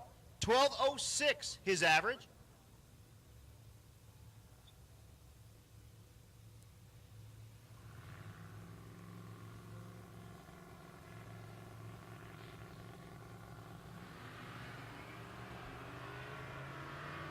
Goes in deep to effectively shorten the quarter mile. to hopefully get the thing on the number. Looking for 12-0 in the right lane. 12:01, 108, he'll love that. That'll put some pressure on Josh McShane and Joe Ernst and Brent McCoy and Ron Gosha ahead of him. Good strategy going in deep for Tillman. The rollout's a little less if you go in deep, so it makes the track a little bit shorter, but it's all about the timing. It clicks the timing off quicker, but you're moving slower. So that's an old kind of bracket racer trick. Here is McShane. In the right lane, the Mustang. Just saw Tillman put the thing on 01 and goes, well, I got to do that too. Scott Guthrie in the right lane. The Corvette out of Vets Unlimited.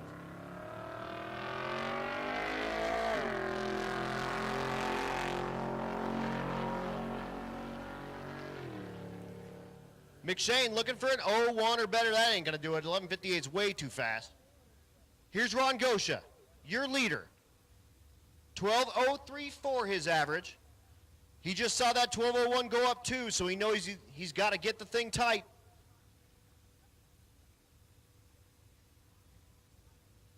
Jessica Warner in the left lane, the BMW. Has run 12:05 and 12:02. Looking to put it on the number. Pair of 12-0s coming at you, hopefully. 12:00 with a 4 for Gosha. That should lock it up. That should lock up the 12-0 class for Gosha. Maybe, if Brent McCoy puts it on 0-0-0, it would be super close. But McCoy's got to run the number on the button. Gosha puts it so close. What an amazing pass. Wow.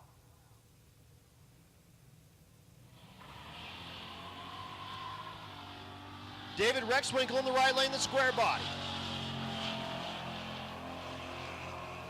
Left lane, that's Jim Winkler in the Mustang. 12:13 in the right lane, no help. 13:26 in the left lane, no help. The G-body. In the water box in the right lane.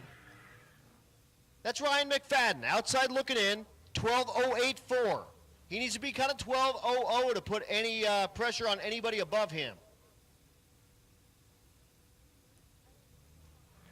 Left lane, Jim Winkler, way outside looking in.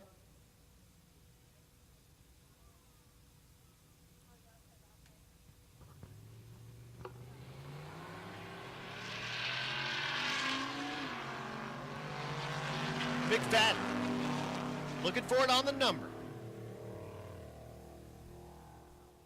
Goes 12:39, 12:13 in the left lane. And our final taker in that 12:0 category, the GTO. That's Matt Potter, outside looking in, looking for 12 flat.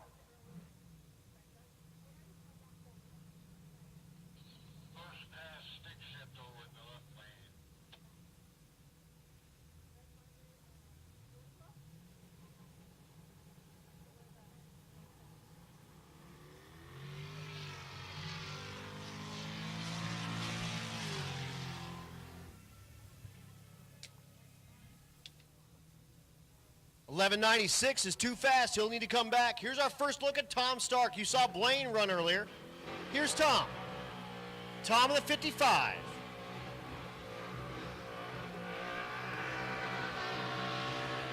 Put your hands together for the 55 doing the big old long burnout. That's what I'm talking about. Nitrous assisted, LS, Liberty's transmissions, well, Liberty's gears, Black Magic clutches. Blaine, the crew chief, getting him back.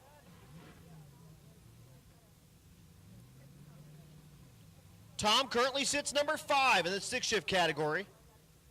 Has run as fast as 10:23. His average 10:68.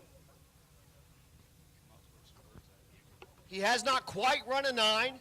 He put it like 10:00 and change at Sick Week down in Florida. But looking for a low 10.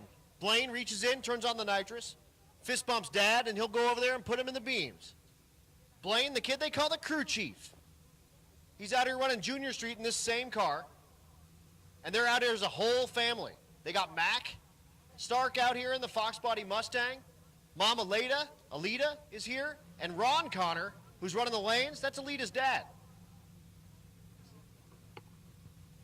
So we got Grandpa, we got Dad and Mom, and we got the kids. Tommy out there banging gears. Goes 153 short time. Goes 10:33, 134. He'll love that. That's not his best pass, but better than Vandermeer last night where he went 10:57.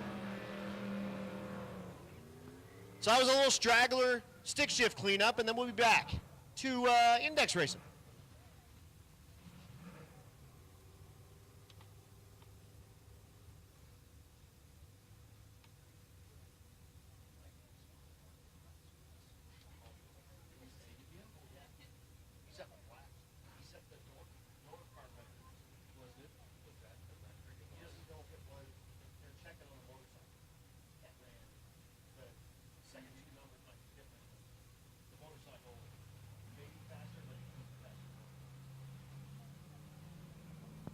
Taylor Garzinski in the right lane with the Nova. Taylor currently 5th place in the 13.0 category. Needs to put it on the button. 13.00 is what we're looking for. Goes 12.93, that's too fast. Left lane 14.56, way too slow. Dylan Schaffner in the left lane. Dylan out of Circle D Performance. Those are our torque converters. That's our torque converter sponsor. We appreciate them so much. Right lane, Michaela Marietta. Our Young Gun winner from last year, and she's picking the Young Gun for this year. Michaela's 16 years old in the 3rd gen Camaro. Oh, yeah. Michaela, currently 6th place in the category.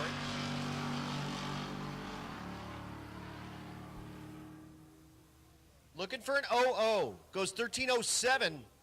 Not quite good enough, but you love the O first, so you know you're right there. And she touched the brakes at the end of the track, and that may have been the detriment. If she'd have run it all the way out, that probably would have done it. Kelly Hoff in the left lane, in the Camaro. Hoff been having some problems this week and kind of fighting this car a little bit. Wade Azevedo in the right lane, the CTSV. Azevedo 4th place in the category. 13.08 his average. Looking for an 00 to put some pressure. 12.83 is way too fast. 14.62. He's chasing Brenton Thiessen, who's trying to fix the Corvette that blew the half shaft out of the rear end. I got him a U-joint for that. I brought one, which is great. And I'm not sure if we found that brake hose that he was looking for, but I think when it broke the half shaft, it broke the brake hose. So he's trying to get all that stuff back, but Thiessen in 3rd place in his category, so really, really means a lot for him to get that thing fixed and come back around. How about Rich Thorpe? Another one of our family racers in the left lane. Rich, the dad, Sarah, the mom, Cameron, the son, all in different classes, all in different cars. The right lane, that's Doug McGinnis. 13.02 in the left lane. Love that.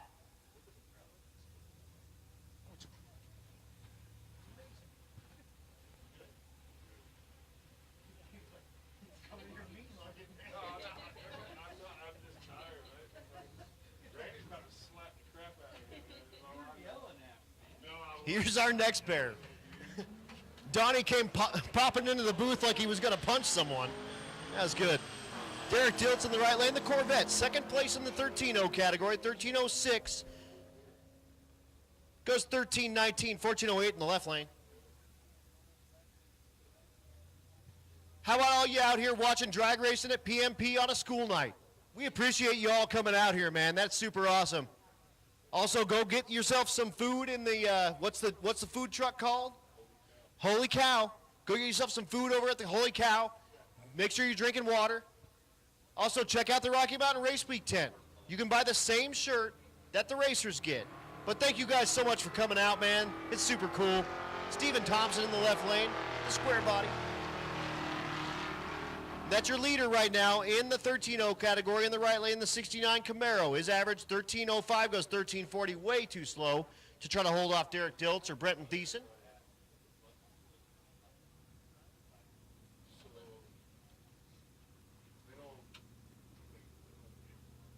William Patton in the left lane, the Ram TRX, with the little bitty tires to improve the gear ratio.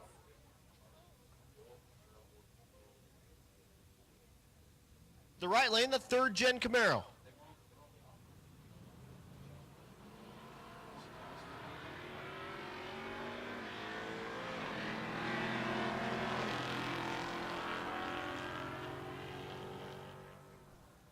At the stripe, 1316 in the left, 1357 in the right.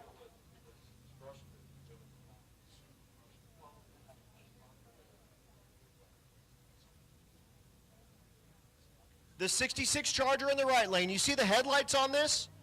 They're flip-around headlights. It's got vacuum-actuated motors that turn the headlights around.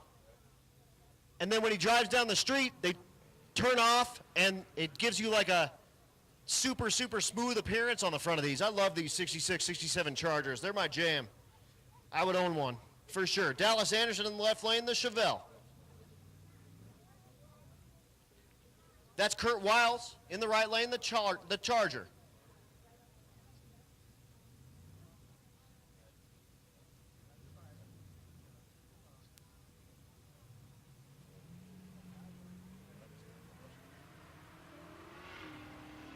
B-body Mopar, A-body Chevrolet.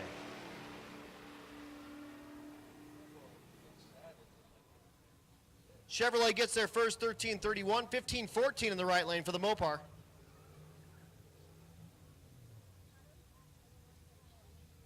Here's Brandon Coddington, second place in the 14.0 category. His average right now, 14.08. Chasing Robert Hall with a 14.07. He really needs to put like 14.05 or better up to put some pressure on Hall. The right lane, Katie Farmer. Attention in the pits, attention in the pits. Rowdy, come on down to 2. Limited Street, 11. Ultimate Radial, 10. Outlaw Street, 9. Again, Rowdy Radial, 12. Limited Street, 11. Ultimate Radial, 10. Outlaw Street, 9. 1470 and 1353 respectively in the last pass.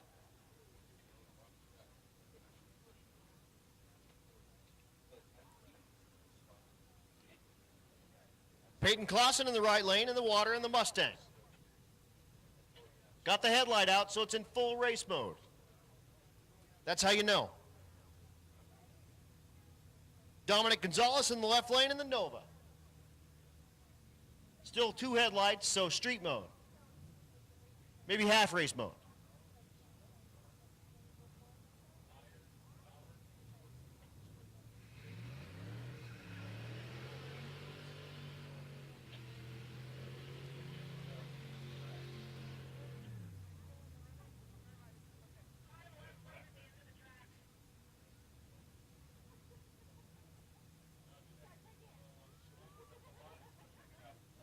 And we're doing it down a second. There's actually a car at the end of the track, so we're going to go get that car off the end of the track before we send more cars down to possibly smash into him. Because that would be a bad end to our night. So we'll go scoop up that car off the end of the track. We'll be right back.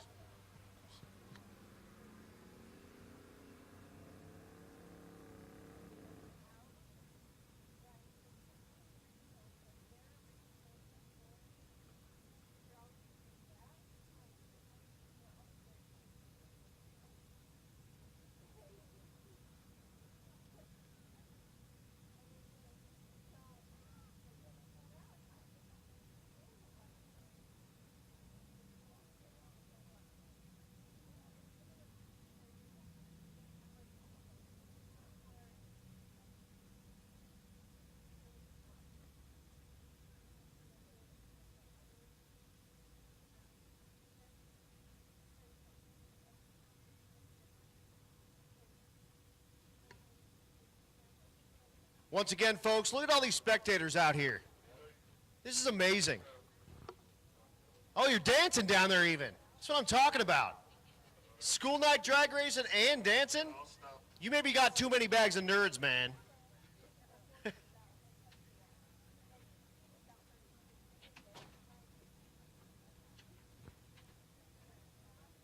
But again, thank you for coming out. School night drag racing.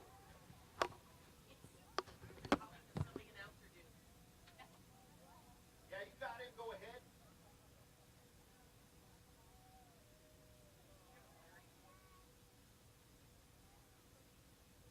Silly announcer dude here. That was like me dancing, you Adam fella. That's you? What are you doing out there? You had too many nerds. Did you not get your medication? My pants, dude. You Mopar guys.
Oh, I just had the microphone off. The amp was on, the microphone's off. I know. I have no idea what's going on. I mean, it's just crazy. So now I got nothing to say to Larry anymore because, you know, he's a Mopar guy, but at least he's not up here talking to himself. Well, there are some people in here, but I'm thanking the people in here for coming to the racetrack on a Wednesday who are on the event. We're having fun. Woo! This is fun. But no, really, all you for coming, thank you so much for coming out here. We love Pueblo. We sold this thing out in 2020 in the middle of COVID. They actually had the sheriff had to come out here, lock the gate. There was a line the entire entry up here, almost out to the road. And you guys are killer out here at Pueblo. You love your drag racing. It was just the perfect timing to come out here in the middle of COVID. And we sold out of shirts. We had no shirts to bring further on the route. It was super fun, and Pueblo lays it down, man. The track staff here, top notch. Running cars fast, not sending cars when their car's at the top of the track. You know, the prep's good. It's super good. Again, thank you all for coming out here to watch drag racing on a school night. Y'all are the best. Again, come over here, Rocky Mountain Race Week trailer. You can buy the same shirt that we give to the competitors. You can see the Hulk that just set a door car speed record and possibly set the entire track speed record out here. And that thing is like a show car. You'd never know it would go like 208 and change.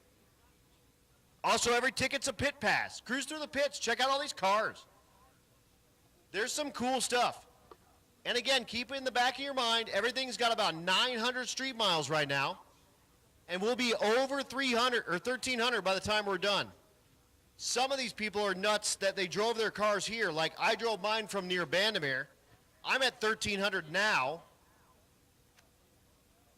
Some of these dudes drove down from Canada. Ted Miko, Rich Guido drove their cars down from Canada. Rich Guido's car is hurt back in Great Bend. He's going to drive his hurt car back to Canada because he's got no truck and trailer. There's no other option for him.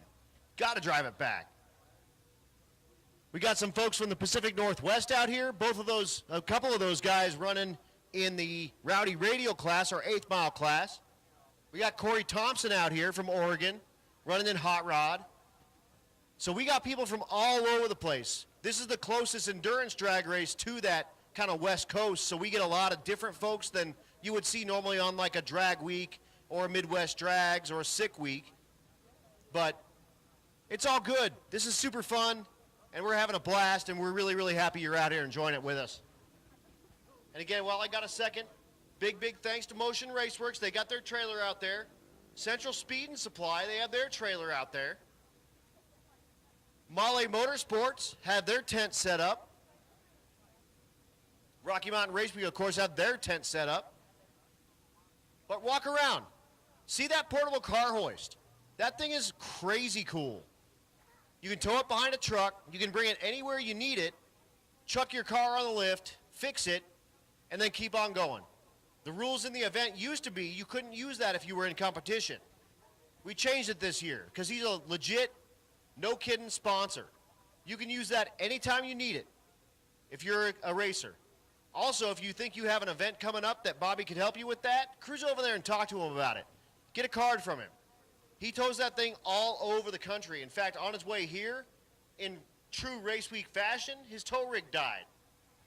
So he got a loaner from Daniel Green, who won the Rookie of the Year in our race week event last year, who loaned him his like brand new Dodge 3500 to tow the portable car hoist out here to Rocky Mountain Race Week. So this, the ripple effect for the goodness out of this event goes long and far and wide. It's crazy. Anywhere you go, you've got a friend, because you can go west, you can go north, you can go south, you can go east. Someone that's done race week is going to be able to help you out. It's incredible, the family that we build in this thing. And it doesn't matter if you've done one of them or you've done all of them, you're in that family. And everyone here is here to help everybody else. You can be in competition with somebody that you're in first, they're in second. You're going to give them a part off your car to keep on going down the road and or keep in competition. And there's a lot of stuff that's going on in the world right now, but this really shows the goodness of humanity. And it really, really does. Walk around and ask these people with these windshield banners. It's a real thing. It really is. That said, let's go racing. Check it out. Chad Reynolds is up here. We got two mics. We got one running the PA here, and we got one running all the rest of the stuff. So you need to kind of, it's double mic day. Yeah, but I've seen what you do with the microphone. Are you going to tear two of them up tonight? Yeah, probably. But I have a backup. Oh, Jesus. So I can actually do three. I can actually do three of them. How's the live stream going, Chad? The live stream's awesome. I guarantee you Neil is over there going, hey, Chad, quit talking and hurry up and come over here and relieve me. How long have you been walking around? In my head, 30 minutes. So it's really been about 3 hours. Probably. Yeah. What are you seeing out there? Everything cool? How are the racers? What's the feel around here at Pueblo? I don't know if everybody's smiling because they're having so much fun or because they're delirious or both. But either way, there is a lot of fun to be had. And the crowd here and the spectators here in Pueblo, still some of my favorite on race week. So thank you guys for coming out. Yeah, I was just saying, we sold this place out in 2020 in the middle of COVID. How about Robert Hall, your leader in 14.0? Goes 14.04. Ain't too shabby right there. But I got to say, I already gave him a big hug, but I got to give a big congratulations to Matt Frost. Dude, what come about on. that run? 681, 209 miles an hour. And set the door car record and possibly the overall record here at Pueblo Motorsports Park for mile an hour. Yeah, it's awesome. That thing went straight down there. Him and Brent really been working on it. That is a home-built car. It is gorgeous, and it is a piece of work. It was real fun to see. No, totally. And he said, you know what, I can't bring this on race week, which I was kind of promising to people. You know, you can't drive it and run the event. But he said, Sick Week in February, it's on. Yeah, he and I talked a couple weeks ago, and he said, so, you gonna do sick week? And I said, maybe. What do you mean? And he goes, I think since we are working too hard to race in the event we know and love, we should go somewhere else and just party and race. And I said, all right. So if you're interested in being part of the Race Week crew that's going to head across country and sort of pick people up as we go, you should probably start planning, because we're going to go to Sick Week and see if we can put on a show. Kind of like that idea. And when I say kind of, I mean I really like that idea. Yeah, well, Stevie's already in. We didn't really care if you came or not, but Stevie said she was all in, and the Cadillac would be fine by then. She'd make sure you did all the maintenance. Fantastic. I appreciate you guys putting me to work and allowing me to come along with my own car with my girlfriend. That's fantastic. You're very welcome. I sensed an FU in there somewhere when you said fantastic, but I love you, so it's all right. No, exactly. And you know, it's like you said, there's dozens of reasons why I love you, and this is one. Yes, yeah, dozens and dozens. Yeah. Hey, one other thing I want to say real quick to all of you Wicked Chick racers out there. I want to remind you, we need you guys to be tagging #RaceChick, #WickedChick in any postings you do. Also, to all of you guys that are out there racing, we want you to be safe tomorrow. Have a good time. It's a long drive. We're at the end of the week. Be careful. Wicked Chick competitors, we are going to make an announcement on RMRWers, and maybe later tonight with a time for a driver's meeting for all of you guys on Friday. So at Great Bend, we got a lot going on, but we're going to do one more meeting with you guys so that we can get some stuff sorted out before we go into awards on Friday night. So looking forward to it. If you haven't voted yet for your favorite Wicked Chick, we need to know. Bring the name, PM it to me, hand it to Cody Hansen, one or the other, we need it. Thank you so much. How delirious are you? So Chad, here's the thing. Chad is I call you the hardest working dudes in motorsports. I know, I love you. Because, you know, you stand on the scaffolding, you yell at the people in the chat for doing stupid junk. I do. Yeah, and then you just sit out here in the sun and just get baked, and not like in the good way. No, yeah, not at all in the good way. In fact, I blame the sun on my fat belly. I'm like a piece of pastry. I've puffed up. I think if I was not in the sun so much, I'd be svelte. But I don't know that I'd be better looking, but a little more svelter. That's a word. Svelter. It's a word. Sveltier. Sveltier. There you go. I like that one. That's very nice. nice. An extra syllable in there. Anything you add more syllables to makes it more fancy. Of course it does. It makes it sound way more intelligent. Oh, it's fantastic. Intelligentier. See? It's mucho más intelligentier.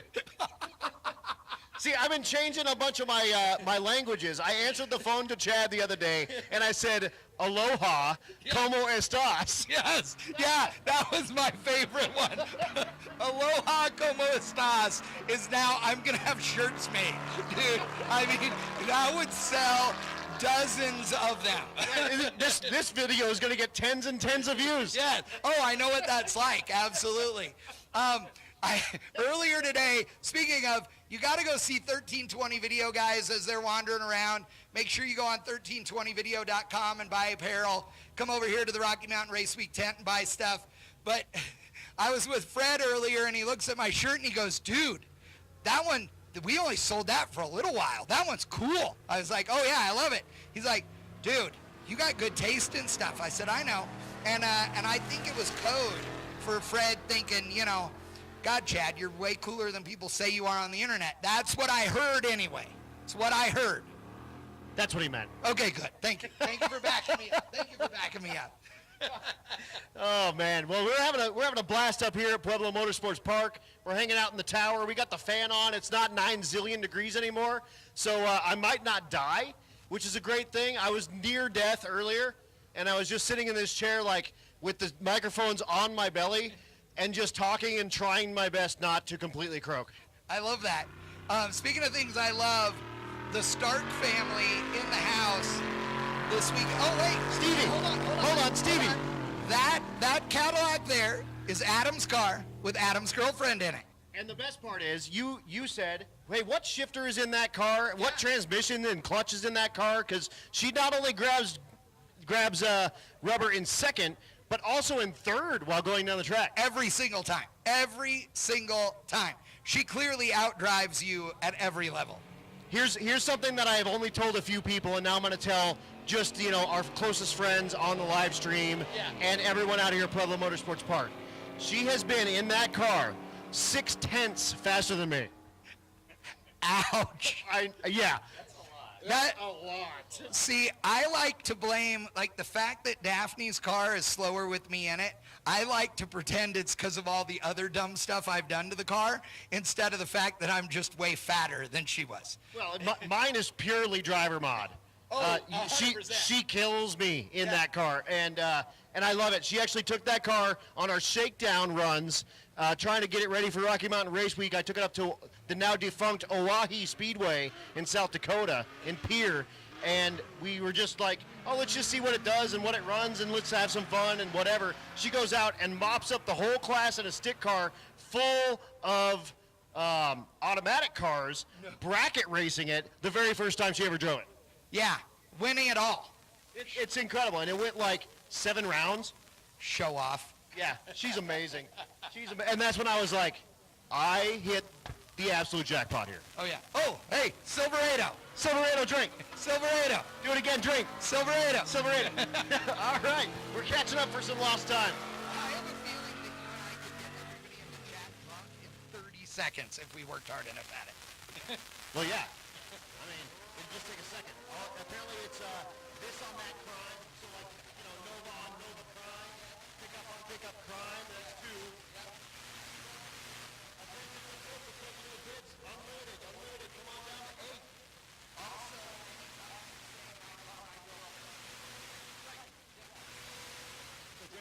Drink again. Exactly. Right now, everybody polished off a 5th of Jack in the last 2 minutes. You're welcome.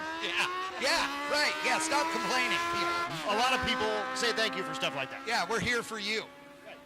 Hey, we've been so busy that Neil and I haven't drank the beer that we bought on the first day, nor the bottle of Jack. So we said that tomorrow, it is quite possible that tomorrow evening, we are going to have to drink a lot, or find some of you to hang out on our tailgate. So just letting you know. I'll be there. Okay, good. How about the leader in the bike category, the Turbo Hayabusa? So nuts. Thanks for hanging out, Chad. We appreciate it.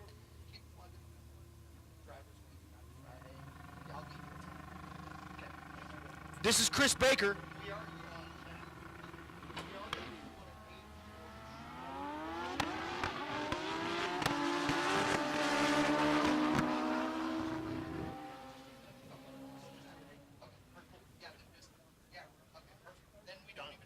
So Wicked Chicks, we're going to just include you in the driver's meeting on Friday morning at 8 o'clock. So all the Wicked Chicks, make sure you're there, and we'll give you all the information you need then, as well as the information for the shootout. And how about the Grom? 54 miles an hour, if you're lucky. Okay. Anyway, like I said, we're back. Thanks to Chad for stopping by and rapping with us a little while, and sorry for not calling some races, but we're back. Here's William Linna in the left lane. Get ready to launch the VTX 1800.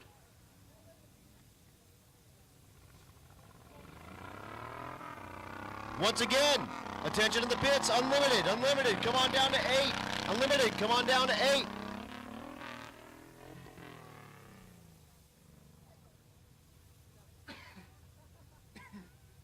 $14.77 on the left lane for the motorcycle. Junior Street.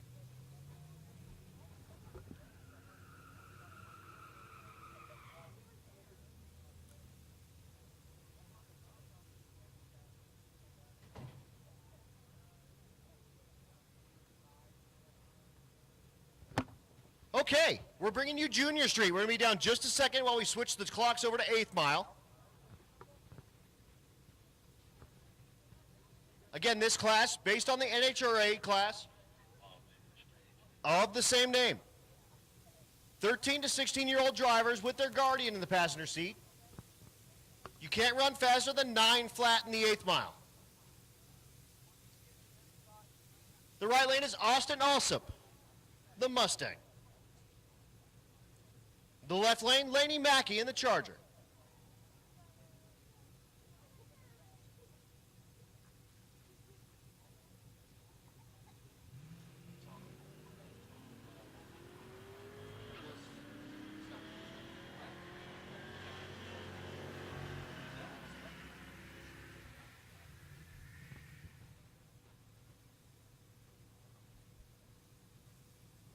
So 10:07 in the left lane, 9:41 in the right.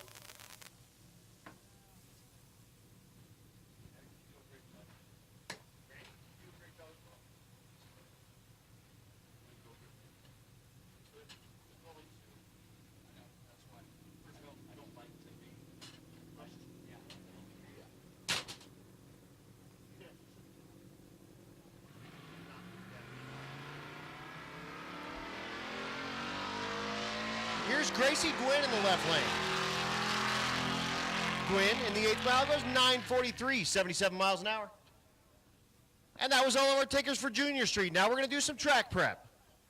The next stuff up, Rowdy Radial. Coming up, that little bitty tire class.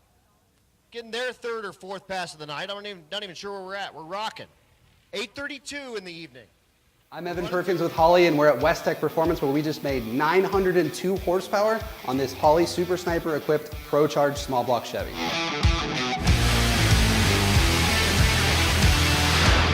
The mule for this test is a Pro Charger F1A94 equipped Blueprint Engines small block Chevy block that's got a fully forged rotating assembly. It's about 9.5:1 compression, aluminum heads, a hydraulic roller camshaft, Holley strip dominator intake, and it's topped with an 8-injector Super Sniper EFI system. The Super Sniper is really cool because it's got 8 100-pound injectors and a 2.5 bar map sensor, which means it can support 21.5 PSI of boost or 1,250 horsepower.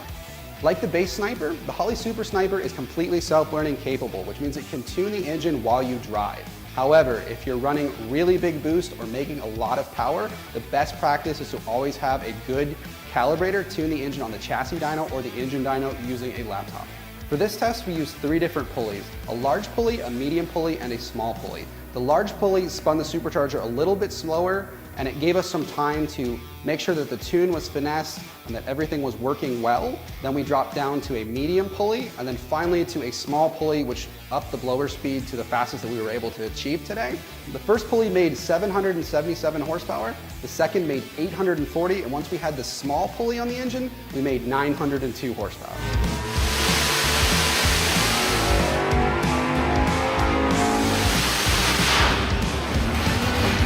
Holley's top-tier EFI system is always going to be a multi-port style system, but what the Super Sniper does really well is it's self-contained, easy to tune, laptop tunable, and it can support really big horsepower by just bolting it onto a 4-barrel flange with a supercharger or a turbo.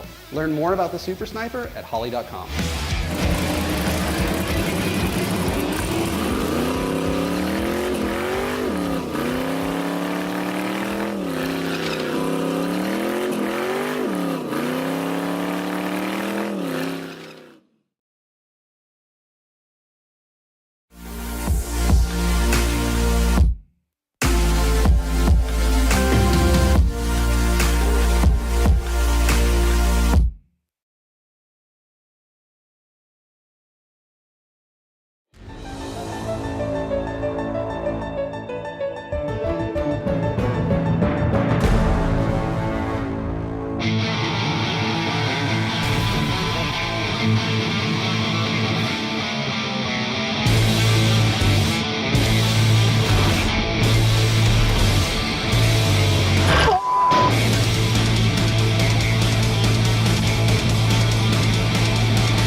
Mickey Thompson, Juggernaut Welding, Hog did it, Pro Copy, nobody else's auto. Portable Car Hoist, Doug Ray Chevrolet, Bang Shift, Nebraska Land Tire, Precision. We appreciate all of their help so much. Again, down just a moment while we prep up the track. And we're going to bring you Rowdy Radial. We get faster from here forward. So if your butt's not in a seat, get it in a seat. If you're hanging out on the live stream, tell your friends, share the link. Get them over here. We're going to get wicked nasty here. Matt Frost, are you going to run that Hulk again? With a little up arrow? You going to run the Hulk again with a little up arrow on it? He thinks so. All right, so we might see the Hulk later. I don't know if we'll see McGilton later on with that Why Not Camaro. Of course, we got Jason Hurley on property with the Meltdown Firebird Part 2. We got some fast stuff coming at you. Let's do it again. How about the Rocky Mountain Race Week YouTube channel? Brand new. Got like, how many videos up now? I think 8 or 9. We had 4 a couple of days ago. You guys are killing it. We're trying. So getting something out there for everybody. Thank you. Everybody helped us break like 1,000 subs. So doing that for Matt, June, and the whole crew. And dude, that's super cool. And I'll tell you what, that is not easy to upload videos out here on the road because we get like spotty internet like everywhere. And I just kind of started my own YouTube thing. And this stuff is tough because you got big files trying to get through the internet and trying to get uploaded and whatnot. And you guys are killing it over there at High Speed Media. appreciate it. Yeah, we love this stuff, and we want everybody to hear more of the story, so that's what we're trying to do. Yeah, it's super cool, super cool. And again, James and April at highspeed.media, go check them out. They're going to kill the social media game. So if you need help with your social media, with your business, and who doesn't? Because that's the way of the future, guys. And if that stuff isn't tight, then you're going to see a definite decline against your competitors that do have wicked social media. Absolutely. I mean, that's where everybody goes for the news. Like, everybody that's watching the live feed, that's social media, right? Like, that's what we all tune in for. If you can't be there, you want to be there. If you're watching all the social media right now, we've had tons of people come up all week long, and they got that FOMO for not being here. And we hope we see you guys at the next event because we'll be there as well. Yeah, exactly. And you guys will be on the Race Week event in September for sure. Yeah. So we're trying to just keep pumping out the content and helping everybody stay up to date on everything and, you know, just push the event because we want to see this thing keep growing, and it's been awesome. And more spectators, more people, more viewers, all that stuff is always good. I know. Look at the spectators that are out here right now at Pueblo Motorsports Park. How many of you out in the crowd right now heard about Rocky Mountain Race Week on social media? Raise your hand. Is this thing on? No one? Yeah. You just like word of mouth? That's cool. That's cool too. We can deal with that as well. We're into it. We can work with what we got. But for real, social media is kind of the way, and we appreciate you guys going over to the YouTube channel. Give it a sub, give it a like, check out the videos that are on there. Again, James and April killing it, putting that stuff out there. And then you guys are still doing Build, Tune, Race, right? Yeah, so I mean, we've done this event twice before and put out our own videos, and you know, I got a Camaro at home that's getting built right now, and the goal for that is to go sevens all week, and but that takes time to build that car and put all that stuff together. So in the meantime, we're helping with this, and then I got a goal of trying to make a business big enough to where I can have people help me do this, so then I can race. But time will tell, and that's what we're working towards. Well, and it's super awesome too, and like kudos to you guys because you guys both quit your everyday regular jobs and you just all in on highspeed.media and Build, Tune, Race. And you know what? You're living the dream. That's kind of the jam. And congratulations to you guys. That's super cool. No, I appreciate it, and I appreciate everybody that supports Rocky Mountain Race Week in June, and Matt and the whole crew for giving us this opportunity to, you know, we're working this week, and we got one of the coolest jobs on the planet. If I'm working and getting to do this type of stuff, like I've been talking to everybody all week, it doesn't get much better than this. No, absolutely not. And, you know, if you do what you love for money, it doesn't even feel like you're working. And, I mean, people say that, and it doesn't, like, resonate, but I'm sure you're really feeling that right now. Yeah, I mean, the hours, people are like, oh, it's got to be crazy. And I'm like, the hours are unbelievable during one of these events, but if you love it, it doesn't matter. So the 1 a.m., 2 a.m. going to sleep because you've been editing, and the waking up early to get something to start uploading, and then trying to stop somewhere with good service and all that, it doesn't matter because once we get here and everybody's like, oh, thanks for posting that, or we love that, or that video, or my family's watching back home, and it makes it all worth it. Worth every second, 100%. And I'm kind of in the same boat. Like, I stand up here and jabberjaw, you know, start to finish, and I get done and I get back to the hotel, and people are like, man, how's your voice? Are you dead? And I'm like, I'm ready to go, like, tomorrow. Like, let's do this. Let's make this happen. And it's kind of the same thing. Like, all the racers are doing the same thing. Like, they're into it, and they're pushing all their stuff to the limit. And you would think the same thing. Like, man, are those guys dead? No, they're, like, killing. They can't wait to go get on the road and drive with their friends on the road portion, get over to Great Bend and finish this thing up and do a shootout. We're actually going to race at Rocky Mountain Race Week, and it's going to be wild. The first endurance drag race with an actual race at the end. Yeah, and that's super cool, and I was kind of in the early stages of everybody talking about that with the crew and everything, and it's going to be fun. It's going to be interesting, and you know, everybody's through this. And then the day that this all ends, we're like, okay, when's the next one? When are we doing it? What's going on? Like, you get that itch to just keep doing because it's so good. Once you get about one good night's rest, you're ready again. No, 100%. And I'll tell you, if you haven't done one of these, get out and do one. Do it as a road weeker. Do it as a co-pilot. Figure out some way to follow along with one of these events and just check it out. Even if it's not ours, get yourself involved in an endurance drag race and just see what it's like. The camaraderie is different than anything I've ever seen. And I've been in the military. Like, that's a thing. And this is better than that. And it's crazy. You know, you get all these guys together, like-minded people, and like we were saying a couple of days ago, it doesn't matter if you're purple and pink and brown, or if you're Republican or you're Democrat, or left and right, you know, it doesn't matter if you come from the West Coast or the East Coast or the Midwest or Canada. Once you come here, you're in this fraternity, you're in this kind of family, and it has a feeling that I've never gotten it ever before. Yeah, I mean, from our very first Rocky Mountain Race Week, we brought a car, we're like, oh, we're going to help people and we should be good. And then after the first checkpoint ever, we broke down, lost brakes, and we had like 17 people walking the road looking for a part that we lost. And I was like, the moment you give somebody a thumbs down, you understand what that means at this event, it's all good from there. Absolutely. Hey, thanks for rapping with me, James. That was super awesome. We're going back racing. Rowdy Radial. Oh, man. Rowdy Radial.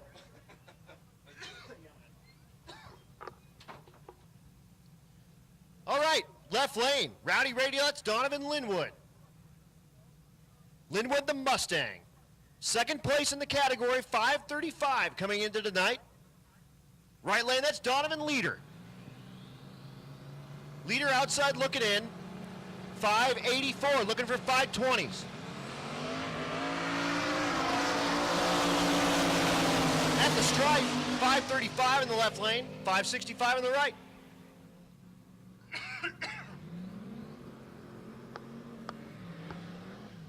Right lane. That's Doug Cook, one of the owners and operators of Motion Raceworks. This is the car they call El Toro. Left lane, your leader in the category. That's Travis Martin. Martin, the car they call the Show Mod. Has run as fast as 521, has a 525 average. Try to seal it up.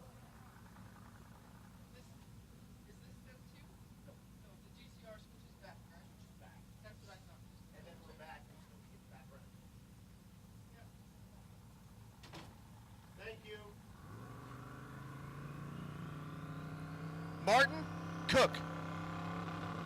Let's bring the tree down and go. Cook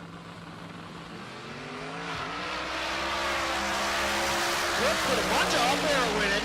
528 and 523 respectively, but 523.9, 140.99, 141 mile an hour out of that car they call the Show Mod, out of Team 260. And the crowd goes wild. Attention in the pits, attention in the pits. Small block, naturally aspirated. Lane 12, please. Naturally aspirated, big block. Lane 11, please. Again, small block, 12. Big block, 11. We're back to limited street racing. Trevor Brandon's back with the GTR. This car out of Canada. The right lane, Audrey Abila, the El Camino they call Babe.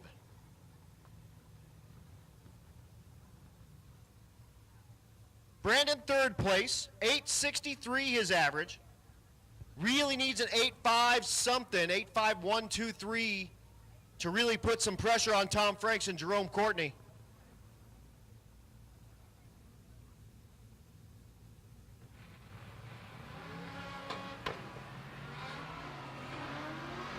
The short time not there for Brandon, probably not his pass. Goes 9:16, 163, 11:78 in the right lane for Beeler. So they'll need to get that tightened up and come back next round. Here's Sandon Slaybaugh. Sandon in the Camaro in the right lane. Currently fifth place, 873 his average. Really needs an 850 something. He did go 857 at Bandamere, so it does have it in it. And that's Nick Lawson in the left lane. Lawson, the second gen Firebird. So a little second gen and fourth gen action. Looking for 850s.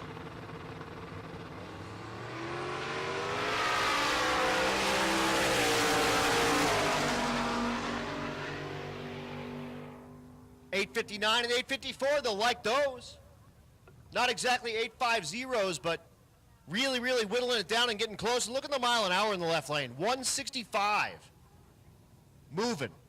Hey, Cletus is back. In the left lane, the car they call Mullet. So if you're on the live stream, like, where's Cletus? Where's Cletus? Where's Cletus? There he is.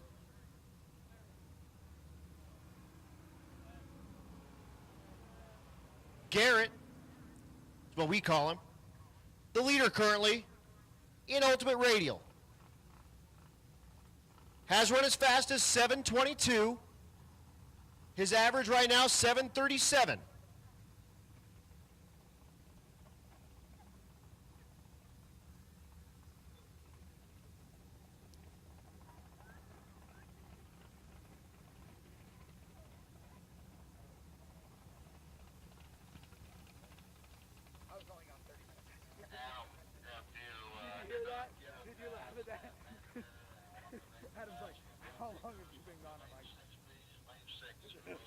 Attention in the pits. If you did not make a pass at Bandimere and you're a road weaker.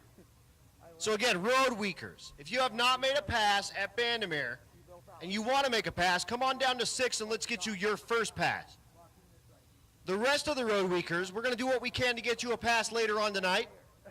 But if you have not made a pass as a road weaker, come on down to 6 and let's get you your first pass. And again, NA small block, you should be in 12. NA big block, you should be in 11. Just a little bit of starting line cleanup before we send Cletus with Mullet. The KSR race cars, El Camino. Steve Morris, big block for power, twin turbo. 900 miles on everything you're seeing, so he has driven that.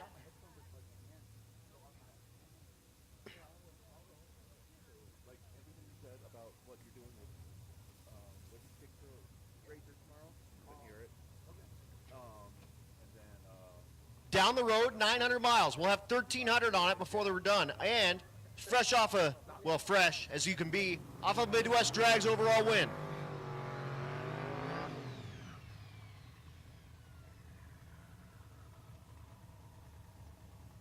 Right lane is Clay Meyer in the Le Mans.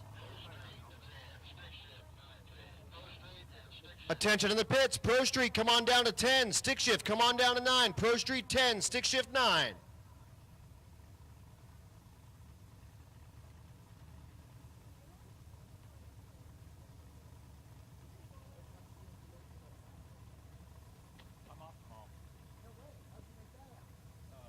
Of course, Cletus, part owner in Motion Raceworks. You see the big old sticker on the side.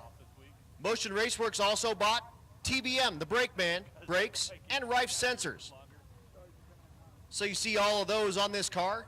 No, I'm gonna drive back home. I gotta call the vet at 7 o'clock in the morning to take Toby. Meyer stages up. Cletus will pre-stage. Spool the turbos with that Steve Morris big block. And try to put it in the low 7s.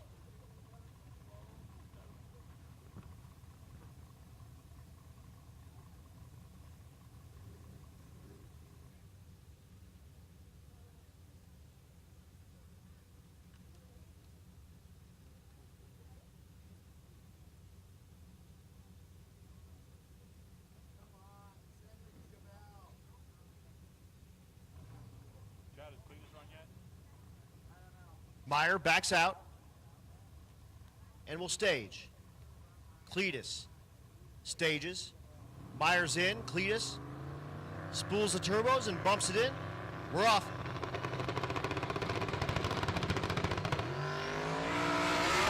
Not going to happen. It knocks the tire off about 100 feet.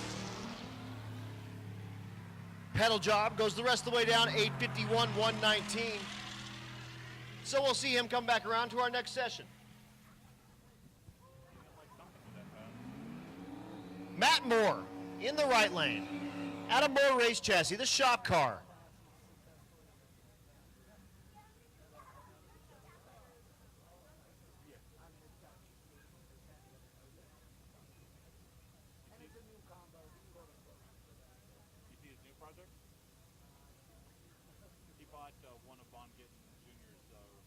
The left lane, that's Rachel Crumley, looking for that 10. It's like the Mustang. Out of Cisneros Speedworks, Arc Tactical. The car's a few years old, but got a shitload of Matt Moore has run as fast as 908. 963 is average currently, looking for an 8. Well, he's got to go. He can't go in from the knee. He's got to get his license first.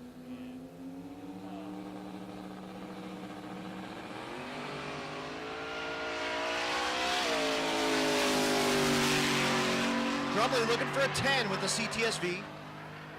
903 in the right lane, his best pass of the week. 1133 in the left lane. Attention in the pits, attention in the pits. Hot Rod, come on down to 8. Gasser, come on down to 7.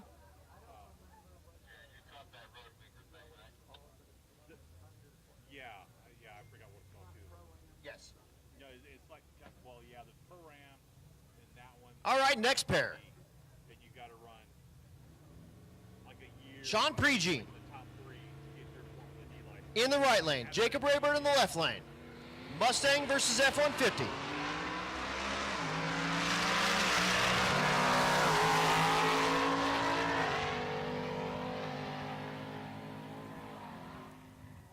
.1105 in the left lane, 1034 in the right. Cody Hoffman. The LSSS truck in the right lane. Out of Oklahoma City, the 405.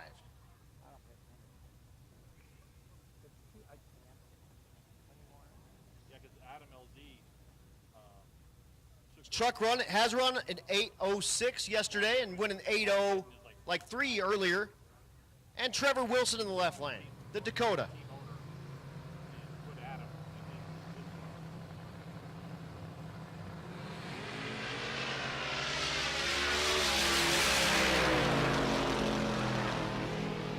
in At the stripe, 805, 164. It's a bracket car truck, ladies and gentlemen. Left lane, 1004 for Wilson. How about the burnout for the C10? Giddy up. Again, road weakers that did not make a pass at Bandamere. If you did not make a pass at Bandamere and you want to make a pass tonight at Pueblo, come on down to 6. If you did make a pass, stay put. But stay close to a speaker. We'll probably call you down to make some passes here later. I currently have 9 o'clock. We're running till 11. I'll close the lanes at 10:45. That should give us plenty of time to get some road weakers a pass and get everyone one more pass at least.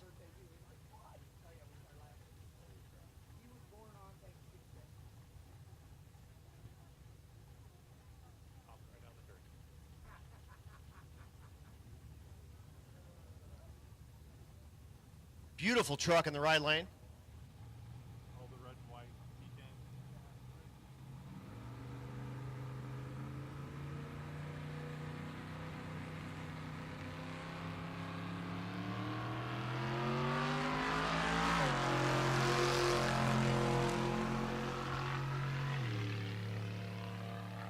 At the stripe goes 1142, 119.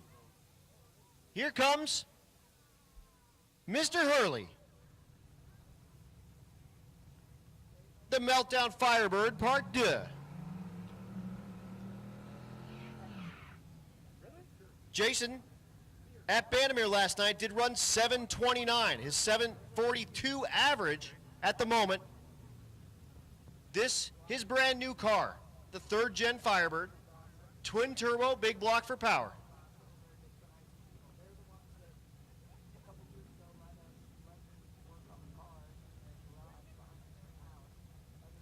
Looking for a low 7.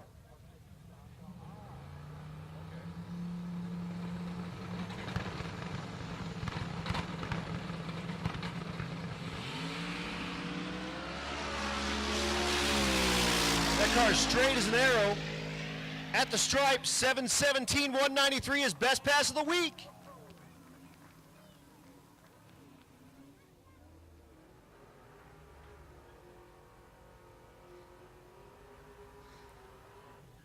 Don't go anywhere, folks. We're still bringing you some fast stuff. We got naturally aspirated small block action coming at you.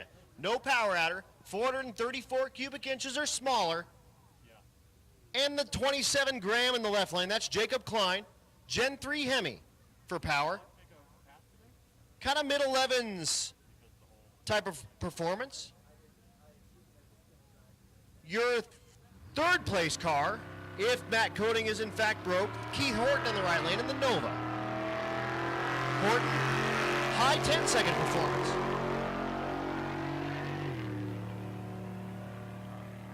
Goes 11:42 today, 12:33 in the left lane for the Graham.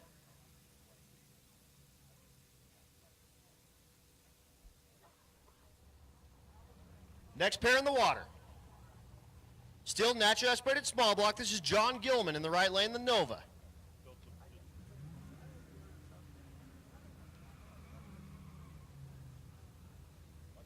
Left lane, that's Autumn Wepner in the Datsun.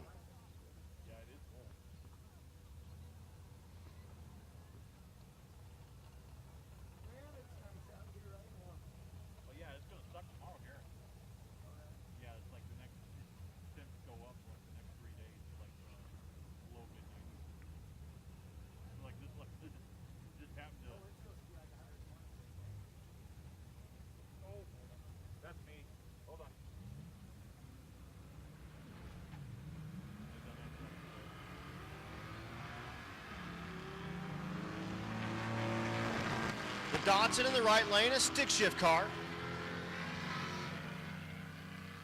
Goes 13:32, 14:88 in the right lane. And we move into naturally aspirated big block. Here's your leader. Bill Fowler in the left lane out of Big Hat Racing. Did go 9:39 at Great Bend. Has a pretty commanding lead on the class with a 9:72 average. Right lane, Randy Scott. Again, no power adders, 435 inches or larger.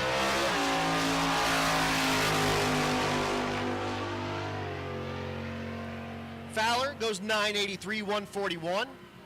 And that should secure his win in naturally aspirated big block. 12:45 in the right lane for Scott. Attention in the pits, True Street 9-0. True Street 9-0, come on down, 11 and 12.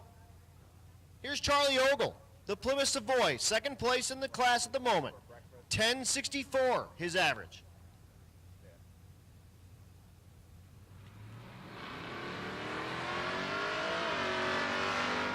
Left lane is Gary Andres.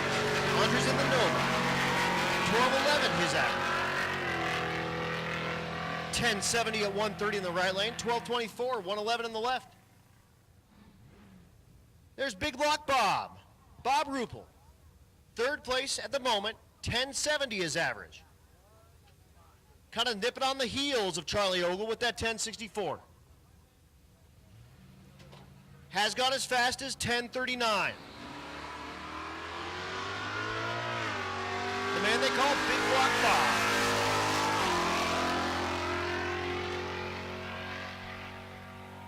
Goes 1084, 125.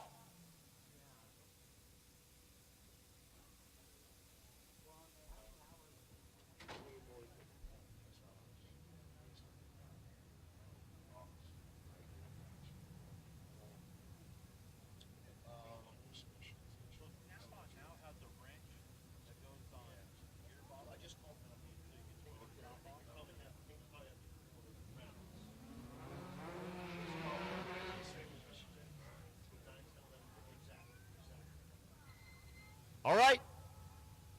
Stick shift class coming at you. The Del Sol in the right lane. Jay swapped. Supercharged. That's Angel Solace.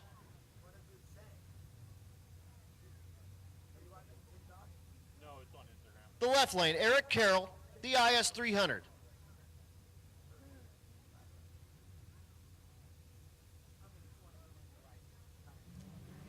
Banging gears.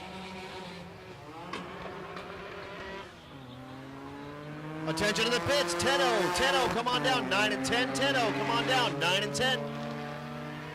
At the stripe, 13-15 in the right lane. Left lane goes 14-40. Here's CTSV on CTSV crime. Alex Davis in the right lane. 427 naturally aspirated car. Left lane, Clint Cantu, 408 cubic inch turbo car. Davis has his best launch of the event with those slicks especially. Cantu does pull ahead at 8th mile. At the stripe, Cantu goes 1266, 1387 for Davis.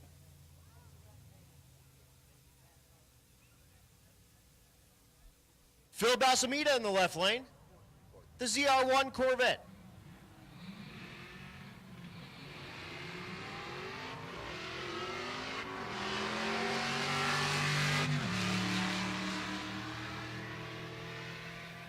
GTO in the right lane is Jacob Bailey, goes 1162, 1189 in the left lane.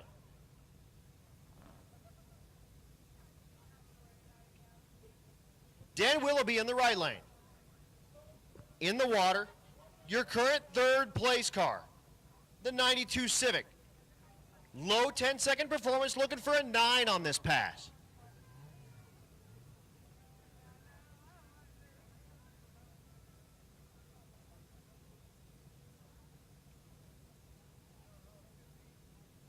Jeff Cordova in the left lane. In the water, the Mustang.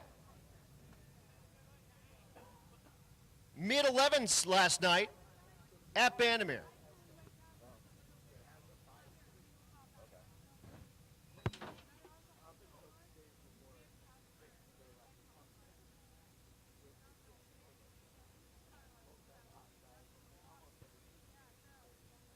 A little bit of cleanup on the track real quick.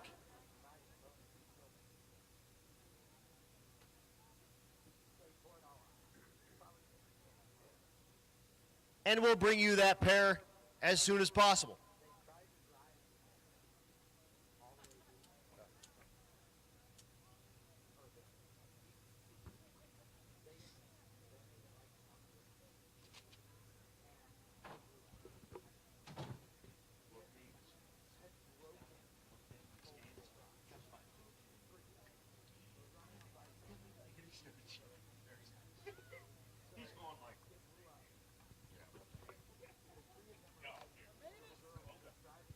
Again, while we got a little downtime, I'm going to thank all my sponsors.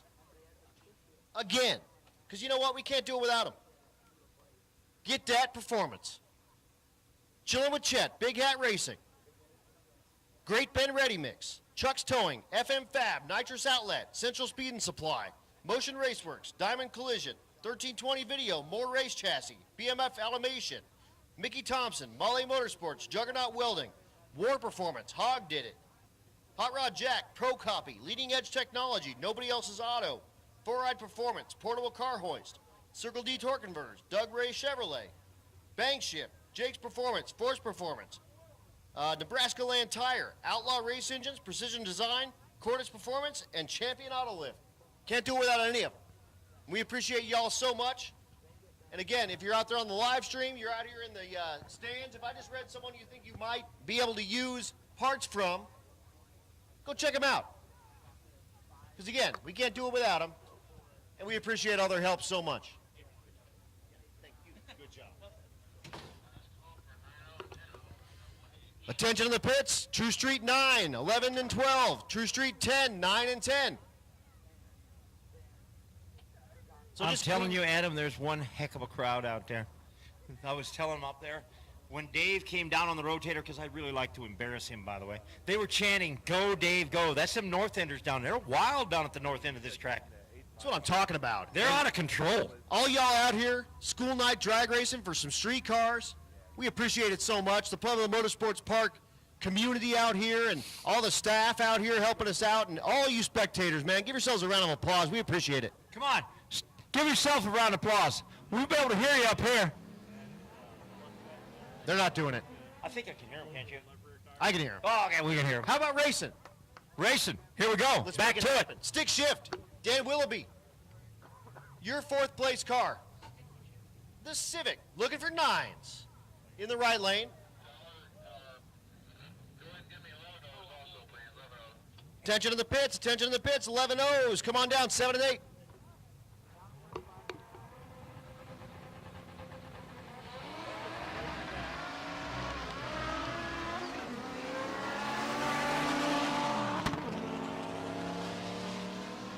the stripe. 10:08, 148, just tickling all night. Jamie Langford from PFI down on the starting line going, man, it should have run a 9. You're right there, man. Up arrow, one more. How about Ted Miko?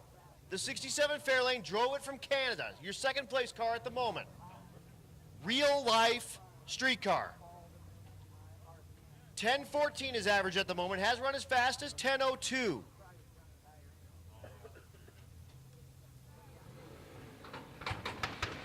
Left lane.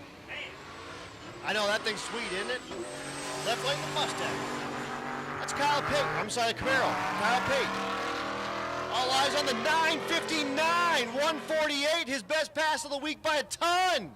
Puts a ton of stress on Joel McGill in that pickup truck. He's just showing off now. So 9:49, 148 in a car he drove from Alberta, Canada. Take that, Americans. Take that from Canada. Oh, crazy. Joel McGill is our leader currently, but Wow. puts a ton of pressure on him. Wow. Next paired, Nick Ball in the left lane, the CTSV. 9-second street car that drove like 1,500 miles to even start. Just to get here. Just to get here. What are you talking about? When he launched that car, you could see it. It was on a killer pass. It just For stuck sure. and went straight. 1194 in the left lane, 1410 in the right. And that was the last of our stick shift cars, so I have not seen Joel McGill make another pass. But here's Jason Schaefer. That's that car, the Chicken Coupe. Chicken coop. As in coop. C-O-U-P-E. You see Angel on the side there? Yeah. He rides with his dog. Angel's the dog. Angel's the dog. And I bet the dog is ruthless. he puts the dog in a plastic crate Really? that has another plastic crate under it with ice in between it, so he intercooled the dog. Intercooled dog power. Intercooled dog power, Jason Schaefer. In the left lane, or the right lane, I mean, Air Force vet. We like our vets out here. It's rolling pretty good. That thing's good. Supercharged big block for power. Big block Chevy. Goes Whoa. 1144, 124. 1485 in the left lane if you're keeping track at home. What kind of dog is it? Mutt? Four-legged? Yeah, it's got Okay. 4 legs. Yeah. Fur. Dog. Girl. Dog. Girl. Yep. Dog. Yeah, I'll tell you what. Got with some other race weekers out here. She got a manicure and a pedicure. Has pink toenails now. Please. I don't have pink toenails. Why not? I don't know. Someone needs to give you a manicure and pedicure. Nope, I'm okay. Chevy. The old Chevy. Made to Holland. It's doing it right now. That's Nick Thompson, the 49 GMC, actually. 1047 GMC Chevy. Yeah, close enough. How about a 1047 in the thing that has the coefficient of drag of a barn door? I mean, there's And weighs 5,000 pounds. that was one of those, like, they were looking at it like, what in the heck is aerodynamics? Yeah. I mean, they just started flight like 5 years before that or something. They had like lines back then. Lines. Like hips. And they were like, you know, them were trucks. They weren't made to go drive into town to get groceries. They'd go out to the field. They were trucks. Right. Drive down a muddy road and carry back a bunch of crap back to your house. Springs stuck up your butt every which way. Old bench seat with springs in them. Just flat hurt you. But you know, they were trucks.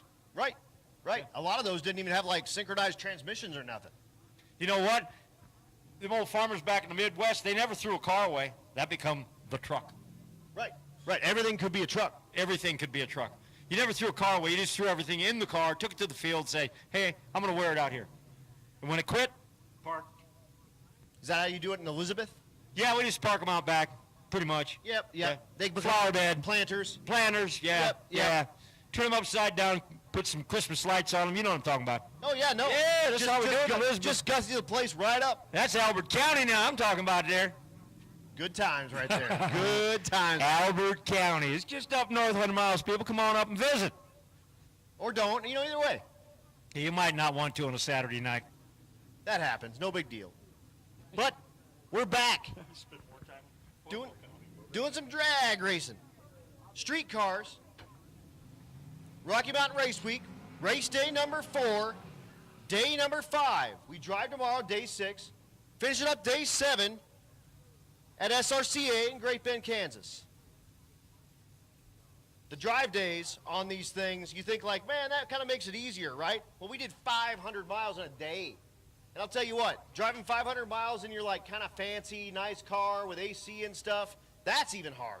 in one day. You do it in that thing like that chicken coop?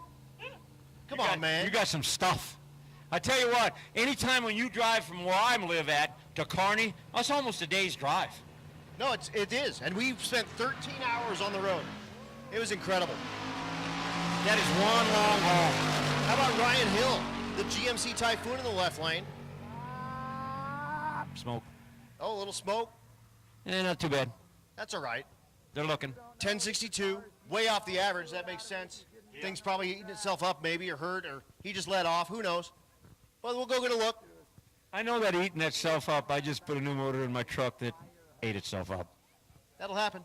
Sometimes if the engine turns itself into a lathe, that's not really good. Mine was more like a grenade with the pin out. We've had some of those this week already. Attention to the pits, attention to the pits. 12-0, come on down. 11 and 12. 13-0, come on down. 9 and 10. Again, 12-0, come on down. 11 and 12. 13-0, come on down. 9 and 10. And in the 13-0 class, your boss, Donnie Andrade. He hasn't even made a pass yet, but he's going to make a pass down the track in his tow rig F350. Now, you did hear the story about Donnie Andrade. You do know that that's my son, right? He's your baby boy. That's my baby boy out there. I made him famous. He looks just like me, doesn't he? No. Oh, okay. Well, must have been a different mother from the father, I don't know. Son of a. God dang it. What'd the milkman look like? Well, he was tall and dark. Now, he ain't my son, boys and girls. He's my track boy, track son. He's a good kid. He is. And he helps run Pueblo Motorsports Park out here and does a great job, and we appreciate him. And also, he comes out here in Rocky Mountain Race Week. Last year, he had a house fire. And, big house fire. Yeah, and instead of fixing his house, he got in his truck and came to Rocky Mountain Race Week with us. In just these last few weeks, he got back in that house. He was out of that house for almost a year. It was nasty. That's not good. Also, I just got a text that's not good. Eric from Holley Motorsports, he's looking for an entire gear vendor. That's those overdrives. Yeah. That Rick Thompson makes. Or Rick Johnson makes. If you've got a gear vendor, spare gear vendor, Eric, over in the Holley Motorsports tent with his beautiful black Nova, a stick shift car, he needs that gear vendor overdrive. So if you got a spare, cruise that over to him, please. It's for the back of a G101. I don't know if it's going to get any, universal ones, or if you can use whatever. I have no idea about that, but go see him. Boy, that's not good. That might be a little hard to find here, I'm thinking. Yep, and Chad told me that thing was puking fluid all the way down the track. Make sure they check it. All right, hang on. When did you go down the track? Just now? Just now, left lane. So we're going to check it. They are out there kind of blowing it off here on the starting line, but we're going to check the track. Dave, answer me, please. I showed it to the wife. She's like, We're getting a report of that Nova that went down the track. He may have fluid the full way through the track and blew up his gear vendor. No, the Typhoon. The Typhoon did the bad news. The Typhoon might have soiled the track. You might want to look for you.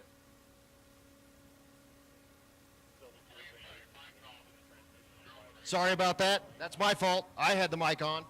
My bad. Bad Adam. Bad Adam. I'm like new at this. I don't do this every weekend, man. I get like once a week, and then I go back and sell sprinkler parts. Sprinkler parts. So, What do you use those things for?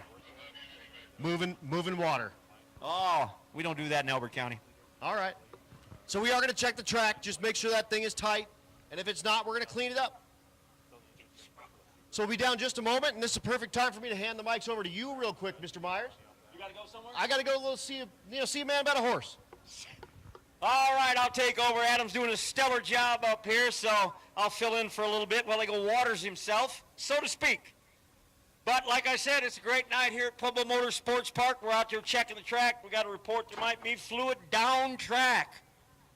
And by the way, you North Enders down there, that's Dave. That's Dave, the rotator man. I can't say that enough. All right, boys and girls, we got a little quiet time here. This is one heck of a nice venue we're having here. Wonderful show. Lots and lots of people here, some really fast cars. We've already seen the fastest door car ever go down Pueblo Motorsports Park, 210 mile an hour. I do believe that is the track record, I'm pretty sure. But, or no, 209, but Hulkster said he might have a little more in it, so, you know what I mean? He could take the overall record. There's a motorcycle in there, too, that went 209, but let's see what we can do. But it's a great night here at Pueblo Motorsports Park. We can't thank Rocky Mountain Race Week enough. This is such a unique venue that it's incredible.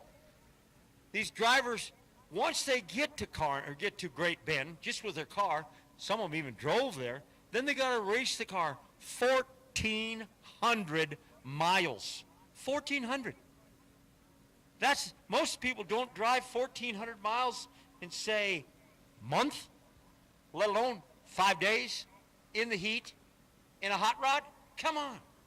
This is cool. I applaud every one of them. I know how tough it is. Because, I mean, just driving an ordinary car out in Kansas in the summer is bad enough and hard enough on parts because there's, heat and humidity and all that and wear. To think about these high-performance engines out there on all that heat and all that wear, put them on the drag strip, make 5 passes with them, a lot of times they do, wide open, pack your stuff up, go on a road trip, on a designated road trip. Man, it just sounds cool. But we're here tomorrow, Great Bend, Kansas. That'll be the finale. They're going to do some racing out there of a different floor mat, which it ought to be. It's just crazy. Once they get the ET racing out there, or bracket racing, we'll call it, you don't have to be the fastest one then. We got a saying for that. Cut a light, run a number then. Then you find out who can foot brake. And that ain't easy. I'm telling you, that ain't easy. Cut a light, run a number. Sounds like it's pretty easy when you say it, kind of rolls off your tongue.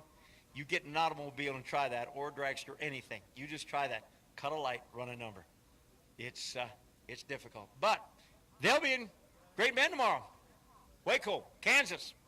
So hang on. We're still checking the track, and we're going to be right back with you.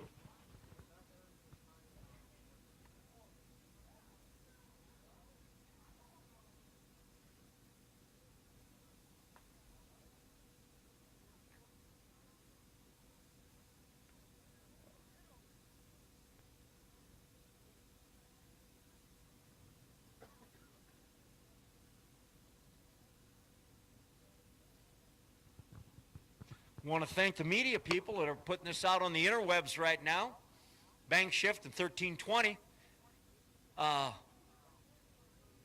Nice. I mean, this thing's being broadcast worldwide, which is just, when you stop and think about it, the technology we have nowadays, what we can do with an event like this. Here we are in rural Pueblo County on a Wednesday night, drag racing, videoing it, sending it to the whole world.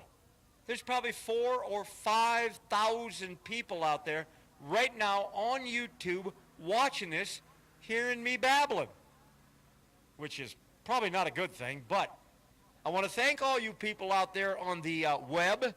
If I could see it right now, maybe you're out there saying, who's this guy talking? But thank you for tuning in on the web. We enjoy having you out there.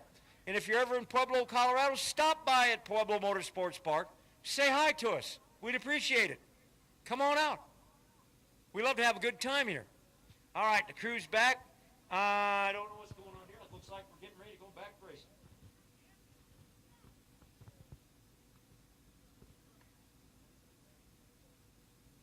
Ran the four-wheeler down. Doesn't sound like they found it.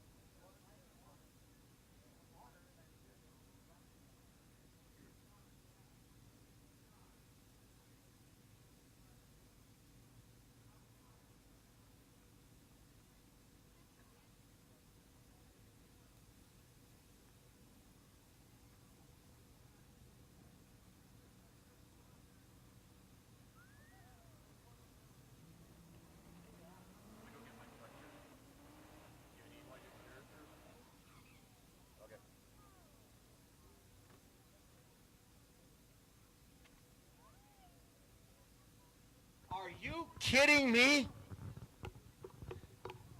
That Chevelle with the Duramax is already back out here. He must have had a whole nother rear end somewhere, got one, Ford 9-inch. The car's back out here. No, you better not break it again. That's all I got to say. The Duramax is back. Watch this thing rotate. This is a diesel truck engine, V8, in an old school Chevelle. Up comes the boost, and blew the tires off. There he goes. Woo! I had to try the big end out. Still went through at 1183 at 141 mile per hour. Nice. Motorbikes. Here we go. Pair of them. Now I don't have the access that Adam does to all the names and what have you, so I'm going to go with motorcycles. I want to see the little guy go down the track, the little 125 jobber do. Adam's back. Thank God Adam's back. He's got names, numbers, and ranks, and horsepowers and stuff. Get in there. Yeah, I've got my own little like spreadsheet going on here, and I've been using that all week, and it's got all the results and everything. And hopefully you didn't mess it up. Did you mess it up? Nope. I didn't say a word. I didn't push no buttons. Honest, I did not push any buttons. Why is this like? Is this donut? Yeah. on the up arrow? I don't know. Jelly donut. I ain't saying anything. I'll tell you what, Larry. Matt Frost, I just talked to him. He said, "What's the record? It's something, something, something." If I go 210, do I have the record 100%? Roger that. What's the ET record? I don't know. I think it's still Tom Bailey. 677 would be my guess. I used to have it up here too. I used to have it on a sheet of paper up here somewhere.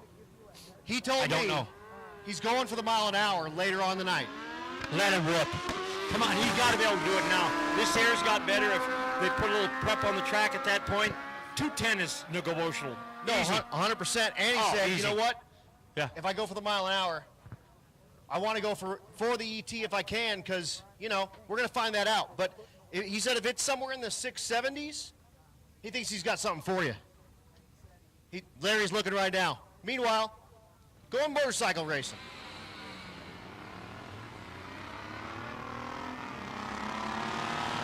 James Rebels in the right lane.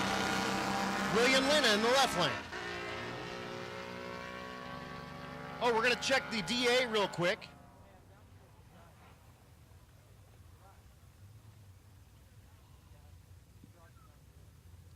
$74.34, I think is what I saw. Well, I just wanted to let you know because when he said it, he was worried. Oh, yeah. That's indoors, too.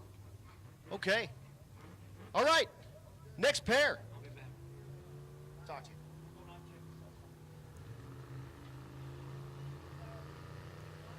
Sean Slaybaugh, your leader in the 10-0 category. His average 10.04 has been 10.02. Looking for it on the number. James Zajac in the left lane, the car they call Sketchy with a T. 989's way too fast. 1075 in the left lane for the Sketchy, banging gears. How about Galen Knowlton? I keep doing that. Galen Knowlton in the left lane, the Camaro. Right lane, another Camaro. That's Eli Gold. Gold, third place in the 11.0 category. 11.10 is average. Needs to be 11.02 or so to put some pressure on Cody Hansen and Kyle Calkins. See if you can do it. Galen, fourth place. 11.10 with a 7. Same deal. 10.86 too fast, 11.25 too slow. They'll come back.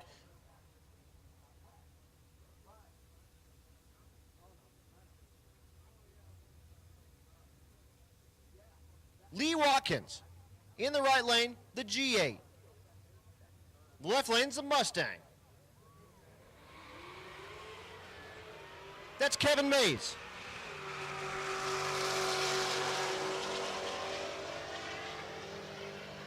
At the big end, 11.81 too fast, 11.41. Oh, I'm sorry, too slow, too slow. Tension in the pits, 14.0, come on down, 7 and 8. 14-0, come on down, 7 and 8. 13-0, you should be in 9 and 10. 14-0, 7 and 8. Here's Brad Bowl, the K5 Blazer, in the right lane. Don Gold in the left lane, the Firebird.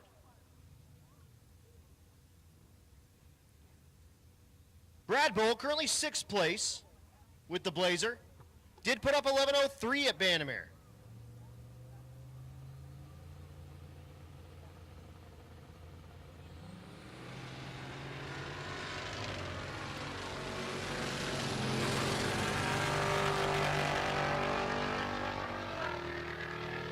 At the stripe, 11:23 in the right lane, 12:22 in the left lane. Being told by Eric Grillo in that Molly Motorsports trailer that he may have found a gear vendor from Tom McGilton. They're checking the shaft sizes and whatnot, but it looks promising. So thanks so much. If you do have another gear vendor, if that doesn't work, cruise over to that Molly Motorsports tent, see if you can give him a hand. Larry, what's the track temp? Hey, Larry. He's not listening to me. He's out there just singing and whistling to himself. That's okay. How about the square body? That's Mark Weiss, the 80 Chevy. Out of Wyoming. And that thing cooks, I dig it. Lifted truck on like 35s. And it goes 1191, 114. What's the track temp, Larry? Track temperature, left lane 83, right lane 86, corrected altitude 7,380 feet. Rock star stuff here at Pueblo Motorsports Park. If we are going to set a record, it's going to happen tonight. Yep. We got that Hulk over there. That thing's got the power. It's got the hook. It's got the right tuner in Brent. I think we might do it. Easy peasy. Love that. Matt's down there like, woo! He's like he's dancing. He's dancing around in his fire suit bottoms. He's just ready to get back in that Hulk. Good times. Is that fire suit bottoms or fire suit underwear? Yes. Okay. Both. He's on these whitey tighties out there doing the smoke dance. A little from column A, a little from column B. All right. It's going to get worse, by the way, people. Oh no, this gets worse before it gets better, 100%. Out of control. Here's that track hawk. That's Joe Ernst. 3rd place in the 12.0 class. 12.03 is average at the moment. Really needs to put the thing 12.01 or something to put some pressure on Brent McCoy and Ron Gosha. Although Gosha, I think, did run 12.00 and lock the win up, but we're really racing for 2nd place now. Attention to the pits. Junior Street, come on down to 6. 11.98's too fast. That's as good as a breakout, so you lose. Got to come back. Dang it. The air's good, so everyone's going a little too fast. Gosha won a 12.002 or 3. I think that's done. Now he just got to make the drive, break the beams at Great Bend, $1,000 and a win at Rocky Mountain Race Week. Why don't I do that? I don't know. I'm not sure why you don't do it. I mean, you probably don't have a Mopar that'll drive 1,000 miles. Oh, that hurt me. Travis Boltman in the right lane, the GMC. That was painful. I apologize. Michael Garner in the Nova.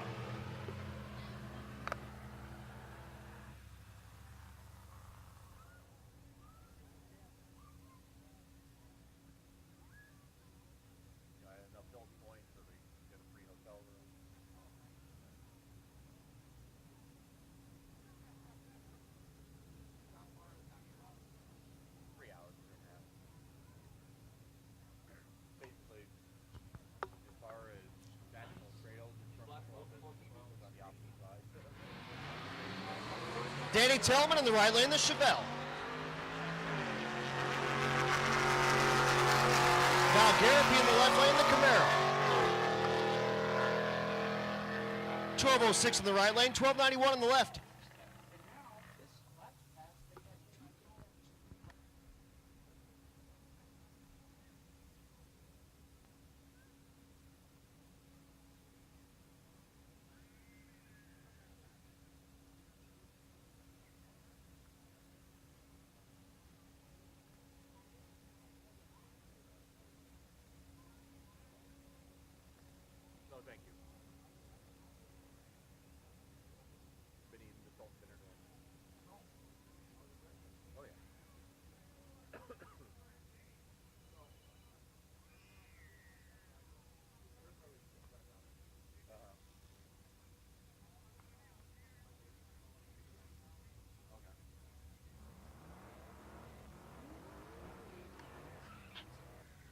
All right, road weakers. Attention in the pits, road weakers, all road weakers. Come on down to lane number 4, we'll get you a pass.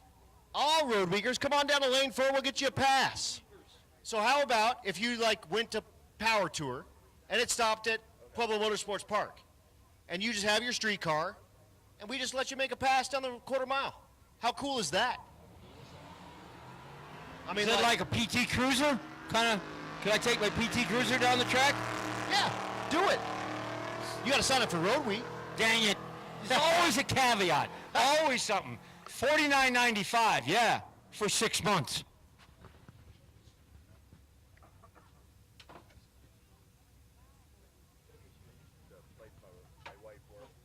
So yeah, road weakers, come on down to 4.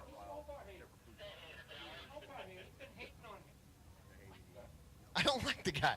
I'm sorry, I messed up Larry because I'm hating on Mopars. No, I like Mopars.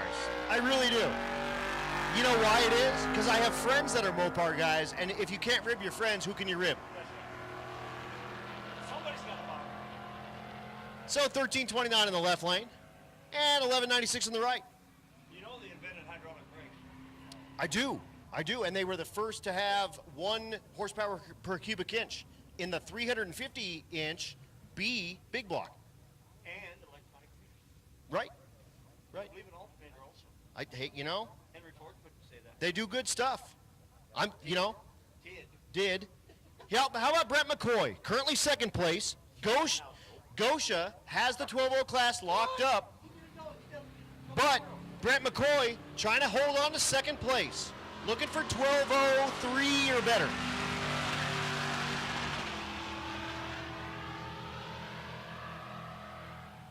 $12:17's not going to work. 12:26 in the right lane. Nice. Does he have it locked up?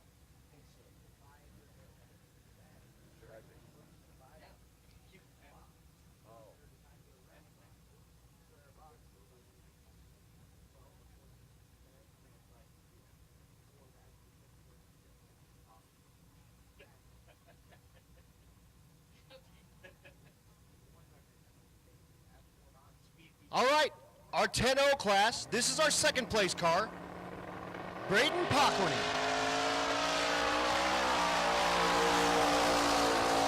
Looking for that 10-0 on the board. 10:09, unfortunately, that's not close enough. He's chasing Sean Slaybaugh with a 10:04. So he's going to have to do better than that, like 2, 1, or 0 to be anyone. Now, Adam, think what you're saying there. We're dealing in hundredths of a second. Find that on a stopwatch. Sometimes even thousands. Thousandths of a second. Boys and girls, we deal in thousandths of a second. That's insane.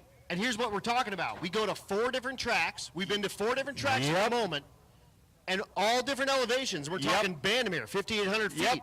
Pueblo, what's the altitude here? 4,900 feet. Right. And we started in Great Bend, which is like somewhere around 23.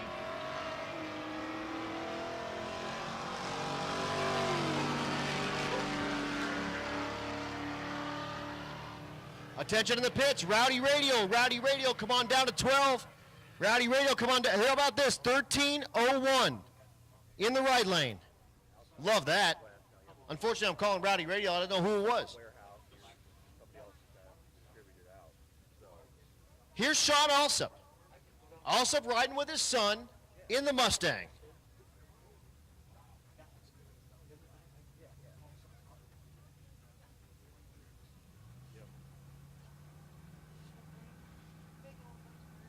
Austin down here watching his dad make a pass. Taylor Garzinski in the left lane, the Nova. Again, Rowdy Radial, come on down to 12. Road Weakers, come on down to 4. We'll get you that pass.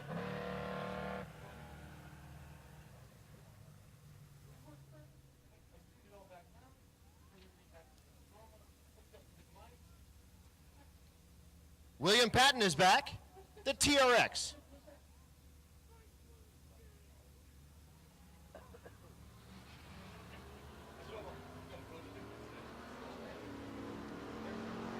Doug Kinnaman in the left lane, the S10.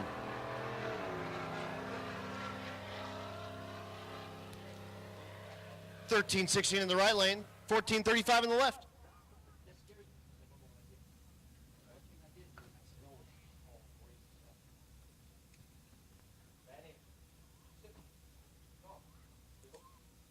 All right, folks, Mr. Cisneros out of Cisneros Speedworks, the Audi A6. And Wade Azevedo in the CTSV in the left lane. Tom in the right lane.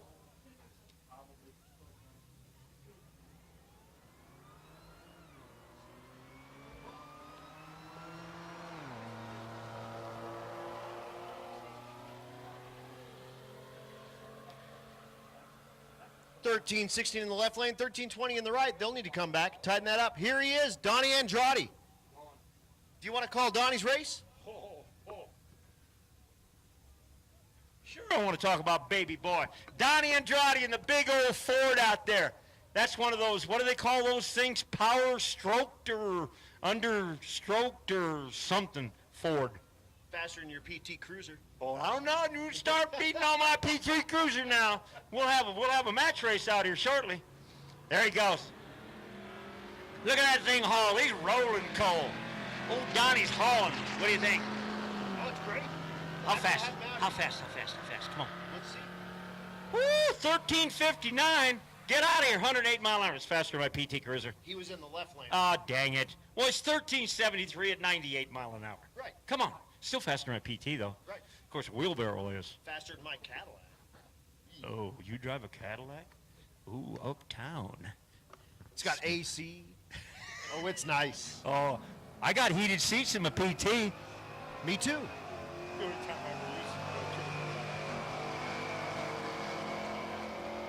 Derek Diltz in the right lane, the Corvette second place in the 13.0, looking for it. 13.018, there it is. Diltz with the 13.01 puts a ton of pressure on Joey Moore in that 13.0 class. That may put him in the lead going into the drive day to head us back to Great Bend. I'm not sure for sure. We will have the math happening as soon as possible, but that is awesome. Good for Diltz. Mike Mead in the left lane, the Camaro, LT for power. Dylan Schaffner in the right lane.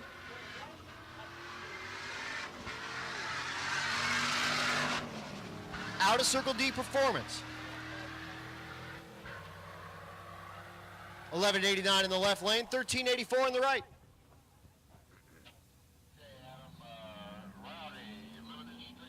Attention in the pits. Limited Street to 11. Ultimate Radial to 10. Again, Rowdy to 12. Limited Street to 11. Ultimate Radial to 10. We're starting to get faster.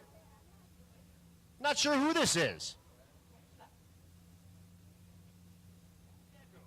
That ain't a race weaker. What? I don't know. Some new guy. New guy. Rookie.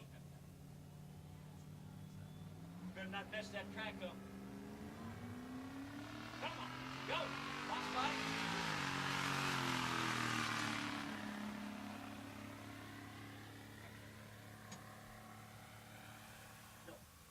No, keep on rolling. Oh. Yep. Still working our way through. We're in the 14.0 category. Left lane, that's Max Stark. Right lane, Brandon Coddington. Coddington, our second place truck coming into tonight. His average, 14.08. Robert Hall ahead of him, who unfortunately I think put up like a 14.01 or something earlier. Maybe 14.04. So Coddington needs to put like 14.00 on the board. Can he do it?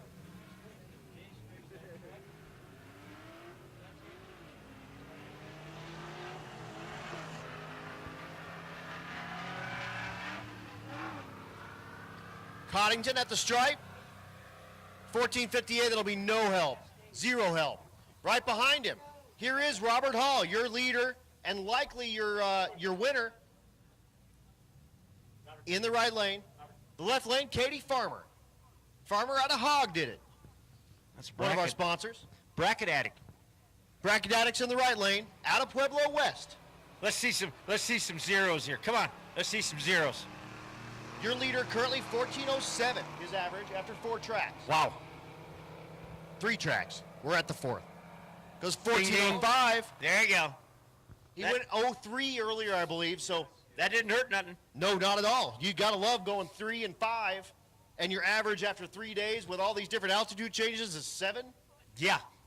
Yeah, loving that. Put up a 1402 at Bandamere, so you know it'll do the number here at Pueblo. Earlier today, he was way down in the 13s and had to back the car way off. Put a brick under that accelerator. How about Adam Wildhaber in the left lane? The Silverado. Drink. The right lane, the Mustang. That's Peyton Klassen.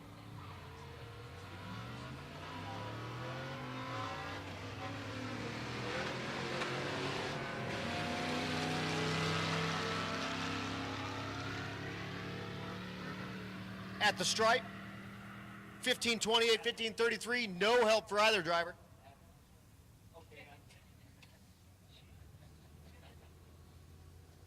Here's Zach Armstrong in the right lane, the Disco Nova.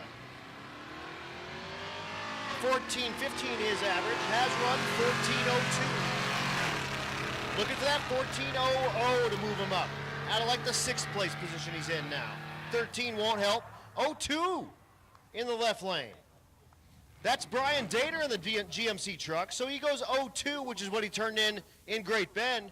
That'll put a lot of pressure on Addy Ehrlich and Larry Armstrong and Brent Bannister, and possibly get him up near the podium. Digging on that.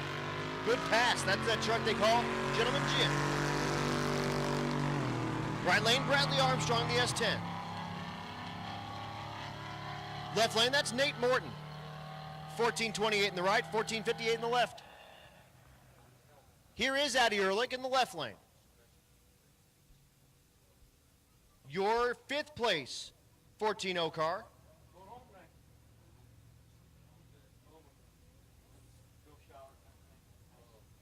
Ehrlich's average, 14-15. Needs to be kind of 3-4 range to start getting anywhere near the podium in the 14-0 class. Dan Gosha in the right lane, the Mazda. Did run 14-04 at Kearney, but 10th place at the moment. Goes 14-67, will be no help. 14-17 is no help for Ehrlich. Larry Armstrong, I call him the 14-0 king. He calls me announcer guy.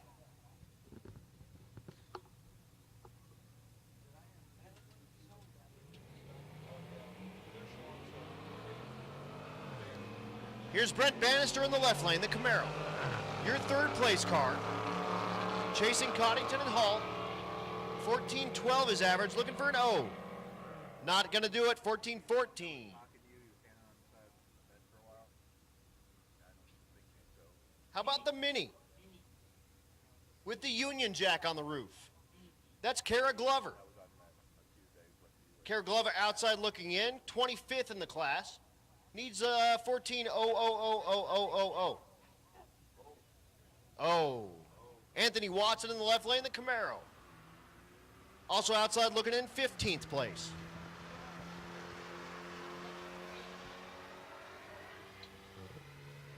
At the stripe, 1439 on the left, 1445 on the right.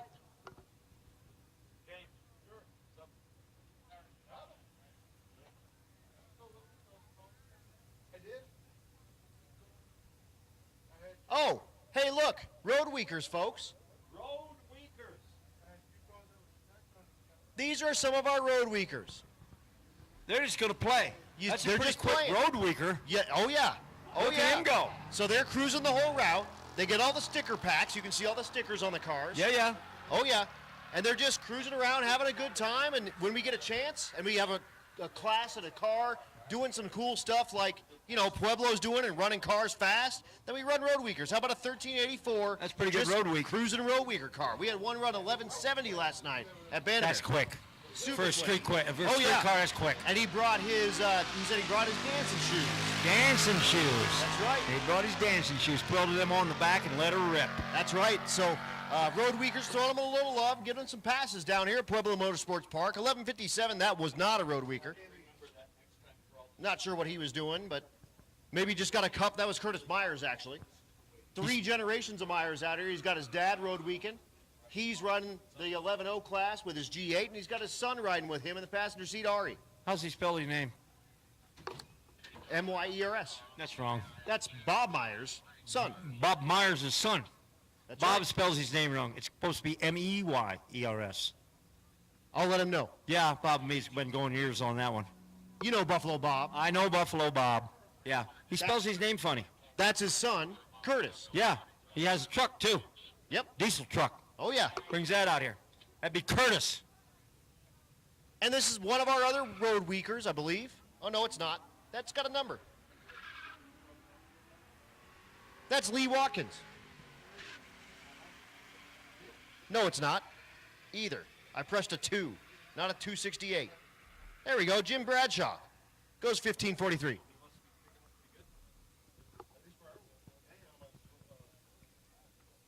So again, Road Weekers, we got you a little pass there. We appreciate you guys hanging out with us, and you guys are a big, big part of this. Is that it? Is all of them? We only got a couple. We had like 12 takers at Vandermeer. I was just starting to get excited. It's over. And here comes Junior Street. Junior. They got it. Excellent. Junior Street coming at you. So again, 13 to 16-year-olds. On the 8th mile. 9-0 is the fastest you can go. And we got some father-son team action going on here. This is Austin Alsop. This car has run, hold on, where are we at here? Austin Alsop, 902. 902. 910. 910. 947. 947. You can only run 9 flat. Pretty close. This is the fastest of our junior seat racers in the right lane, the Fox body, and watch him do a burnout. Now watch what happens now that the temperature went down. Well, we'll see. 902 was at Great Bend. But he does a really good, proper Fox body burnout. Oh, I seen it. If we have Blaine, we don't. If we have Blaine does the best 14-year-old kid burnout with a stick car you've ever seen in your whole life. That big old Chevy wagon. The wagon. The wagon. He hoons on that. That car's a nitrous car, so they turn the bottle off, and he makes them shift it short. Short shift. He did go like a 860 earlier. One of these youngsters out here, I noticed they had a great big old pillow behind them so they could move up close to it. Oh, yeah. Oh, Adam, look at this. Hey, you people down in the north end, here comes your buddy Dave. Dave. So Austin goes 944. Laney Mackey in the left lane goes 1060, and we're down for prep for just a moment because we're bringing you Rowdy Radial next. We will be back in just a moment. I'm going to make sure the computers are all good with the ladies in the tower here. And I'm going to hand you back over real quick to Larry. Oh, so I get to insult you now. All right, now here comes the rotator down there, North Enders. You know who that is. That's our guy, Dave. Dave, the rotator man. Don't call him Tater. Don't call him later. Just call him Rotator. Did that work for you? Yeah. I played that pretty good. Yeah, boom. I'm a poet and don't know it. Anyway, we're going to rotate that track. You know what that means, because out here in the pits, the Hulk is sitting in the staging lanes. And Tom McGilton. What I'm wondering is if Matt is going to race Tom. A little heads up action, you say? Tom's run 7 flat 200. Matt just did 80, 208. That'd be a good side-by-side race. 209. That would be a good side-by-side race. Man, that'd be a bombshell. You could hear that. You'd hear that over in Pueblo West. Honest to God, you'd hear it over in Pueblo West. You might even hit the seismograph. You never know. It could hit the seismograph. Boom. Rock the world. I mean, Pueblo's having an earthquake. No, it's just the Hulk. Just the Hulk. It's coming. It's coming, boys and girls. Get ready for it. Now, you North Enders, come on. Give them some love down there.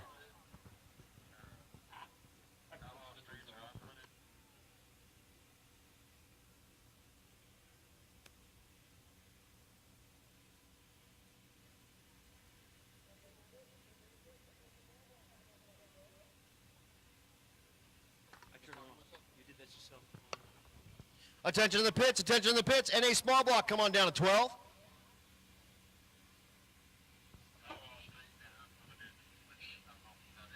Also, Outlaw Street, come on down to 9. Unlimited, come on down to 8. Outlaw Street, 9. Unlimited, 8. NA small block, 12. So we're prepping up this track really, really nice. We're going to get it sticky, and we're going to see if we can set a track record here tonight. What do you think about that, Larry? I'm telling you, the DA has dropped. It's going down. Right now, the only thing that they don't have in their favor they had in before, you look at old Glory out here, look at Little Limp. They had a tailwind before. That did not hurt. Not at all. Did not hurt. Now there's no tailwind, but you know the DA's come back around. We'll see. Air's air. I mean, you fly in the air. We'll see a rocket ship, maybe. If they can make it stick, if they don't spin the tires in the first 60 foot, hang on. It's there. And also, hey, Matt, maybe just go hit the Porta-John real quick. Weight is weight. Ounces are ounces. 100 pounds is a tenth. Well, not in that car. Okay. But maybe in your PT Cruiser. Oh, man, here we go again. My PT Cruiser. Remember now, I got a Challenger at home in the garage, you know. You want to talk about girthy? I got one, not a new one. I got an old one. Are you talking an E-body? I'm talking about an Echo body, E-body. That's what I'm talking about. Yeah, they put some iron in that bad boy. I got enough iron in that E-body to make 3 Toyotas. Easy 3 Toyotas, maybe 500s. Very nice. There you go. Look at that. Dave. We got donated to us last weekend. One of our racers had won at one of the races a pair of Hoosier slicks, free from Hoosier. He gave us a certificate, said we're never going to use this. Okay, I use Goodyear slicks. I don't use Hoosier. Gave it to me because Dave said he'd lose it. He gave it to me. So Monday morning, it's 6 o'clock at my house in Albert County. That'd be Elizabeth. Well, it's 8 o'clock in Indiana. Call up Hoosier. Said, hey, I got this. And they said, can I redeem this certificate for 2 rotator tires that they make? Hoosier makes rotator tires now. Yep, you can do it. We're going to get 2 free rotator tires. We'll buy the other match set. You have to have 4, of course. Those rotator tires are so cool. They are a double thickness slick made for rotators only. So Dave, the rotator, going to get some fancy new hides. That's super cool, and thanks so much to that racer for donating that back to the track. I'm sure you guys appreciate that. Oh, God, that's way past $400.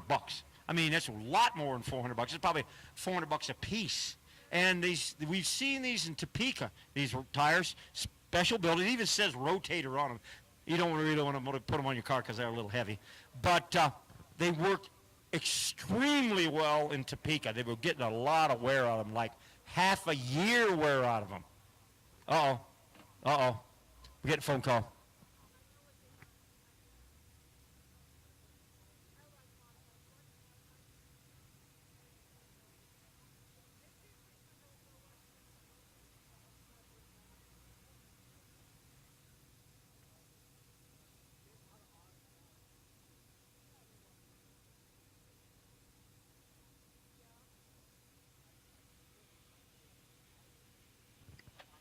So, Adam, you just got a phone call. Do I detect there possibly is a little skin in the game, maybe? There is some skin in the game. We are going to run Matt Frost and Tom McGilton. Oh, boy. Tom McGilton came up and called out Matt Frost, said, I got you. Oh, we got him, huh? But here's what we got on the line. $400 going to the Junior Street program. Nice. Super cool. $400 to the Junior Street class, way cool. Can he do it? I know the Hulk's pretty ugly tonight. We'll see. I mean, there's only one way to find out. That's to line them up against each other. Line them up and let them rip. Let the yellows come down and see which wind light comes on. Adios, baby. So that's what's going down. We got Tom McGilton versus Matt Frost and the Hulk. So the Why Not Camaro, that's that car that had like 38 miles on it. Took it to Larson Race Cars, and he said, you know what? Make this run like 6s, 200 mile an hour. Oh, nice. Now the question is this going to be a heads-up race, Winner takes the stripe or the fastest time? Winner takes the stripe. Oh, man, this is going to get ugly now. They ain't going to be able to sit there and put all that boost and stuff in it. They're going to have to see a green and go, eh? So here's the thing. The Hulk Pro Charged car. Pro Charge. That's more right. of an advantage right there. Absolutely. Tom McGilton, the turbo car. He's got to do boost, and it takes about 3 seconds longer this altitude on boost. Absolutely. But so, is he squirting it with nitrous? We'll see. I don't know. I don't know if he's got a little huff or not. But that said, we got a side-by-side drag race. Heads up. $400. $400 to the Junior Street program. Junior Street program. $400. What do you think? You want to pick a favorite? I mean, Matt's my boss. What are you saying? I'm going to go with Matt. You really? Okay. I mean, you know. I'll go neutral. What kind of car is the other car? Camaro. 2014 ZL1 Camaro, Larry Larson built with a Pro-Line twin-turbo big block Chevrolet. So now I'd have to choose between a big block Chevrolet and a big block Chevrolet in a Nova versus that other thing's like a Camaro thing. It's a Camaro. The Nova actually has a 481X water jacket block SMX motor. Whoa. All that fancy talk right Oh yeah, there. That's fancy. It's got an F3 blower. Oh my God. And it's a gear driven right off the crank. Oh my gosh. I don't know. I ain't gonna say it. This is going to be an interesting watch because this is going to go to the stripe. They're not going for all-out time. Fast. Yeah, they're going to have to compete. Right. Oh, this is going to be so cool. This is going to be good. You people are still in the grandstands. You are about to see something that's going to get crazy out here. You're actually going to see a pedal fest because if one spins the tire, he ain't going to let up. He ain't going to go for it. I mean, $400 will make you crazy. No, it's insane. It's going to be super-duper fun. And I'll tell you what. Super-duper. Car, probably 4,000 horsepower. God. Tom McGilton's car, probably 3,500 horsepower. Here's the thing. McGilton's car is like 4,300 pounds. It might even be more than that. Matt Frost's car weighs? Probably about 3,300 pounds. 1,000 pounds is a lot of dealing. A lot to deal with it. Big time. There goes Rotator Dave with the sprayer, boys and girls. He's going to make this track the house of hook right now. We're going to see how good this track is in just the next few minutes. Absolutely. So if you're on the live feed, share that link with all your friends. We're bringing the Hulk and Tom McGilton. So it's going to be awesome. The Why Not Camaro, Tom McGilton, Matt Frost, the Hulk, side-by-side drag race, $400 for the Junior Street program. Share that link with your friends. Also, if you're out there in the stands or you're out there kind of checking out cars, get your butt to a seat because we're going to try to rotate the earth. Think about this, boys and girls. Right now, as Adam was saying, Pueblo Motorsports Park is going worldwide. I wonder if you could tell how many countries is actually watching. I'm sure there's some way to figure that out in some demographics that Bangshift has, but I don't know if we can do that real time. Yeah, it'd be cool. Think maybe we're making to like Lithuania? If we're lucky. Well, Lithuania's a nice little country. You know we're hitting Germany. They like speed in Germany. Oh, yeah. Come on now. I know for sure we're in Australia. Australia, they're sitting on the edge of the seat. We can do that down here. Well, we can do that down here. It's like, I don't even know the time difference, but they're like waking up, they're pouring themselves a little cup of coffee, and they're like, wait a second, the Hulk's doing some drag racing against Tom McGilton in the Why Not Camaro, let's go. I got a friend that lives in Australia. I met him on a worldwide tour once, and he lives down there. He always telling me about coming down, have a Vegemite sandwich. It's terrible. It's absolutely terrible. Just yeast. It's like eating cat turds. Just spread on toast. It's terrible. Wow, that was a good explanation. It is just baker's yeast, right? It's I a don't yeast even know what it is, yeast. but it tastes like cat turd. How do you know this for a fact, Adam? I deployed with some people that were Australians, and they were like, here, try this Vegemite. And I was You like, ate sure, I'm into it. Boom. It wasn't grape jelly? Terrible. They're like, no, you have to do it thinner than that. And I was like, what are you talking about? They're like, it tastes like soy sauce. I'm like, who wants soy sauce for breakfast? Oh, God, it's all pure salt. When you stop and think about it, like I said, it's a yeast-based product. It's like, it sounds disgusting. I'll tell you what they do have that I dig. Milo. Milo. Right. It's like a chocolate drink, sort of like you. Yeah. Oh, it's good. Now, you know, I'm thinking Milo that we grow in this state, the grain Milo, which will make a sweet additive. Maybe that's a derivative of it. Could be. I don't even know, but it's fantastic. It's like what Nesquik wishes it could be.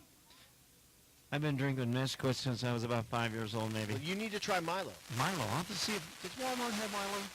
I don't know. I'm sure you can find it on the internet. You have the internet, right? I got some interwebs, and Elbert County has the interwebs.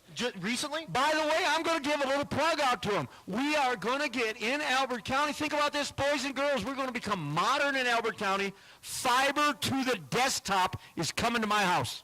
To the desktop, not to the side of the house. Giddy up. Good for you, pal. Good for you. Did we kill something? No, I don't think so. We're broadcasting. All right. It's maybe going in and out. Whatever. We'll figure it out.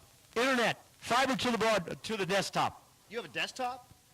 Well, so she'd apply one on sawhorses, but What is this, like 1986? yeah. Yeah. I got a little Madras in there and all that good stuff. Yeah. So real quick, well, we got a little downtime, and I know we're jabberjawing up here, and I apologize because we're a little delirious. When I say a little, I mean a lot. We're not a little anything. Yeah, we're just talking. But let's do these sponsors one more time. You got to. You just have to. You got to do it. So here we go.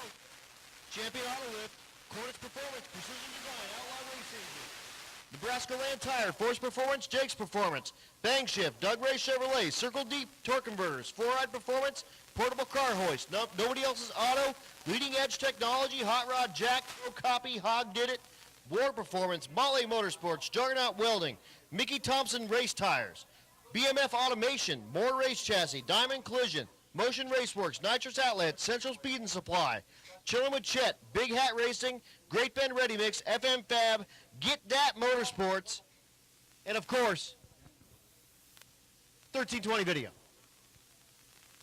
Our title sponsor.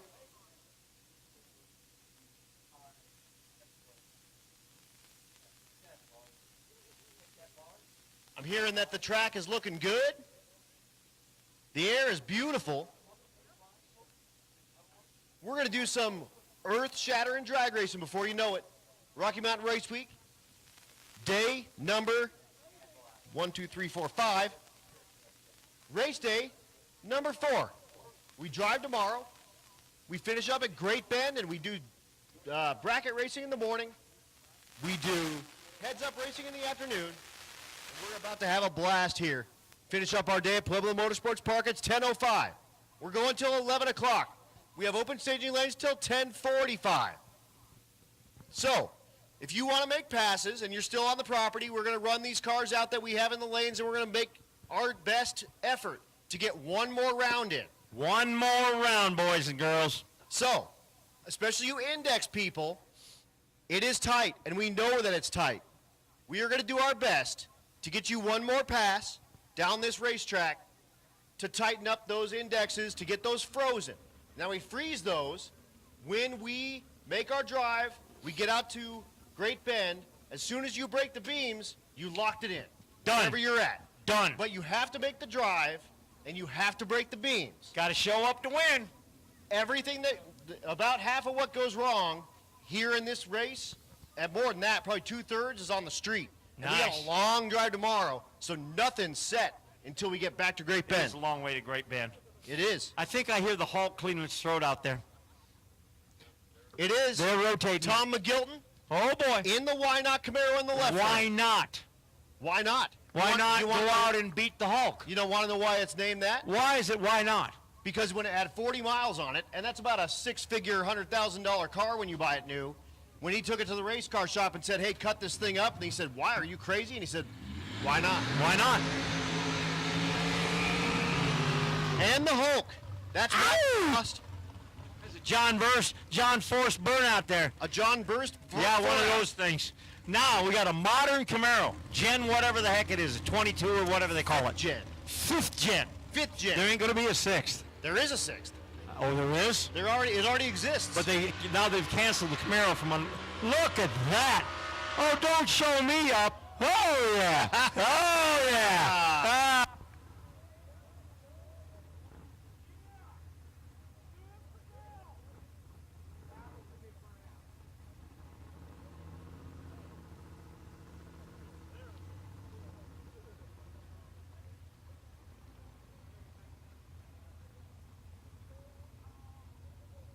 My trailer's right over there, burnout.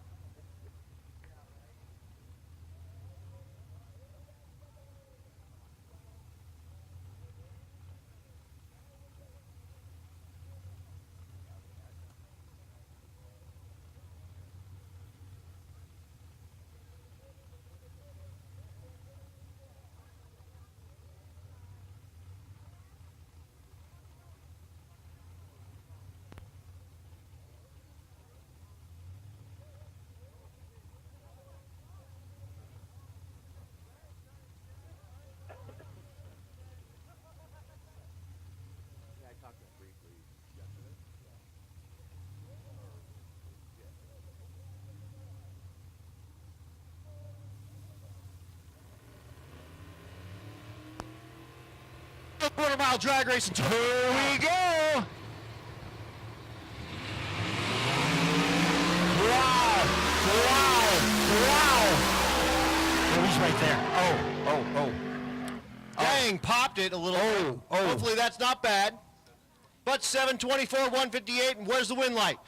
Hulk, baby, Hulk. He did get out, had to pedal it, got it to about, 800 or 900 feet, and a big pop. Probably the burst panel would be my guess if I had a guess. Like I said, there was going to be no lifting on that one. It was to the walls, and I won't use the first word. Adios. Our chaplain's leaving tonight. He's going to home. Him and his daughter are going to sleep down south.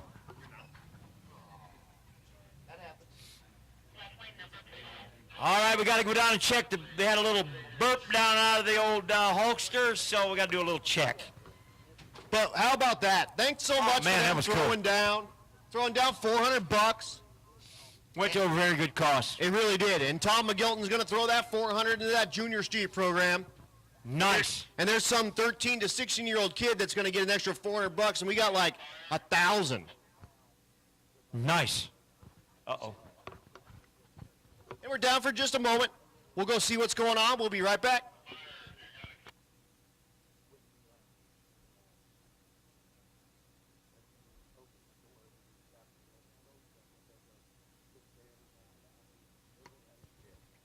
So again, NA Small Block 12, NA Big Block 11. Let's go ahead and do Pro Street in 10, Stick Shift in 9, Hot Rod in 8, Gasser in 7. So great side-by-side drag race. Thank you so much for setting that up for us, Matt and Tom.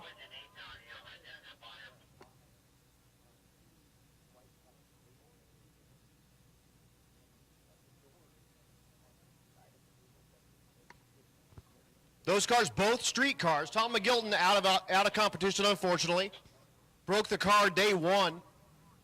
Brought it out to Bandamere, put it back together, and started making exhibition passes. Matt Frost, also exhibition car.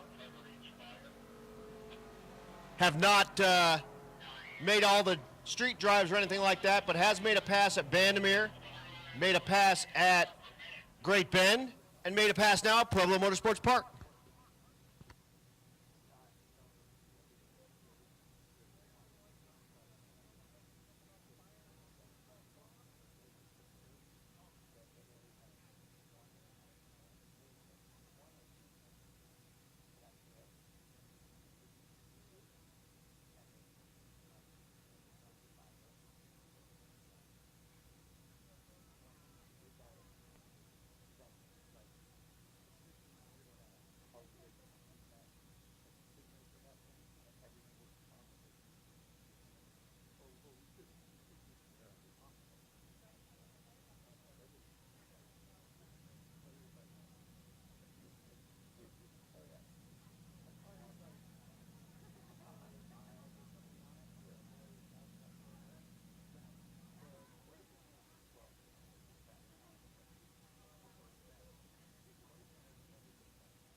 Everything does look good over there at the top end, it looks like.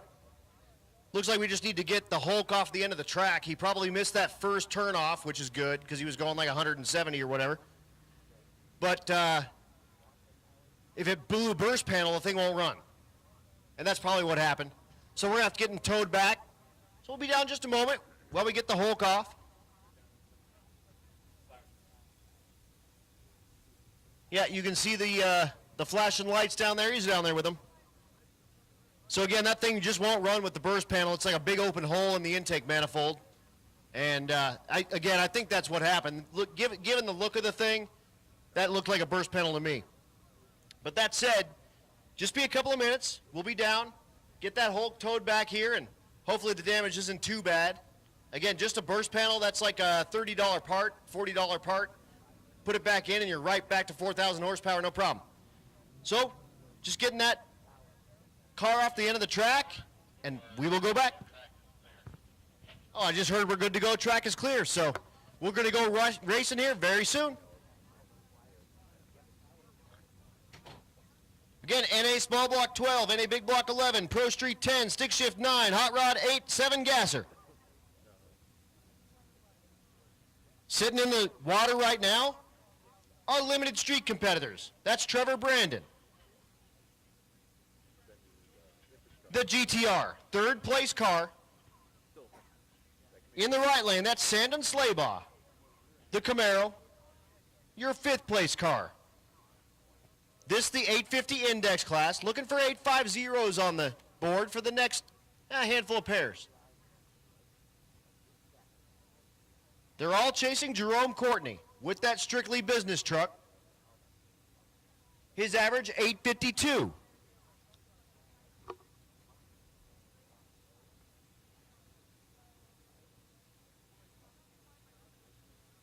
This is the class you use a 275 radial, 850 cage. You can't have a funny car hoop in the car. And that's kind of made it into a bit of an 850 index class.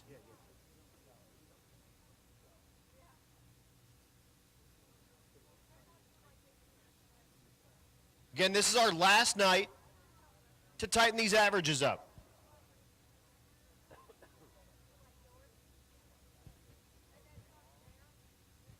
We are going to do our best to get everyone one more run. It's currently 10:15. We're closing the lanes at 10:45. We'll run those lanes out and we'll be done at 11.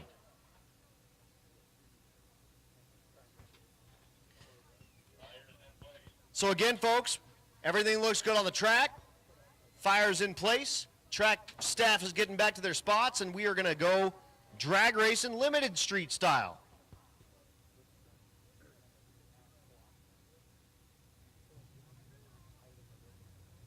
I did call NA Small Block to 12, NA Big Block to 11, Pro Street to 10, Stick Shift to 9, Hot Rod to 8, Gasser to 7.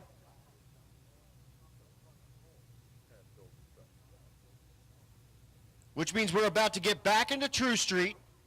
So True Street cars, you are on notice. You're coming next. We're going to do our best to get everyone one more pass.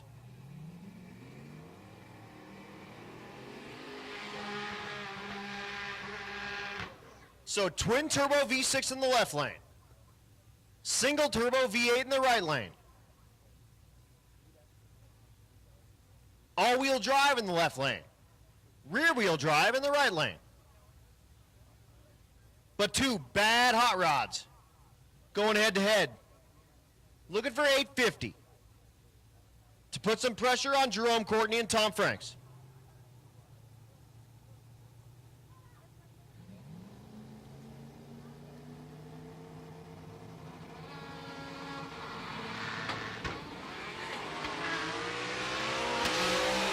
That's more like it in the left lane for Brandon. Goes a 141 short time. Goes 861, 855 in the right lane. Look at the mile an hour for the GTR, 163 miles an hour.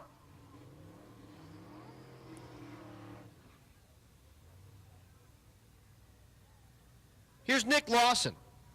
Lawson the Camaro. Outside looking in, 5th place. 874, needs like 850. And look who's coming in the water behind him. Don't go anywhere, folks. That's Cletus.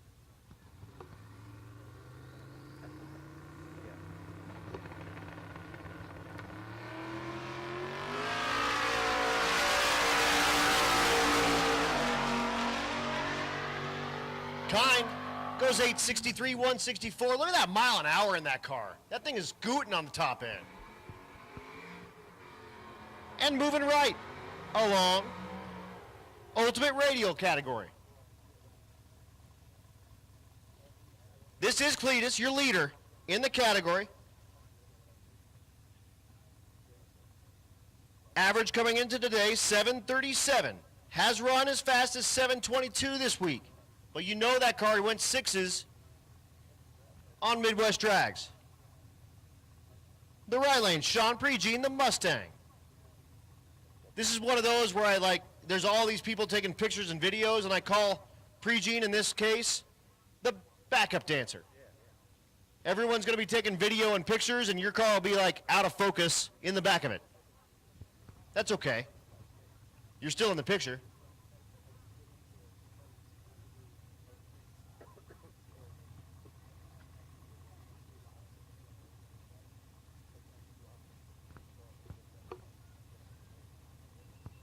Pregene, pre-stages, and patiently waits.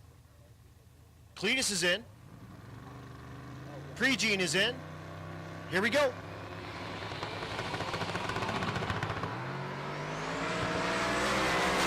Cletus 1-3 short time, goes 481 in the 8th, 162, 733, 175, 1040 in the right lane for Pregene.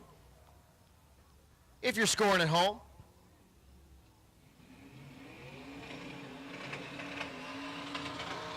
That beautiful C10 does a big long John Force burnout in the right lane. Left lane, that's Jacob Rayburn. Rayburn, the F-150.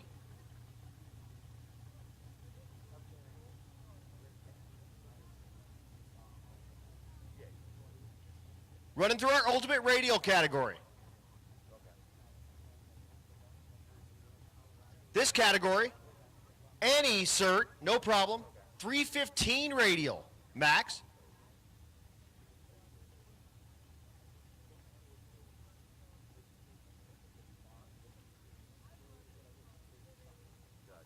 You could be in this class with a 275, but no bigger than 315, and it has to be a radial. No slicks. The C10 blows the tires off. The F-150 goes 1129. C10, 1205. And we move on. We're in naturally aspirated small block. Keith Horton in the right lane. Horton the Nova. Third place in this category as Matt Coating is hurt. This car, 1113 the average, has run as fast as 1097. At the stripe goes 1142. Here's one of our motorcycles. We're kind of jumping all over the place right now. We're getting takers wherever we can get them. That's William and Linda and the VTX. Wheels up on the VTX launch. That was cool.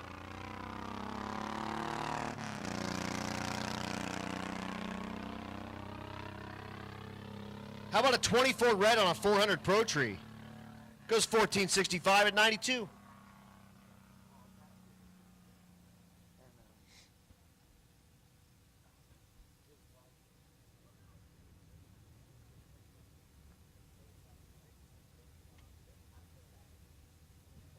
Pickup pulling up into the water in the left lane. That's not Darce Laws. Oh, that's Joel McGill. Okay, Joel McGill is back in the stick shift class. This is our truck. Your leader currently, 10.049 is average, has run as fast as 983. Looking to put the truck in the nines to hold off Ted Miko, who ran like a 950, laid the gauntlet down. So McGill is back to try to stay in the lead. Kyle Payton, the right lane, the Camaro. Going stick shift racing. Oh, knocks the tire off. That won't happen this time. We're going to have to get him in the next session. He does have the tailgate down, so it's full race mode. That's how you know. McGill, nice dude, drove this truck from Georgia to the start of our race in Great Bend, Kansas. I rode with him a little bit on sick week as well and had a good time. That thing just cruises right down the road, no problem. Doing a little CTSV on CTSV crime again. Alex Davis, with my slicks on it, they fit like barely. And I mean like barely. Versus Clint Cantu. The license plate on the black CTSV, Cadillac. Turbo 408 in the left lane, naturally aspirated 427 in the right lane.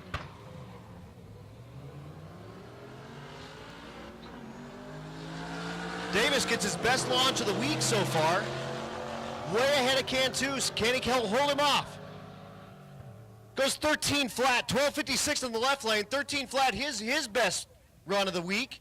I'm going to blame that on the tires. Or take credit for it, blame it. Either way, they both work. Those are my tires and wheels, actually. I bought those tires and wheels, and they've been sitting in my garage. I haven't really had a chance or reason to put them on my Cadillac. I just bought them and have them kind of sitting because I put a good rear end in my Cadillac, and I could actually, like, beat on it a little bit. But he said, hey, when we're in Denver, can I borrow your tires and wheels? And I said, yeah, if you get them mounted and balanced. And he's got them. Yes, sir.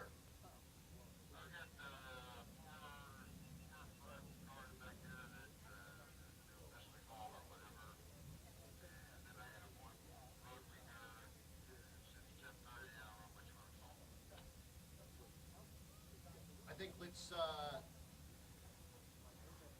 do True Street again.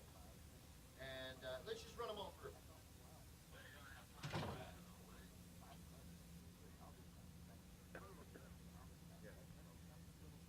All right. All right. We'll. What do you want? What do you want to do? What are you thinking?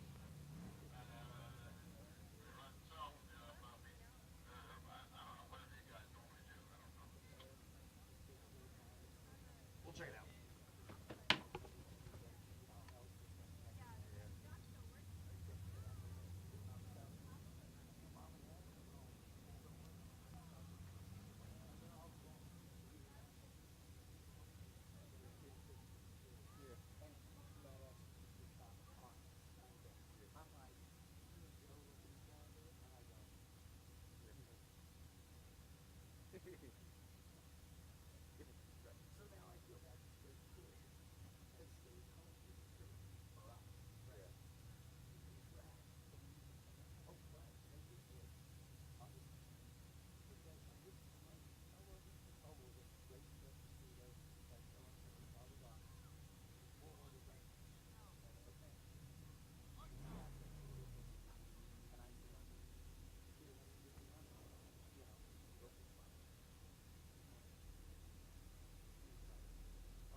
All right, folks, 10:45, the fuel connex is being shut down. If you need fuel, the far side of the staging lanes, go get fuel. Here's what we're going to do.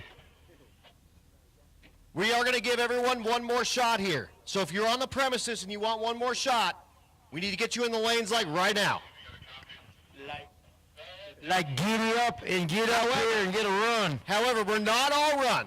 We are not all run. Who are you going to run?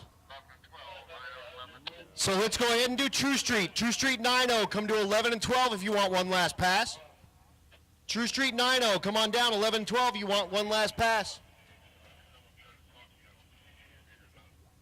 We're going to go stick shift racing first, but same deal like normal. We need you guys to be on your stuff, and we're going to be on our stuff, but we're going to give everyone one more shot. We only have like 15 minutes of staging lane left. But we'll flex that a little bit to get everyone a fair shot, one more shot. So 9-0 index. Come on down, 11 and 12.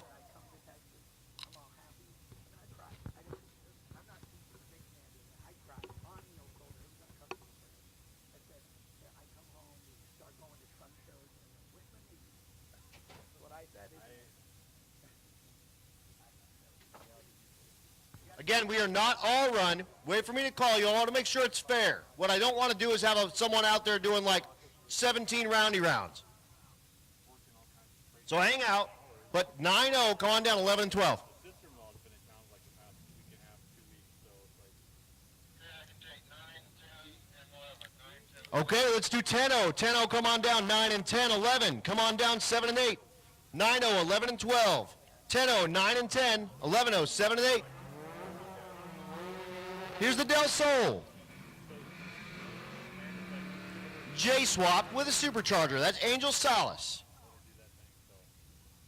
Still running through stick shift. Again, we need you guys to be quick so we can be quick. So make sure you're in the seat, you're strapped in, you got the helmet on.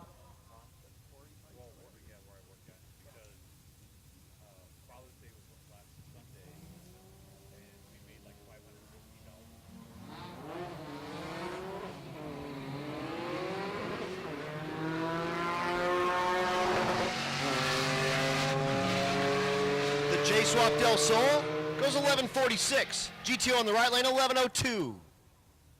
Nico Christofori. The stick shift Malibu. Mid 12-second performance all week. Small block with a T56. Once again, 9-0, 11 and 12, 10-0, 9 and 10, 11-0, 7 and 8.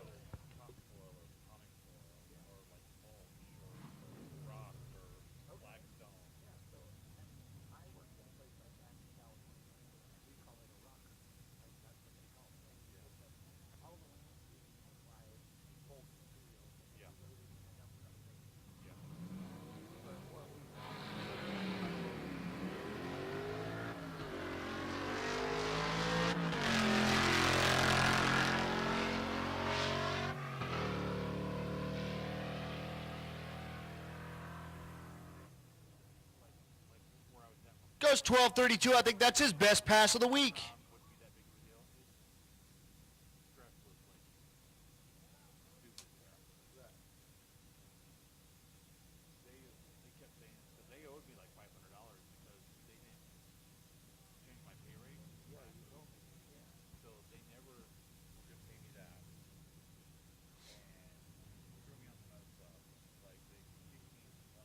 So again, racers, we're going to move fast. We just need you to move fast. We're going to do all we can. I mean, we're going to run through one more round.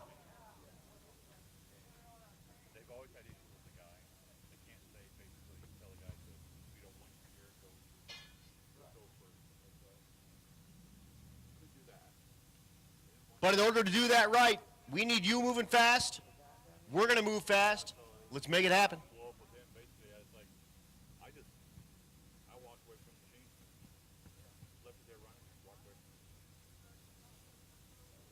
Rick Fleitas out there on the starting line. Epic recovery from blowing up the third member in that Duramax Chevelle.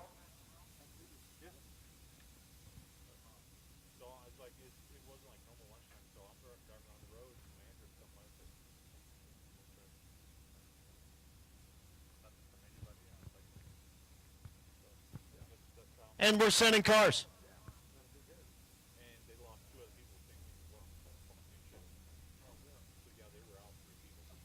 Danny Tellman, the Chevelle on the right lane.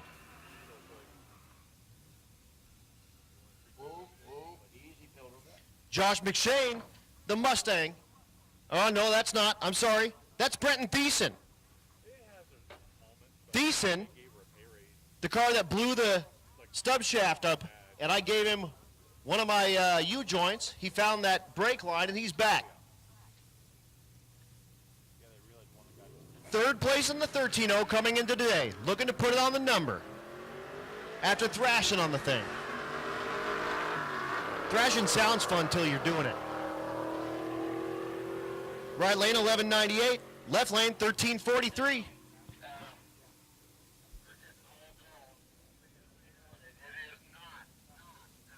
Folks, it is not all call. It is not all call.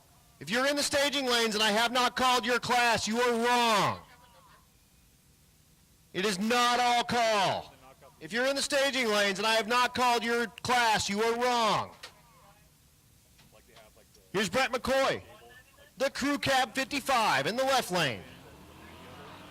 Your second place, trying to hold off the Trackhawk. In third place, 12-13 on the left, 12-26 on the right. Won't be any help. Again, we are not all call.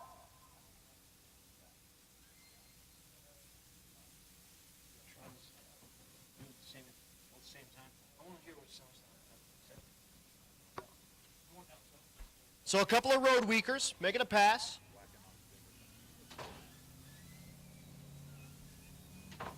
Again, racers, if you're like a 9, 10, 11 second car, you should be in the lanes. Not all call. Everybody else, hold back. We will get you your pass. You can stay close, that's fine. But don't come to the front until we tell you.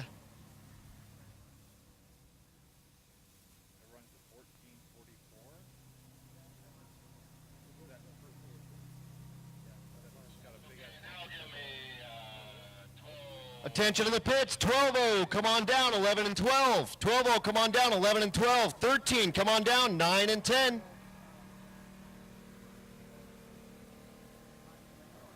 Did you need 14 to run? Well, it was already kind of built. I mean, this guy, like, oh, so yeah, he started with a shell. Here is Rick Flatus, I was actually, like, looking at the Duramax Chevelle, I was just like, in the 9-0 category.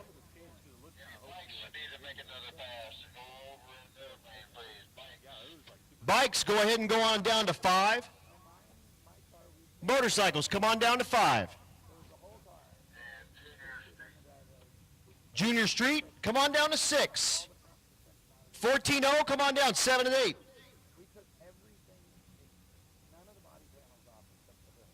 So Flatus, the Chevelle.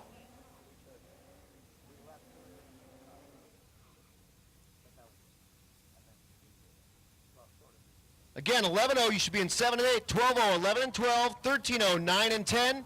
14-0 in the back is 7 and 8. Bikes 5, Junior Street 6.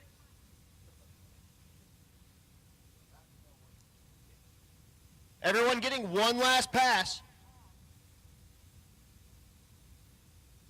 Flatus 9:59 currently his average. Chasing LS George and Steve Willingham.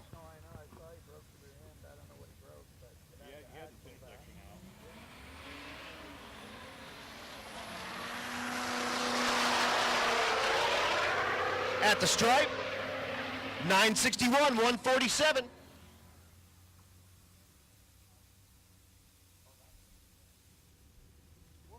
Moving right along into our 10-0 class. Braden Picorni in the left lane, second place in the 10-0. Sean Slaybaugh in the right lane, first place in 10-0.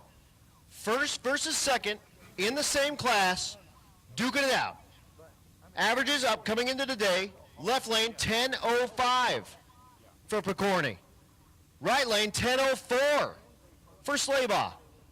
Looking for OOs.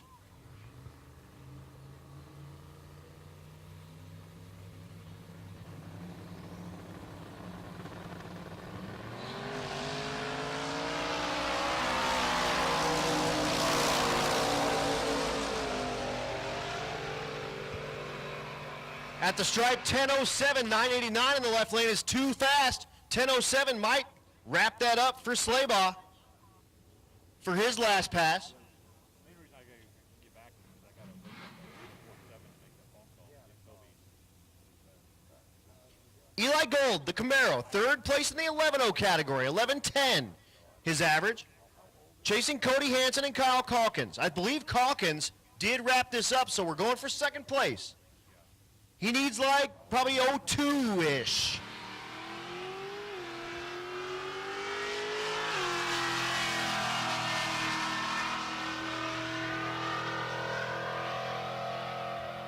Not going to do it, 11:36.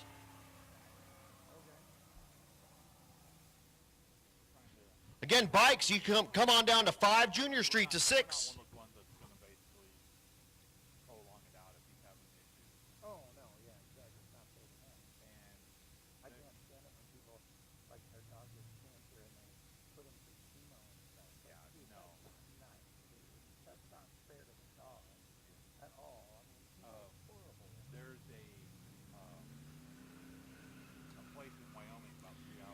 Josh McShane in the right lane, the Mustang. 4th place in the 12-0. Outside looking in with a 12:04. And they just went down to Southeast Texas and rescued 5 people.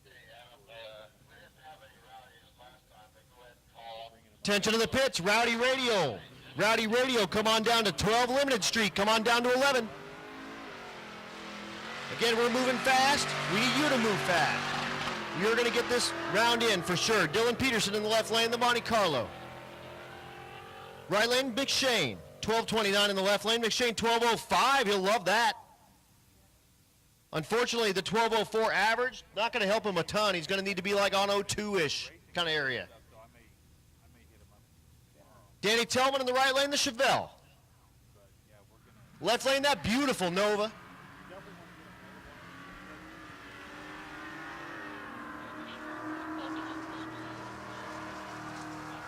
Attention in the pits. Limited Street, 11.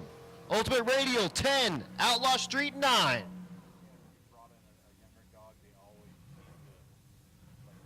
Here's Brenton Thiessen back.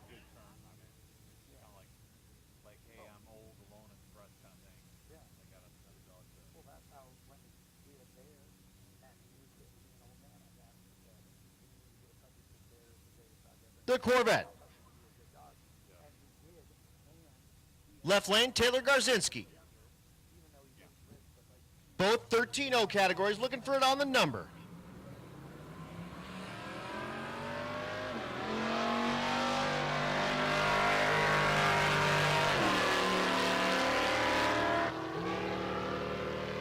At the stripe, 13:21, 13:06 for Thiessen. He'll like that.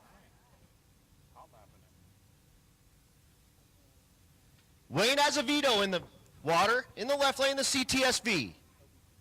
That's Azevedo, I believe. Sorry.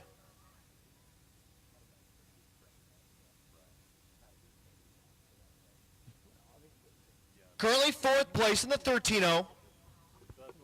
Looking to get it tightened up.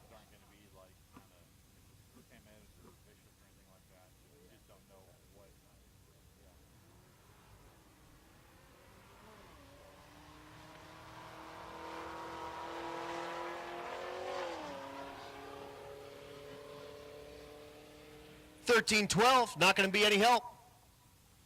All right, pick up on pickup crime. 14-0 class. Brandon Coddington trying to hold on to 2nd place. I believe Robert Hall has this locked up. Coddington needs to be like 0-0. Or like probably 0-3-0-4 to keep Brent Bannister from being able to get to him. The Silverado in the left lane drink. Adam Wildhaber.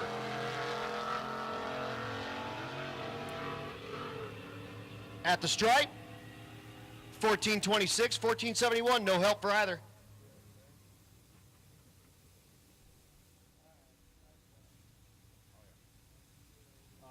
Next pair, there is Robert Hall.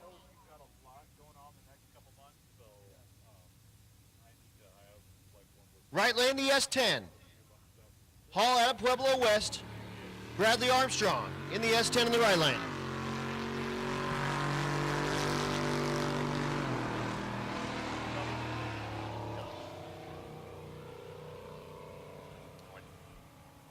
Don't.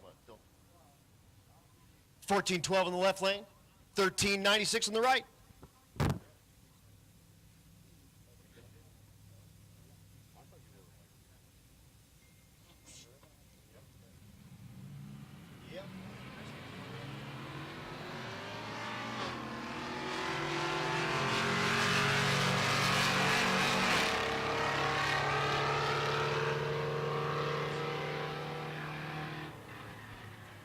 $13.99 in the left lane, just that much too fast. $13.95 in the right lane, just that much too fast.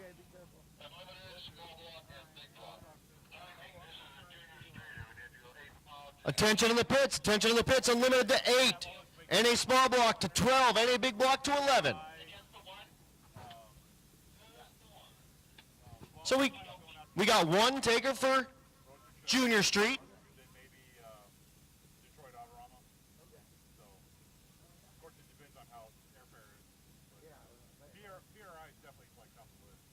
That's Laney Mackey in the Charger. Again, unlimited. Unlimited. Come on down to 8. NA small block 12. NA big block 11. But, yeah. Of course, I still got to get the truck because it's there at Mike. When I decided to stop adding shit to it. So, now just realize, it's like, he's got 17 cars, customer cars in the shop right now. So, Laney in the Charger.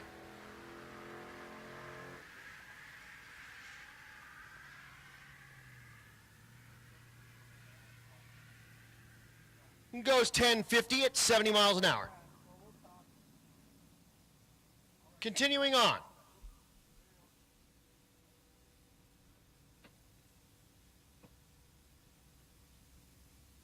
Again, unlimited 8. NA small block 12. NA big block 11.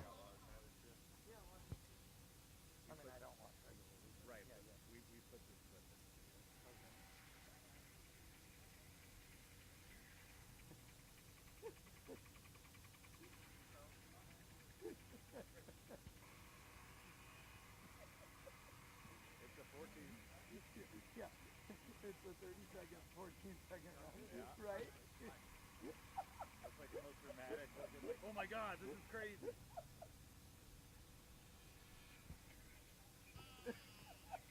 And again, thanks to everyone for coming out to Pueblo Motorsports Park. We appreciate all y'all coming out here and doing school night drag racing with us, Rocky Mountain Race Week style. Again, Rocky Mountain Race Week. This is race day number 4. We drive tomorrow. We finish up at Great Bend on Friday. That's good. Have you showed it to Joe yet? I bet he laughed at that. I don't know if he's seen it, but he left. He left a while ago. Oh, yeah. We are going to do one last prep session because we're bringing the fast cars out.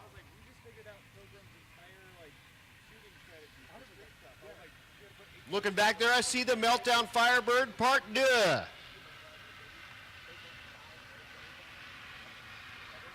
Get him one more pass. See Danny Andrade down there. Get him one more pass. Trevor Brandon is down there, the GTR.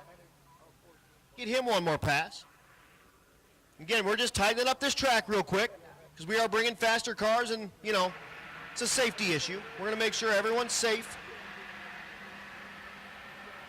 We're not going to just move faster just because.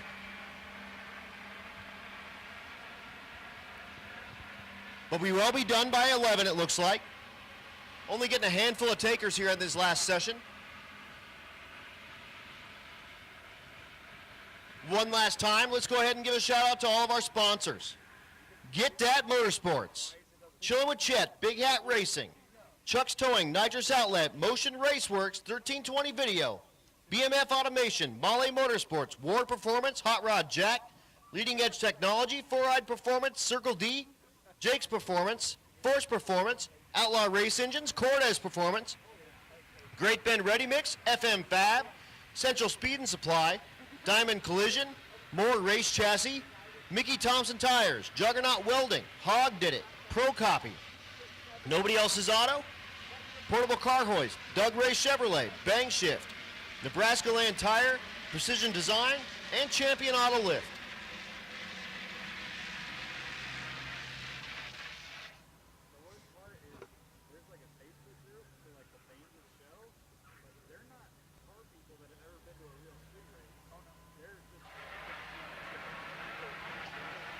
Just a short time, and we will bring you some cars very shortly. I do see Cletus and Mullet back there. He's going to get a last pass.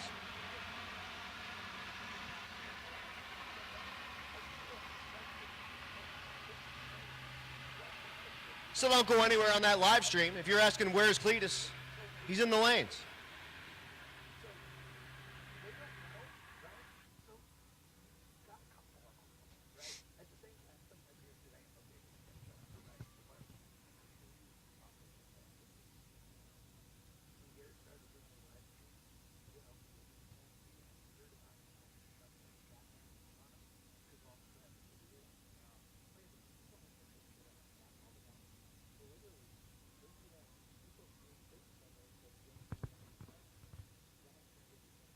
Pro Street, stick shift, hot rod, and gasser, you are on deck.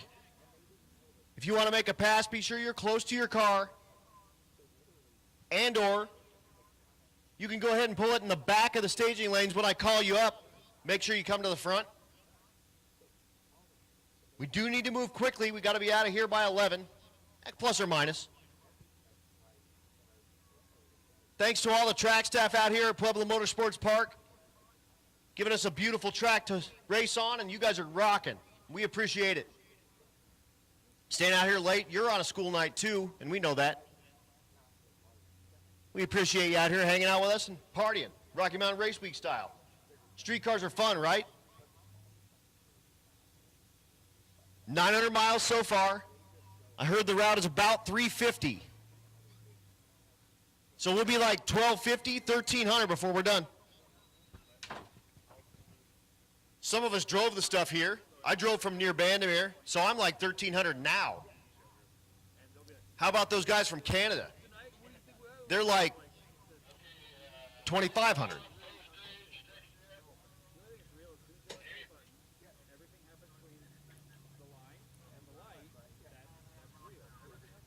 All right, folks, naturally aspirated big block, come on down to 11. Pro Street, come to 10. Stick shift to 9. Hot rod to 8. Gasser to 7 for your last pass. Here is the Meltdown Firebird, Part 2. He had a previous car. It was a second-gen Firebird. He decided that was like his high school car. He decided he was done kicking that thing all over the place, bought this car, built it, and here he's back. This our leader at Unlimited. That's Jason Hurley. His average, 742. He has ran as fast as 729. Looking for a low, low 7. This ought to be good.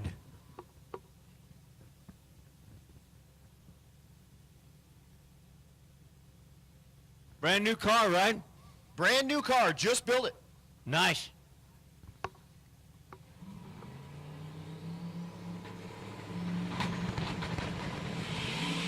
Not going to happen. Blows the tires off immediately. Woo! They had the kill tune in it, though.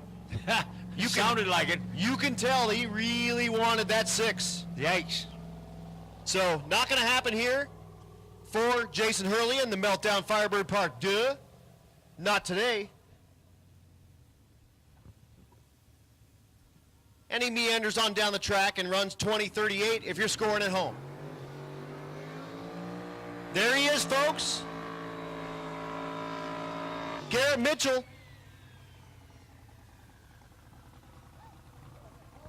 Man, he thinks he's John Force out there. Yeah, does a couple 100-foot burnout. Yeah, heck yeah. Back it on up. This is the El Camino they call mullet. Mullet. I never had a mullet. You ever have a mullet? I got one now. Really? No. Okay. This is the Kevin Smith Race Cars car. Wind shifted. Brett Levestead back up there, getting him back in his fresh rubber. Brett, his longtime co-pilot on all the Rocky Mountain Race Week events. This car, the Steve Morris Big Block, twin turbo. Whole bunch of turbos. 98 millimeter, I think I heard him say. I believe that's right. That's a lot. That's a lot of turbo. Yeah. And then there's 2. A pair. Fresh off his Midwest Drags victory. Nice. Overall winner out there. Let's see if he can make it stick. It's that time of the night. It's that time of the night. If you're going to run your best pass, it's going to be right about now. Here's what his passes look like. Great Bend, 753. Kearney, Nebraska, 722. Bandamere, 737 for a 737 average. Nice. 737 average, people. Talking 3. Hey, if you're truck number 40, you need to be at your truck like right now. It's stuck. Oh, it's stuck good. 124. 60 foot and lets off after 8th mile. No, he didn't. Goes 792. He did. 132. He backed out of it a little bit. Yeah, absolutely. But 473 in the 8th mile, 155 miles an hour, but nice. 124 with a 5 to 60 foot. Nice. Thing is sticking. Here's our takers for Limited Street.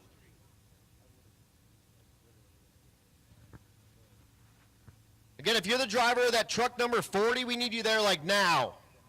Remember when I told you like, hey, we need you to be on your stuff so we can run you all out? That's what I mean.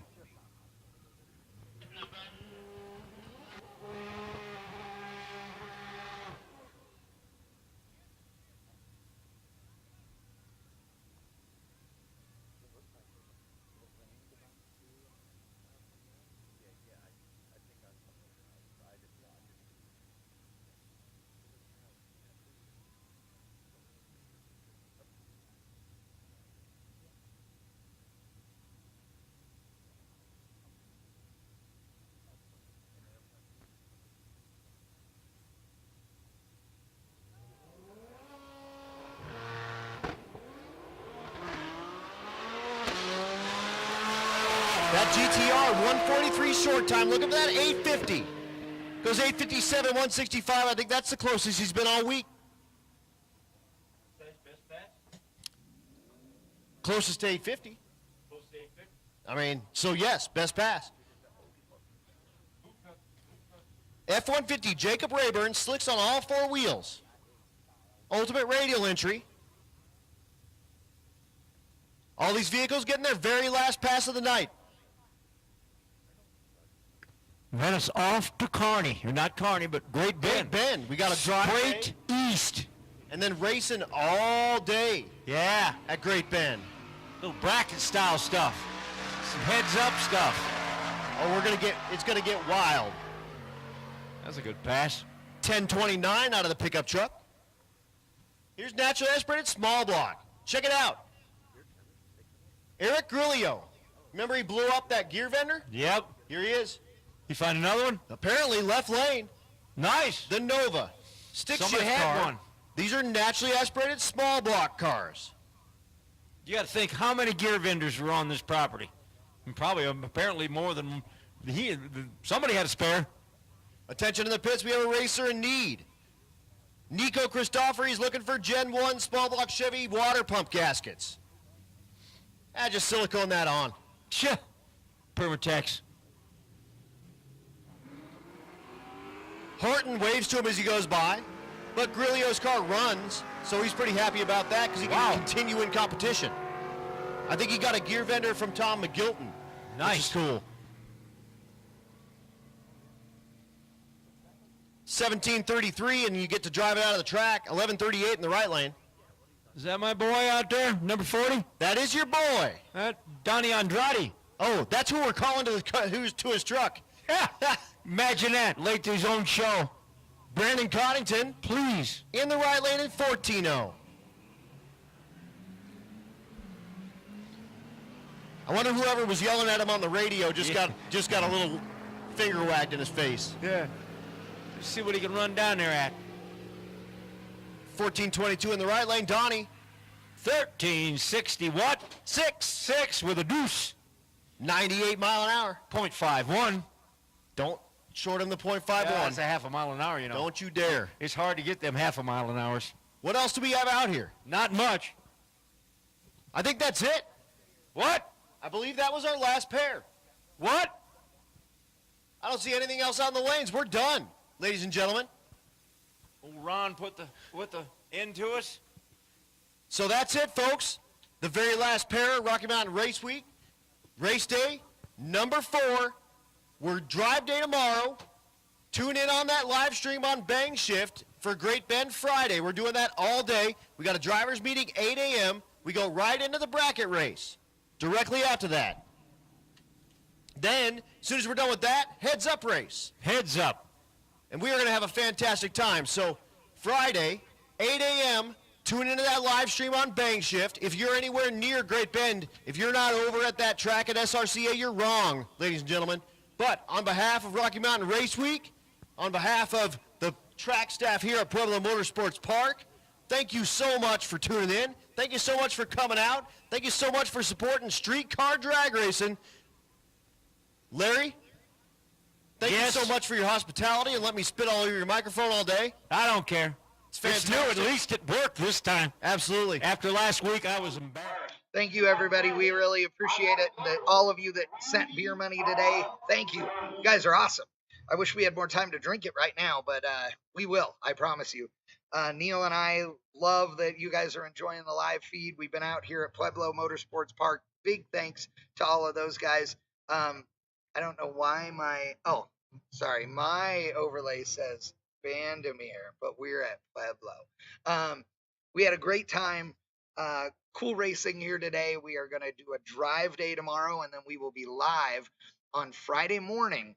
So make sure you like and subscribe and click the bell for notifications, and you will know exactly what time we go live on Friday. I do not know exactly what time that's going to be, but I believe it will be somewhere around 9 a.m. on Friday. So make sure you tune in, hang tight. We have lots more action coming, and what a great time. So big thanks to you. Big thanks to 1320 Video and Motion Raceworks, as well as Holley and Optima batteries. Couldn't do it without them. Wouldn't do it without them. Thanks for tuning in. Rocky Mountain Race Week 2022. This is the finest drag and drive event in the country. I swear. I love it. I love it. I love it. And we hope you will join us for another one next year, as we'll be back here in the Rocky Mountains. But we still have Friday. Heads up drag racing, and it's gonna be fun. See ya.